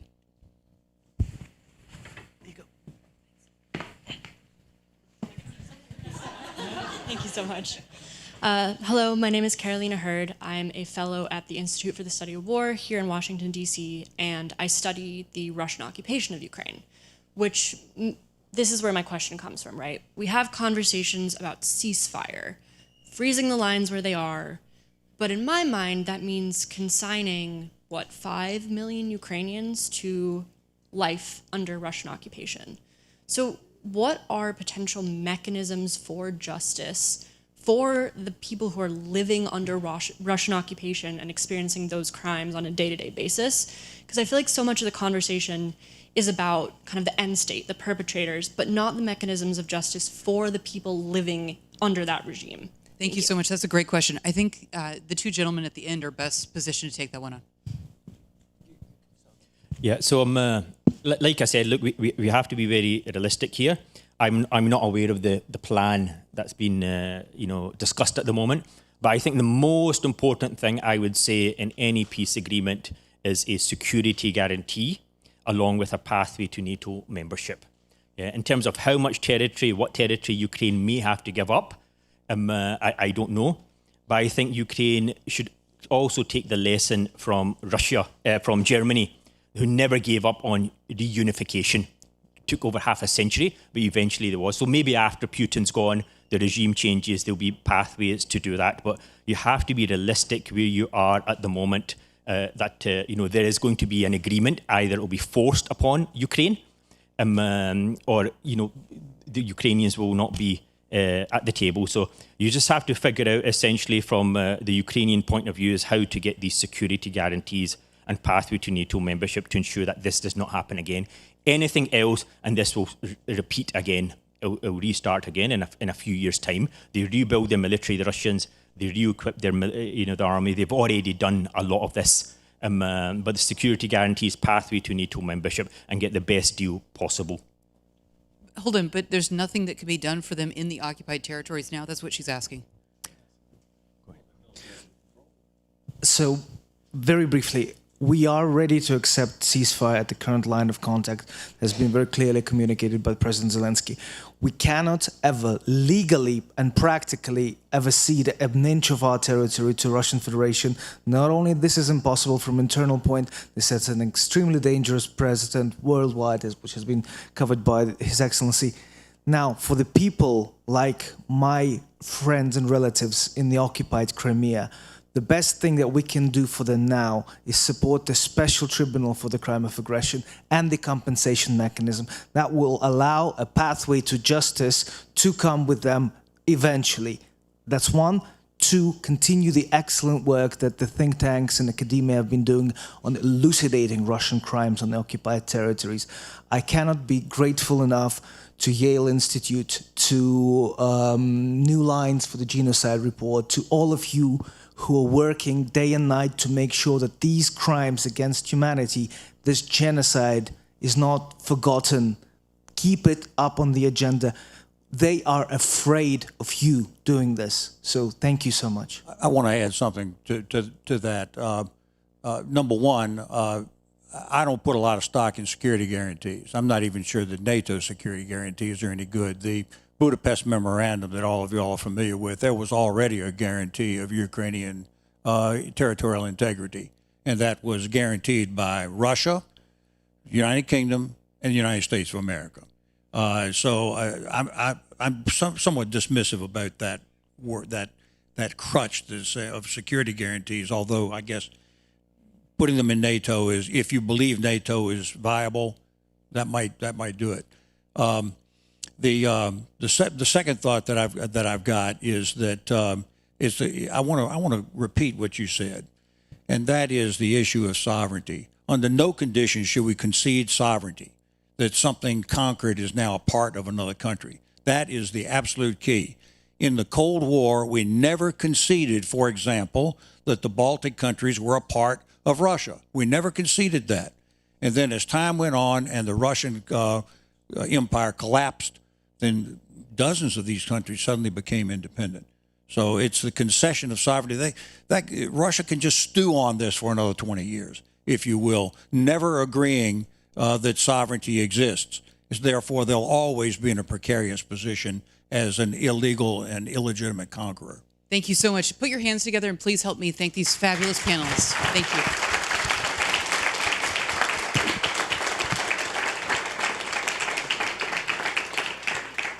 May I please ask you to stay in your seats? We're going to do a quick change, and panel 4 will be up here in 5 minutes. Sit still, please.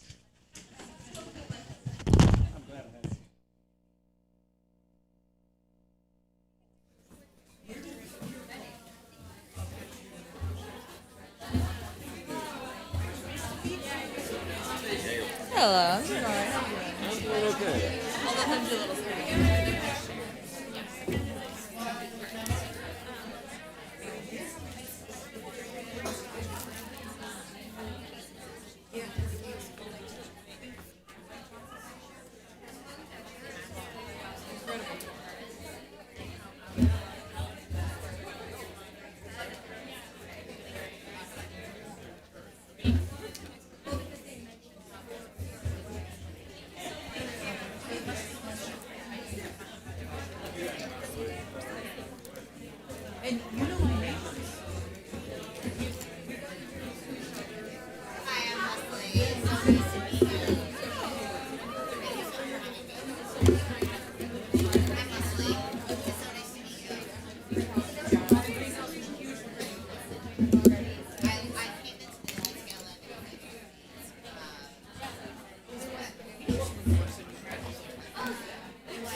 colleagues, please feel free to take your seats. We're about to begin our fourth and last panel for today.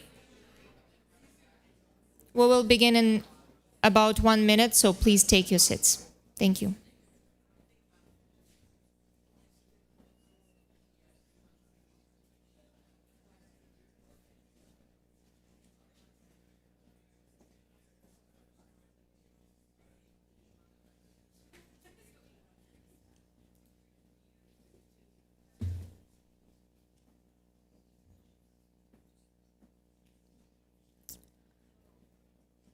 Thank you all for being here with us. We're about to start our fourth panel.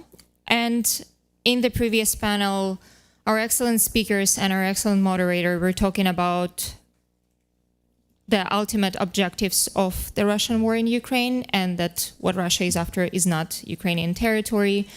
And giving Ukrainian territory to Russia will not stop its atrocities in Ukraine, and Russia is after Ukrainians and their Ukrainian identity as such. And while there are measures in place to contain Russian atrocities and Russian war of aggression, and Ukraine is putting up a fierce resistance helped by the Western allies of Ukraine, including the US and Europe, without which Ukraine could not have been fighting for this 3.5 years of the full-scale invasion. There is still a lot that needs to be done, and so our last panel that has an ambitious name, a plan for action, is going to feature some of the experts and visionaries of how this war of atrocities can be stopped. It's my pleasure to present to you our excellent moderator, Anna Lezhava, Senior Policy Officer at Georgetown Institute for Women, Peace and Security, who are also co-organizers of this excellent conference. Anna, the floor is yours. Thank you so much, Anastasia. Thank you for everybody for staying with us for so long. And I promise we'll keep it short, and this is the last panel. We have an easy task, as Anastasia mentioned, to come up with a plan of action for our collective advocacy for Ukraine. And it's been absolutely incredible to see so many organizations coming together to identify real reason behind Russia's war in Ukraine and find some accountability. I have a great panel here with practitioners, foreign policy experts, and please let me introduce them. To my left, Simon Papuashvili, Program Director for Eastern Europe, South Caucasus at International Partnership for Human Rights. Leslie Shield, non-resident senior fellow at Eurasia Center at Atlantic Council and president of Rising Communications. Dr. Michael Cicire, security and defense researcher at RAND Corporation, an affiliated scholar at Center for Eurasian, Russian, and Eastern European Studies at Georgetown University, my alma mater. And last but not least, Jillian Hübner, Executive Director of the Collaborative on Global Children's Issues at Georgetown University. Thank you so much for being here. I'll start with Simon, with you. You and I both come from Georgia.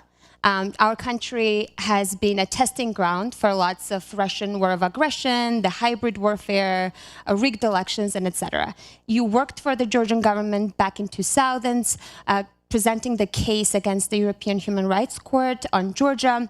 So you have vast experience in trying to chase the accountability and catch the killers. What would you say are concrete ways and steps we could seek accountability for the crimes committed in Ukraine? What are the institutions, existing institutions, we can take advantage of? And I would also love for you to mention a bit about this newly established tribunal on crime of aggression at the European Council level, Council of Europe level. Thank you so much. Thank you for the introduction, Anna. Perhaps I would start my intervention with three statements. Statement one is that Russia has committed multiple atrocities in over 100 years. Statement two is that not once Russia and Russians have been held accountable for these atrocities. Not once. There simply has not been a precedent. And the statement number three is that until we break this impunity cycle, we will most likely see Russian atrocities to continue in Ukraine and elsewhere. Now, about what to do with this. So when we talk about accountability, there are a number of dimensions, mostly three. Number one is domestic accountability mechanisms and avenues. Number two is international accountability avenues. And number three is using third country jurisdictions to hold perpetrators to account and facilitate access to justice. I would like to cover briefly those three dimensions and kind of link them to what US government has done, has been doing, and could do in the future. Let's start with the domestic accountability avenues. US has played key role in supporting Ukrainian government and civil society-led initiatives to investigate and document atrocities that Russia has been committing since 2014, but especially these efforts have been scaled up since 2022, since the full-scale war. US has placed outsized role in supporting, boosting the capacity of the Ukrainian national institutions, including prosecutor's office, police, state security service, etc., to be able to help to treat this unprecedented volume of crimes that have been described in these previous panels, by providing advice, by providing expertise, and also by providing funding, simply speaking. The same way, you know, Ukraine has very vibrant civil society, and there are literally dozens, if not hundreds, of organizations that are involved in this. And these organizations have been sustained to a great extent by the US government, including through funding and other means. Unfortunately, we have seen this dimension affected by foreign aid cuts that started this January. Some of this support has been restored, as we have seen and heard from previous panelists. I really hope that you know, it will be fully restored, because it really plays vital role. And unfortunately, Europeans or others have not been really able to fill that gap. When it comes to international accountability mechanisms, perhaps one key institution, again, that has been mentioned here is the International Criminal Court. This court is important because, you know, it is a court that has 125 member states, so it covers around 2/3 of the UN states, so high degree of legitimacy. This court doesn't have legal barriers to, like, immunities, etc. So it has a mandate to try those most responsible, and it has been very proactive in addressing these atrocities. Unfortunately, we see a little bit of a short-sighted approach by the US Trump administration, more specifically in relation to the ICC. The sanctions that have been imposed on this court have undermined its operations. Unfortunately, court is also experiencing some other troubles that come from within. I believe that it is in the interest of the United States to change its stance in relation to this court, lift those sanctions, and support the court so that it can fulfill its mandate. The other initiative, which is about the Tribunal for Crime of Aggression, is unique initiative, which is making significant progress, and I believe it will play a very important role in this complex web of accountability. I really hope that this tribunal will be made operational, and I also hope that the United States and Trump administration will support this court, its establishment and its operations once it has been established.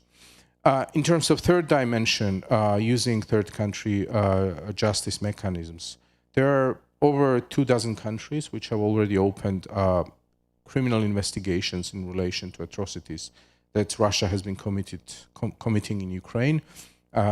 These have, like, again, different dimensions to them.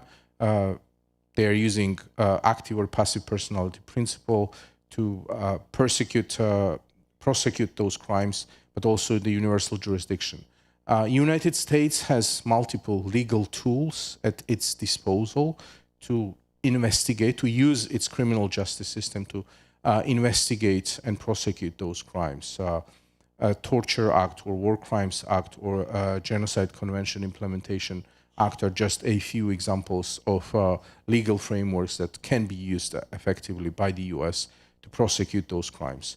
There has been some efforts to do this, but to date, these efforts have been rather minimal, and I really hope that this will change and we will see more proactive action from US government and judicial actors here in the US to hold Russian perpetrators to account. I'll stop here, Anna. Over to you. I have so many follow-up questions. Perhaps one quick follow-up.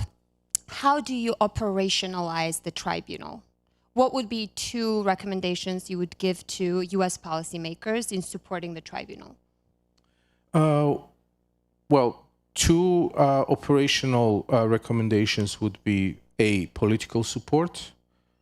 This is a political process. And US, as has been described by previous panelists, have played very important role in shaping the concept of this tribunal. I hope that Trump administration continues that political support. And the second dimension is funding. Any tribunal, setting up any tribunal costs money. Unfortunately, it's not cheap. And someone has to put this money behind. And I hope US will be an important contributor. Thank you so much. So I'll turn to Jillian now. We have seen on the ICC, at the ICC level, one successful case that issued the arrest warrants for Putin and Maria Lvova-Belova on the forced deportations of children. But I don't think we're going to see Putin behind the jail bars anytime soon. So the real work really happens on the ground in repatriating these children back to Ukraine. So what are the key policies, advocacy, actual programming that is helping to bring back these children back to Ukraine, and not only to bring them back, but also ensure that they heal from this trauma and they are successfully reintegrated into the Ukrainian community? Thank you. I think our sector, the child protection sector, has always been vastly underfunded. It's not been prioritized in any government, really, in a serious way.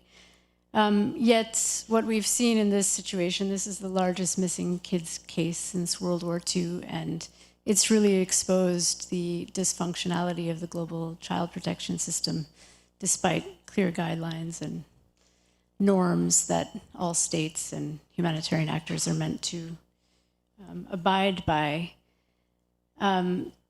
As we know, the numbers are not clear. The official number is around 20,000 children removed from the territory of Ukraine. That number is probably vastly higher, and that number hasn't changed in the last couple of years. So there are 1.6 million children in occupied territories. It's very difficult to tell what's happening to them since we don't have access. Of the number who've been deported, only 1,819 have been returned. And of that number, 1,026 have been returned by Save Ukraine, which is a Ukrainian non-governmental organization. What works is, I mean, we've seen complete silence from many of the primary child protection actors. The UNICEF has been relatively quiet. The ICRC, which has a mandate to facilitate these kind of returns, has been relatively quiet. A lot of organizations are, of course, talking about humanitarian neutrality, and they don't want to expose their operations on the ground and whatnot. But sometimes that humanitarian neutrality becomes a little bit suspicious, right? Especially when you don't see any action resulting. But what is working is what always works in these situations, which is the community. 90% of the child protection burden is borne at the community level. And this is what we're seeing in the case of the returns, which are mostly facilitated not through official high-level negotiation, though there have been many attempts to do that. We've seen Qatar involved. We've seen the Vatican try to be involved. We've seen, diplomatic statements from the U.S. In Istanbul, but they've only resulted in a handful. Melania Trump suggested that she was involved in the return of 8 kids. But what is working is this frontline response. And just as an example, I was also with one of the boys who was returned by Save Ukraine last week. He was in the United States. He was abducted when he was 13, held for 6 months. And his mother, along with 11 other mothers and grandmothers, made the perilous journey to Russia and then back to Crimea to get their kids. That was a local operation funded by Save Ukraine through private donations, and it was sort of an underground railroad. That's what's working, believe it or not. It's the burden is being borne by moms and grandmothers, and yet these local responses are very poorly funded. I would also say that in this situation, the boy who was rescued learned about Save Ukraine from another boy who was rescued. So the young people who are abducted, if they're able to maintain a contact, they use that to save each other. And we can't underestimate that kind of strategy and resilience. That communication from child to child is actually extremely powerful. And so maintaining those kind of connections is critical. This is very common. We see this also in the children who were separated at our border during Trump 1. Many of them are still separated from their parents. And what's working is this frontline contact between child to child, mother to mother, social worker to social worker. None of that is very effectively or highly funded work, but it does work and it takes a lot of time. I think in this case, we're going to probably need to see a 10, 20, 30, 40-year effort to trace these kids. There is the International Coalition for the Return of Ukrainian Children, which has 45 member states. But again, if you look at how that effort is being organized compared to how Russia is organizing, Russia is spending 70 billion euros on this, 70 billion rubles on this system, which is about $867 million per year, to organize a system to abduct children and re-educate them. The United States, in response, is spending $0.00. So the burden is falling on moms and grandmothers. Thank you so much for sharing that, and that is quite concerning.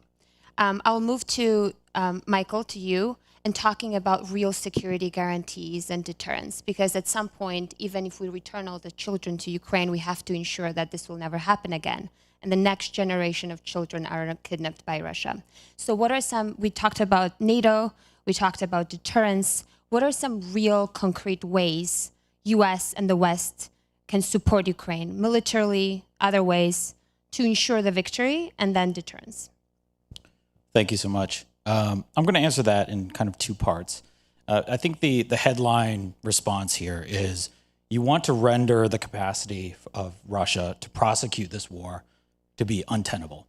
And to do that, we need to understand what it is they're trying to do and by which method, by what doctrine they're operating. And in looking at this, I think it's important to think about Russian military doctrine not just as some kind of an incidental thing in which the destruction and the civilian death toll is a product of, but actually a purposeful, instrumental type of system that is actually giving power to a war that has eliminationist intent. So I think it's really important to think about it, about Russian doctrine, military doctrine, and its concept of operations as something that is predictive and also advises an eliminationist campaign based on what you can see as an internal warfighting logic. So for the most part, the West, and you see this a lot in panels like these or in news reports, we often project our own norms and battlefield experiences onto civilian deaths in Ukraine by the Russian campaign. And by that, what I mean is we often use terms like indiscriminate or collateral damage or things like that. We assume that collateral damage or that the civilian deaths are a product of collateral damage or misfire or poor targeting or even apathy towards Ukrainian civilian population centers and strategic targets. But what that misses is that Russian military doctrine itself actually advises and focuses on the targeting of civilians as well as civilians' infrastructure as part of its overall warfighting concept. So far from being indiscriminate, it's actually quite discriminate. It's for the most part closely calibrated and a matter of doctrine and concept of operations in Ukraine. So when you take a step back and you look at Russian doctrine, there's sort of multiple expressions of it, but a couple that come to mind is new generation warfare and active defense. And what these concepts do, both in the larger Russian military doctrine, but specifically in Ukraine and its concept of operations in Ukraine, is it fuses the kinetic with the non-kinetic and the informational into a single continuum of warfighting that is predicated on the targeting of the military economic potential of the adversary. And by that, they mean that anything that can be used to sustain resistance by the enemy is justifiable as a target. And so what that means in practice is that the targeting of power generation in winter, the targeting of dams like Kharkova Dam, or even individual civilians themselves, like the safari hunting that we've seen with drone attacks. These are all justifiable targets in Russian military doctrine and concept of operations in Ukraine, precisely because they undermine the morale of the adversary and they deplete the capacity for the Ukrainian nation to exist. Now, this is also, of course, undergirded by a particular view of Ukrainian-ness, of Ukraine, and previous speakers have spoken about this very eloquently, one that is essentially of denial, where Ukrainian-ness can only exist, where there's at this point, an official state ideology, where Ukrainian-ness can only exist insofar that it is subordinate to and in collaboration with Russian hegemony, Russian state hegemony and ethnic hegemony. And so by definition, its war against Ukraine means that any person, any civilian who resists or who does not subscribe to that particular idea of Ukrainianness, except that being one that is subordinate to Russianness, is a part of the military economic potential of the adversary, and thus free to be targeted. And not just free to be targeted, but advised to be targeted. Now, if we think about the pattern of attacks in Ukraine, and we look at the ways by which Russia has comported itself, it has attacked a number of targets that Western military analysts have sometimes been kind of puzzled about. Like, why would they use a Kinjal hypersonic munitions against a neighborhood? It must be a misfire. Why would they use these expensive precision-guided weapons that they have a limited number of against a hospital? Must have been an accident. But the actual reality from a Russian military doctrinal logic is that this is perfectly logical, and that targeting is part of the capacity to deplete Ukrainian military resistance or national social resistance, as well as to sow fear and demoralize Ukraine more broadly. So that's the first part. That's kind of the baseline, and what to do about it is how do you fight back against that? And I think we have to think about prevailing Western strategy as one that has relied for the most part on and this is across administrations at this point, exhausting Russian capacity to make war by arming Ukraine, and some would say insufficiently, but by arming Ukraine with the weapons, with a certain number of weapons, and by leveling sanctions to limit Russian progress in the theater. And, actually on some level, that has worked. I mean, you saw the videos that Julia was able to provide. I'm sure many of you have seen the statements. And even in the West, there was a great expectation that Russia would be able to succeed within days. And Russia has clearly not been able to do that. They've incurred tremendous losses. Their economy is in a very difficult state. And functionally, on the whole, they have not made significant progress. And I think that's really worth saying. That they have, yes, we have mid-sized cities that are taken every so often, and that's an absolute tragedy, but they are not realistically any closer to their ultimate political objective, which is the wholesale subordination of Ukraine. And I think that's worth saying. The problem, though, is that attritional warfare is essentially what we're saying that we're doing, where we're kind of forcing the Ukrainians to engage in attritional warfare, which is horrendous for their own population. But also, attritional warfare is the Russian default. And over the centuries, this has been the default means by which Russia has engaged in warfare and grown its empire to the extent that it has today. The Russian Federation, as we know, contains a multitude of peoples who are not ethnic Russians, and that was not some kind of an accident of history, but a deliberate series of campaigns. And so attritional warfare kind of feeds into a Russian self-conception of strategic culture, where they believe, almost as like a law, that they can win almost any attritional war. And even in the West, we'll often talk about this in terms of there's axioms like, never fight a land war in Eurasia, right? That is actually that speaks to this idea that you cannot win a war of attrition against Russia. And so this actually almost feeds into Russia's self-conception, its strategic culture, and its belief that it can win at some point in Ukraine. So it's not enough to just dole out a petering of weapons to Ukraine and extend the horizon for the Russian war, because again, that feeds into this Russian self-conception. One has to do something to appreciably change the dynamics of the war itself.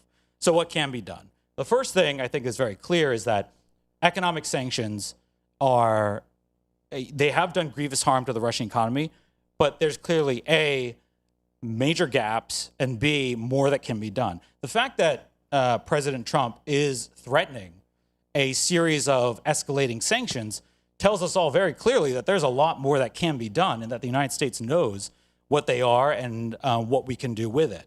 And the fact that there is resistance to it, including by the Russians themselves, means that they recognize that there's a lot more that can be done. And I suggest that if the goal is to bring about a swift resolution to the war and to diminish Russia's warfighting capacity, that is something we should be doing first and then asking about later. Second, precision deep strike is extremely, extremely important to Ukraine's warfighting capacity. And not just in the sense that it gives more vulnerability to Russian units, which is absolutely true. But what it also does is it means that Russian forces cannot stage and launch attacks and offensives to the degree that they can with a larger envelope of deep strike capacity. So Taurus missiles, Tomahawks, air-launched missiles, and the platforms that use them that provide that deep strike capability mean that Russia will have no quarry to go to. And I think very importantly, what it also means is that their capacity to leverage very important systems like rather sophisticated electronic warfare suites cannot be brought to bear at the front lines, which right now has has absolutely crippled Ukraine's ability to make use of some very sophisticated weaponry that the West has provided to greater effect. At the beginning of the delivery of HIMARS, there was it made a significant difference. We had something like 75% hit rate against targets, against Russian targets. And now, because of electronic warfare, that has diminished dramatically. And so a number of Ukrainian systems that would be effective are not effective because of the ways that electronic warfare can be masked at the front. Now, if you start extending the range at which Ukraine can respond, then suddenly the dynamics on the front line change appreciably. Thank you so much, Michael. That was a bit longer than I wanted to, Sorry. but interesting points. And I think mentioning sanctions and escalation of sanctions and geoeconomic policies is really important. And there's a Sanctioning Russia Act bill introduced on the Senate at the moment. So that would be really interesting if it passes. That would impose the secondary sanctions on the countries that are supporting Russia evade sanctions at the moment. And I think it is critically important. So with that, I just want to go to Leslie Shedd, who you have extensive experience in developing strategic messaging for different issues for the U.S. policymakers and beyond in private sector. A lot of the war in Ukraine now is beyond the battlefield. It's also the information warfare. And we see that in the global south, in some countries that are supporting Russia, Russia is winning that information warfare. Often locally, nationally in the United States, we have a hard time making it clear why winning in Ukraine is critically important to the national security of the United States. I wonder if you can give us some advice and critical next steps on how we ensure we develop that messaging to all of us, the Ukrainian people who care about Ukraine, who advocate for Ukraine, and as well to the Ukrainian government. How do we ensure that Ukraine stays on the agenda, on the international agenda, and we communicate the message clearly? Thank you. So I think the first thing here, specifically with the United States, is that we need more messaging about how this will directly benefit the United States, not necessarily our allies or the world as a whole, but rather what it brings to us. And a victorious Ukraine actually does bring a lot of direct benefits to the United States. I would start specifically with the idea of drones. Like, Ukraine is the Silicon Valley of the drone industry right now. And every defense contractor out there that touches UAS or counter UAS are desperate to get into Ukraine, to get access to Ukraine technology. And we need Ukraine to win in order for us to be able to access that drone technology down the road.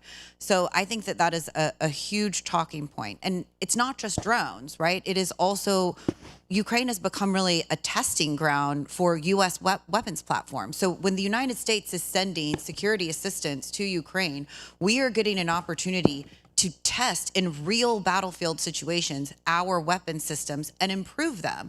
And I would look specifically at the Patriot systems, right? These are crucial to U.S. security. They are crucial to NATO security. They are probably the most highly sought after weapons platform in the world. And because we have Patriots operating in Ukraine, we have been able to see how they work and then fix them and make them better. And so we have seen significant improvements to the software of Patriot systems because of what's happening in Ukraine. That directly impacts U.S. national security. Those are really great arguments to make. I also think that we need to continue to focus on the idea as well, though, that in a competition, you want your guys to be the strongest and you want your opponents to be the weakest. I'm a Clemson Tiger fan. I went to Clemson University, and while our football is a problem this season, in general, what I want is for the Clemson Tigers to be able to recruit, the best offensive line, the best quarterback, the best safeties that are out there. And you want the same thing when you're talking about war. And a defeated Russia, a Russia who has lost hundreds of thousands of Russians, a Russia who has wasted billions upon billions of dollars, that is good in the long term for U.S. national security. Primarily look at China. China relies on Russia directly for energy and for advanced military technology. So if we cripple Russia, that directly hurts China, which makes the United States stronger. Thank you so much. And that kind of makes me to ask you a follow-up question.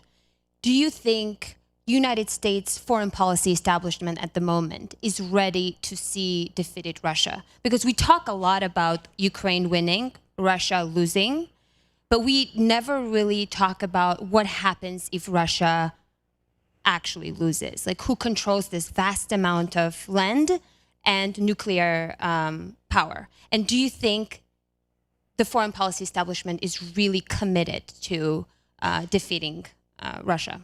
This is actually a really interesting point, and I think that this goes across party lines, right? There is this fear that a destabilized Russia is actually more of a threat to the United States, and I just strongly disagree with that. And I would say, look at what happened after we won the Cold War.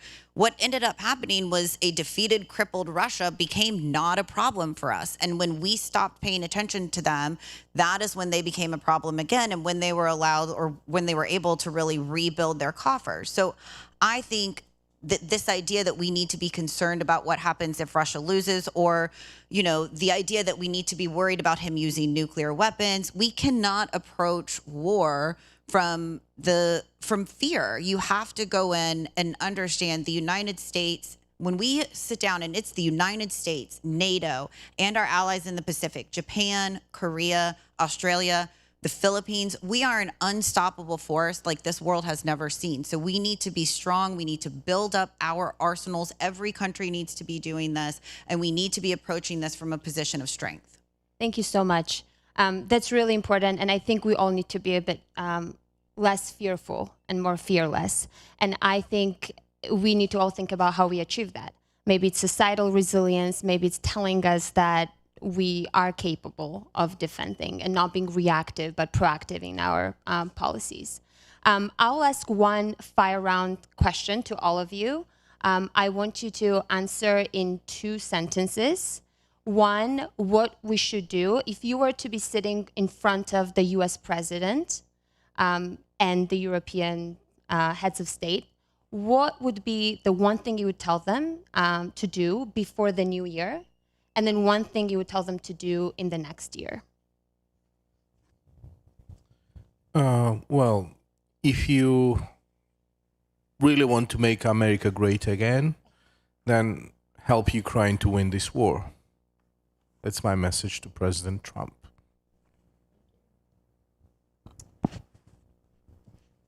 Two sentences minus that one. One, understand the 4 requirements of the Geneva Convention when it comes to forcibly separated children. That's international law. Everybody should be fluent in it. 2, there's a Senate bill, the Abducted Ukrainian Children Recovery and Accountability Act. It's very good. It passed the Senate. There's a companion bill in the House. Fund it. 3, coordinate sanctions against individuals and organizations that are involved in the forcible separation of children, and coordinate that with the European sanctions lists. To the United States and Europe before the new year, I'd say sanctions, aggressive, expanded sanctions. And for after the new year, to the United States, I would say deep strike. And to the Europeans, I would say Sky Shield. No-fly zone. Essentially. I would say fully implement repo. That goes for the United States and Europe. Belgium, I think the speaker that was actually sitting in this chair right before me mentioned this, but Belgium is sitting on something like 250 billion euros worth of frozen Russian assets. They need to liquidate that immediately, give it to Ukraine, not just to use to rebuild, allow them to use it to buy the weapons that they need in order to be able to defend their homeland, and also to rebuild the energy infrastructure that Putin has been decimating.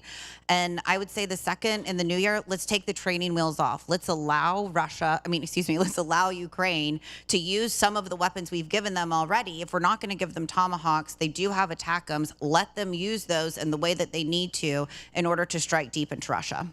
Bring some pain home to them. Thank you so much. And we will be compiling together with Anastasia and other partners the list of recommendations and some type of a policy paper after this. So please keep in touch with us and follow what comes out of this conference. Now we will take some questions.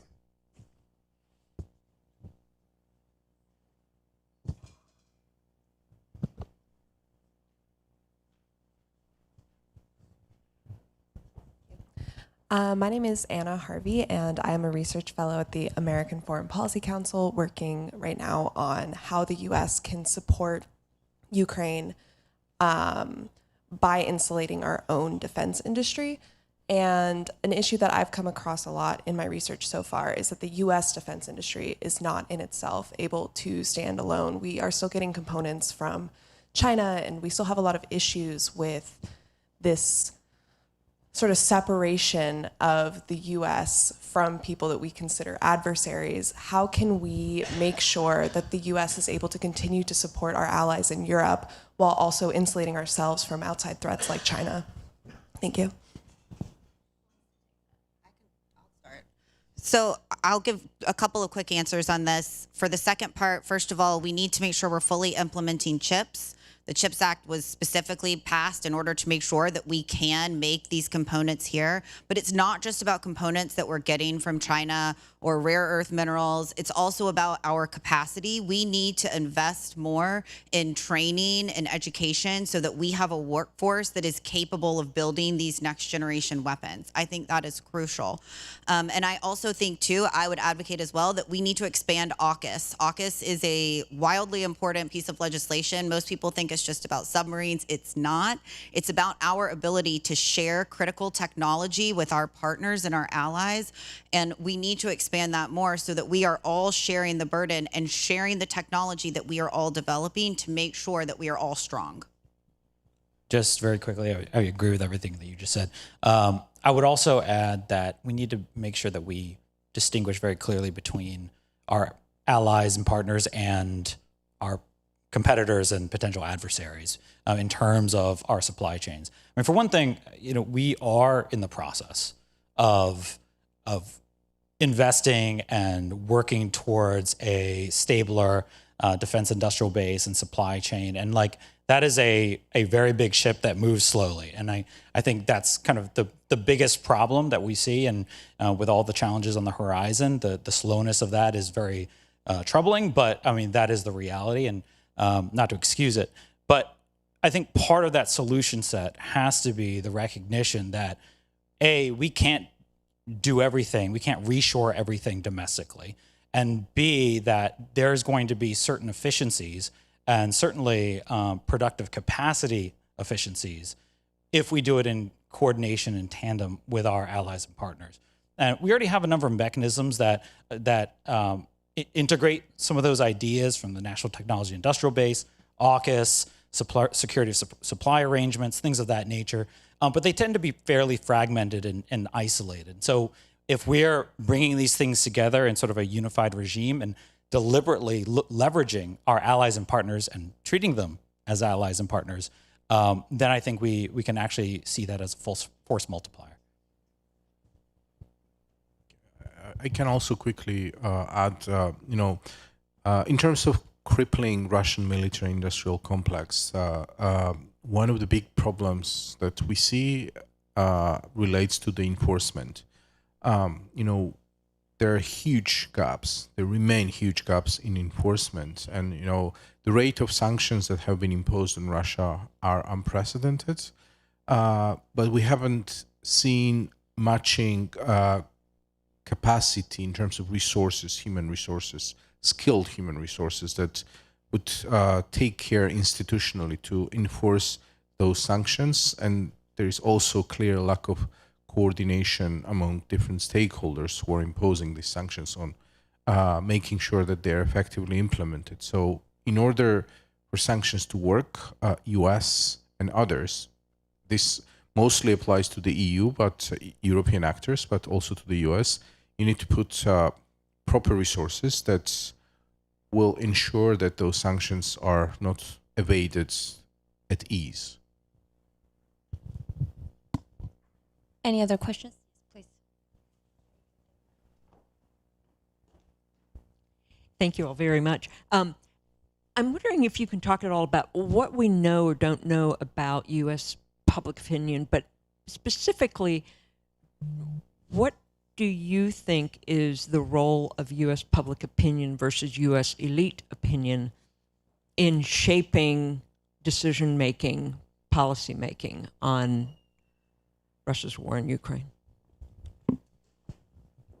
I'm happy to take that again. Please, so, Leslie. So I think that there's always, I worked on campaigns for years actually as well. And there's always this question of you ask a polling question and you get a response, right? And when across the board, support for Ukraine remains high in the United States. But the follow-up question that rarely is asked is, how important is that to you compared to other things? And I think that among the elite, and especially national security, wonks like myself here in Washington, D.C., this is a crucial question. It's an existential question of U.S. national security. But when you go out and talk to normal people who aren't, in this bubble here, they care about U.S. security, but they care more about being able to put food on the table and being able to send their kids to a safe school and their job security and retirement.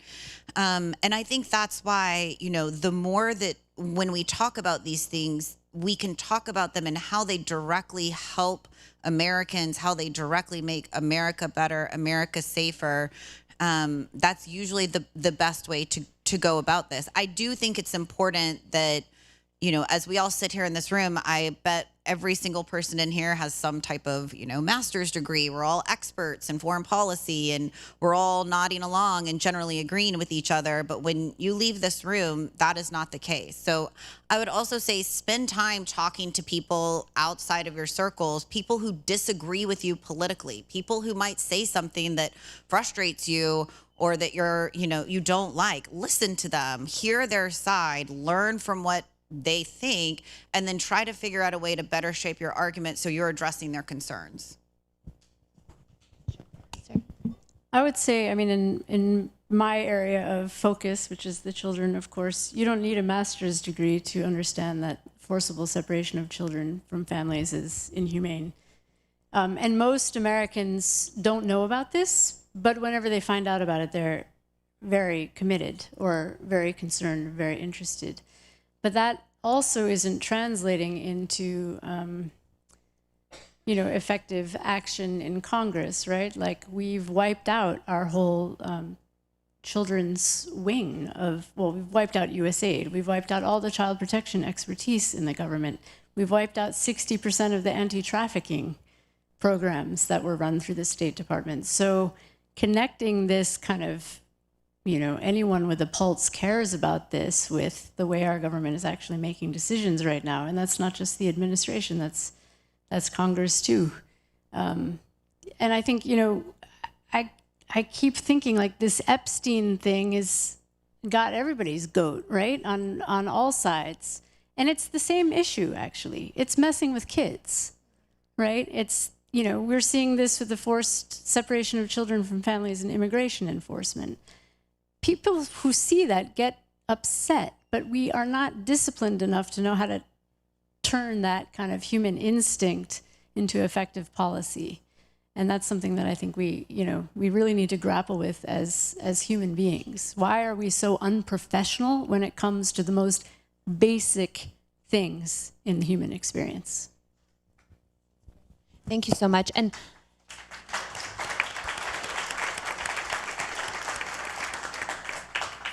that question, before I go to the next person in the audience, that question reminds me of, we don't often talk about Russia's role in other conflicts. We live currently in the times where since 2 decades ago, we're experiencing the largest amount of conflicts globally.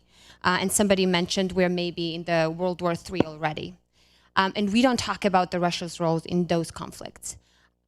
Could you maybe talk a bit about that? We know that Russia is funding in Sudan. Our colleagues from Yale mentioned the situation and genocide that's happening in Sudan. We know that Russia is funding both sides, RSF and SAF. We also know that they have been involved by providing some weapons to the group Hamas. They're supporting other violent groups worldwide through formerly Wagner, now their military forces in Africa. What are, maybe starting with Leslie, and we can come to Simon, to you, how can we talk about that, Russia's global role in destabilizing the international security? I think that is important, again, especially in rooms like this and in rooms where decisions are being made. I don't know, going back to your question, that necessarily will help us resonate with the American people in order to encourage more action by Congress or the administration. But I think that it's a crucial argument to be made, especially when it comes to Africa. I mean, we are watching a destabilization of the African continent, especially across the Sahel, like we have not seen in generations, if maybe ever. And Russia is behind a lot of that. And the United States has, through both our own actions as well as coups and other issues that have happened there, really pulled back significantly, as has France, as has Germany. And we are creating a hotbed of terrorism and a threat that can hit the United States, could hit Europe. So I do think that we need to be more cautious about it. So maybe approaching it from the perspective of, this isn't just about destabilizing Africa, it's that we have allowed Africa to, there are like giant swaths of land in Africa that are controlled by terrorist entities there that are larger than what the, ISIS Holy Land was in Syria for a while. So we need to maybe present it that way, and the threat that poses to the United States and to our assets around the world. I'll just say that Russia is a fundamentally and radically revisionist actor in the world. And I think we need to kind of start from that point. And this is why I went on my long-winded thing about doctrine, because its approach in Ukraine is one expression of its revisionism in the destruction, seeking the destruction of the European security architecture, Euro-Atlantic security architecture, as we understand it, and its efforts around the world in the global South, in Middle East, in Africa, and even Latin America to an extent, is intended to use a number of different mechanisms, kinetic and informational and non-kinetic and semi-kinetic, right? Different operations to destabilize the current order in order to render it more vulnerable to revision and to allow it to be revised. And specifically, to revise it in such a way that it can enrich and empower itself and that of its closest allies and enablers, including the People's Republic of China. So I think we need to understand not each of these issues in isolation, but as you put it, and I think as we've talked about elsewhere, in this larger fabric of revision and of attacking what is the fundamental baseline for U.S. national security, and frankly, the most peaceful and prosperous period of human history until recent time. Thank you. Any comments? Yeah. Perhaps I would argue that, non-violent element of hybrid warfare that Russia is gauging against the West is probably even more damaging and more impactful than the violent conflict, which often grabs our attention. We see, for example, in Europe where I live, we see that Russia is interfering in democratic processes, democratic discourse, elections, all across the countries, all across the board, and is able to dramatically derail these processes to the extent that the actors involved, the countries involved, they are grappling to even understand what's going on. It's no longer possible to hold normal democratic elections because Russia is able to control not only information space, but control everything which is behind that. In order for us to be able to sustain the way of life that we have built, the democratic way of life, we have to understand these phenomena and we have to find effective ways to countering them. And unless we do that, and unless we do it quickly, then we're all gonna end up in a place like Russia. And we definitely don't want that. Last question so there are two questions. Maybe we'll take two questions and answer them all together. So first you. Again, everybody's describing the problem very well. So again, why not use NATO aircraft flown by NATO pilots and using NATO munitions to hit Russian military targets on occupied areas of Ukraine?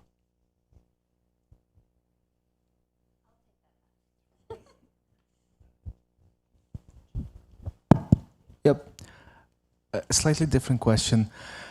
When will the academia move away from Russia-centered studies and stop addressing the countries like Ukraine, Belarus, Kazakhstan, and other former nations formerly colonized by Russia through the Russian studies? Maybe I'll start answering that. I actually graduated from the Eurasian, Central Asian, and Russian Studies program here at Georgetown. I'm Georgian, so I love revolt, and I love criticizing everything. So I have been criticizing that the entire time of being here. I think one way I did it is researching Caucasus and researching Central Asia and focusing my research on it. I really think that academicians and practitioners in those departments have the best of intentions. They're very committed to, not to sound defensive of Georgetown University, but I think from what I understand, it comes from the Sovietology that was so prominent during the Soviet Union. And we have not really moved forward from that. And because United States ensured that Russia was the only nation coming out of the Soviet Union that has nuclear weapons, obviously the Russian studies, stands above in the foreign policy research above all the other countries in our region. I think that's changing. At Georgetown, we're actually trying to launch the Ukrainian Studies program, which I hope will change that dynamic. And I think it's good that there's more conversation on that. But why don't we go to the panel to answer the question on NATO and then question on imperialist education? I'll go first. So to answer your question, the countries that have the weapons and the trained soldiers would not do it. So that's the reason, right? Like, I am certain that there are countries, especially in the Eastern Bloc of NATO, that would not be opposed to this idea. But when you look at France, Germany, UK, the US, the real powerhouses in NATO, they are not going to be supportive of this. And that's the blunt answer, I think, to your question. I think the larger existential question to that is, while I know I said earlier we should not, approach war from fear, I still do agree with that. I think that is a pretty dramatic escalation for a country that's not a member of NATO right now. I do think that there can be broader conversations about perhaps more aggressive NATO response to continued Russian incursions like we've seen in Estonia and other places. But I think that the idea of having NATO planes and NATO pilots bombing Russia would most certainly draw China into this, as well as Iran and North Korea. And then we really are looking at a significant war that could, change the entire shape of the entire world. I don't understand the imperial question. I'm sorry, I'm not in academia, but I will say in general, I think that the idea of not studying Russia is not good. I think that the more that you learn about your adversary, the more knowledgeable you are. And from an intelligence community perspective, the more Russian speakers that we have, the stronger the United States of America is. Michael, do you have that? Why not? That's my answer to your question. Why not? On the academic side, I think academic institutions are sometimes among the slowest to change, but we have to remember that our classrooms are full of people who are pushing for that change. And I think the conversations that are happening in the classrooms are far ahead of even the conversations that are happening in Congress. So whatever the program is called, I think we can count on our young people for seeing the horizon way ahead of us. And that encourages me, whatever we call our programs. And our Russian and Soviet studies classes here are full of Ukrainians, which is pretty great. Yeah, maybe just to respond to your question, for me, I'm on your side. I find it deeply disturbing, this whole setup, let the Ukrainians die. Let's give them some weapons, let them fight, let them die, This is deeply disturbing. We should not forget that Ukrainians are not fighting just for their own survival. They are fighting for our freedom, for democracy. They are holding the front. And we have to be more responsible in providing response to this aggression that is adequate. And so far, the response has not been adequate, and it's deeply disturbing. Well, thank you so much. I'm going to quickly summarize. So we talked about political will and being fearless in our support to Ukraine and committing to actually winning, committing to Ukraine winning, not just surviving the front lines. We talked about more sanctions, especially the secondary sanctions before Christmas, CHIPS Act and AUKUS, to make sure that we strengthen some of the defensive alliances we have. I'll mention, I came back from the Ukraine Recovery Conference this July, completely astonished that at the moment, Ukrainian drone production pays close to $1 billion to Chinese producers to purchase their drone parts. That could be an insanely important market for the US producers. So something has to change in that regard.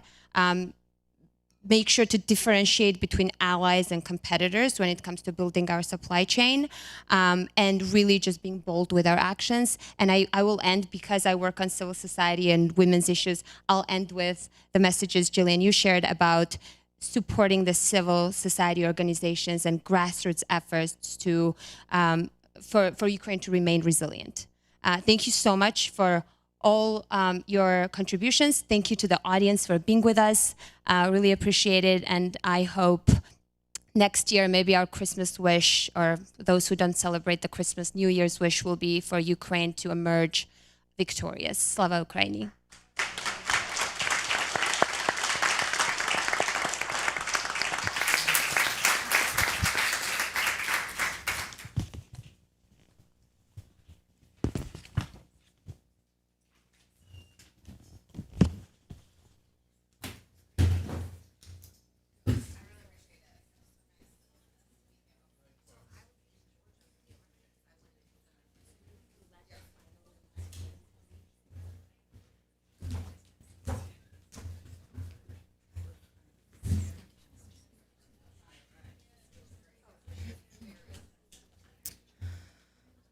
Colleagues, we're almost done. I just need 5 more minutes of your attention. First of all, Anna, thank you so much for brilliant moderation, and thanks to all of our panelists for their excellent remarks. If you're waiting for some brilliant final remarks from me, you will not get any. I feel like you've been treated intellectually enough today. The only thing that I want to say is that this conference is just the first step, a step that is 3 and 5 years late to call Russia's war against Ukraine for what it is, a genocidal war. And I want everyone to leave this room with one quote from a person who is very dear to me and who has been serving in Ukraine's armed forces, protecting Ukrainians' right to exist since March 2022. It's a saying that they use in their unit, and it captures Ukraine's and Ukrainians' reality very well, I think. It goes like this in Ukrainian. Ми тримаємося, але ми закінчуємося. It could be roughly translated into English as we're holding on, but we're running out, or we're dying out. Let us not let it happen to Ukraine. Thank you all for being here. Please stay tuned for updates from IPHR and our excellent co-organizers. Please reach out to us for cooperation, including, as Anna mentioned, we're putting together a post-conference document. And if you have ideas about how to support Ukraine and how to start Russia's genocidal campaign against Ukraine, please do reach out to us, and we would love to cooperate with you. I want to also thank to Georgetown University for hosting this important event, and to all of our partners who made this possible. So please, once again, put your hands together for Harvard International Human Rights Clinic, Institute for Women, Peace and Security, New Lines Institute, and Atlantic Council. Thank you all very much for being here. And Slava Ukraini!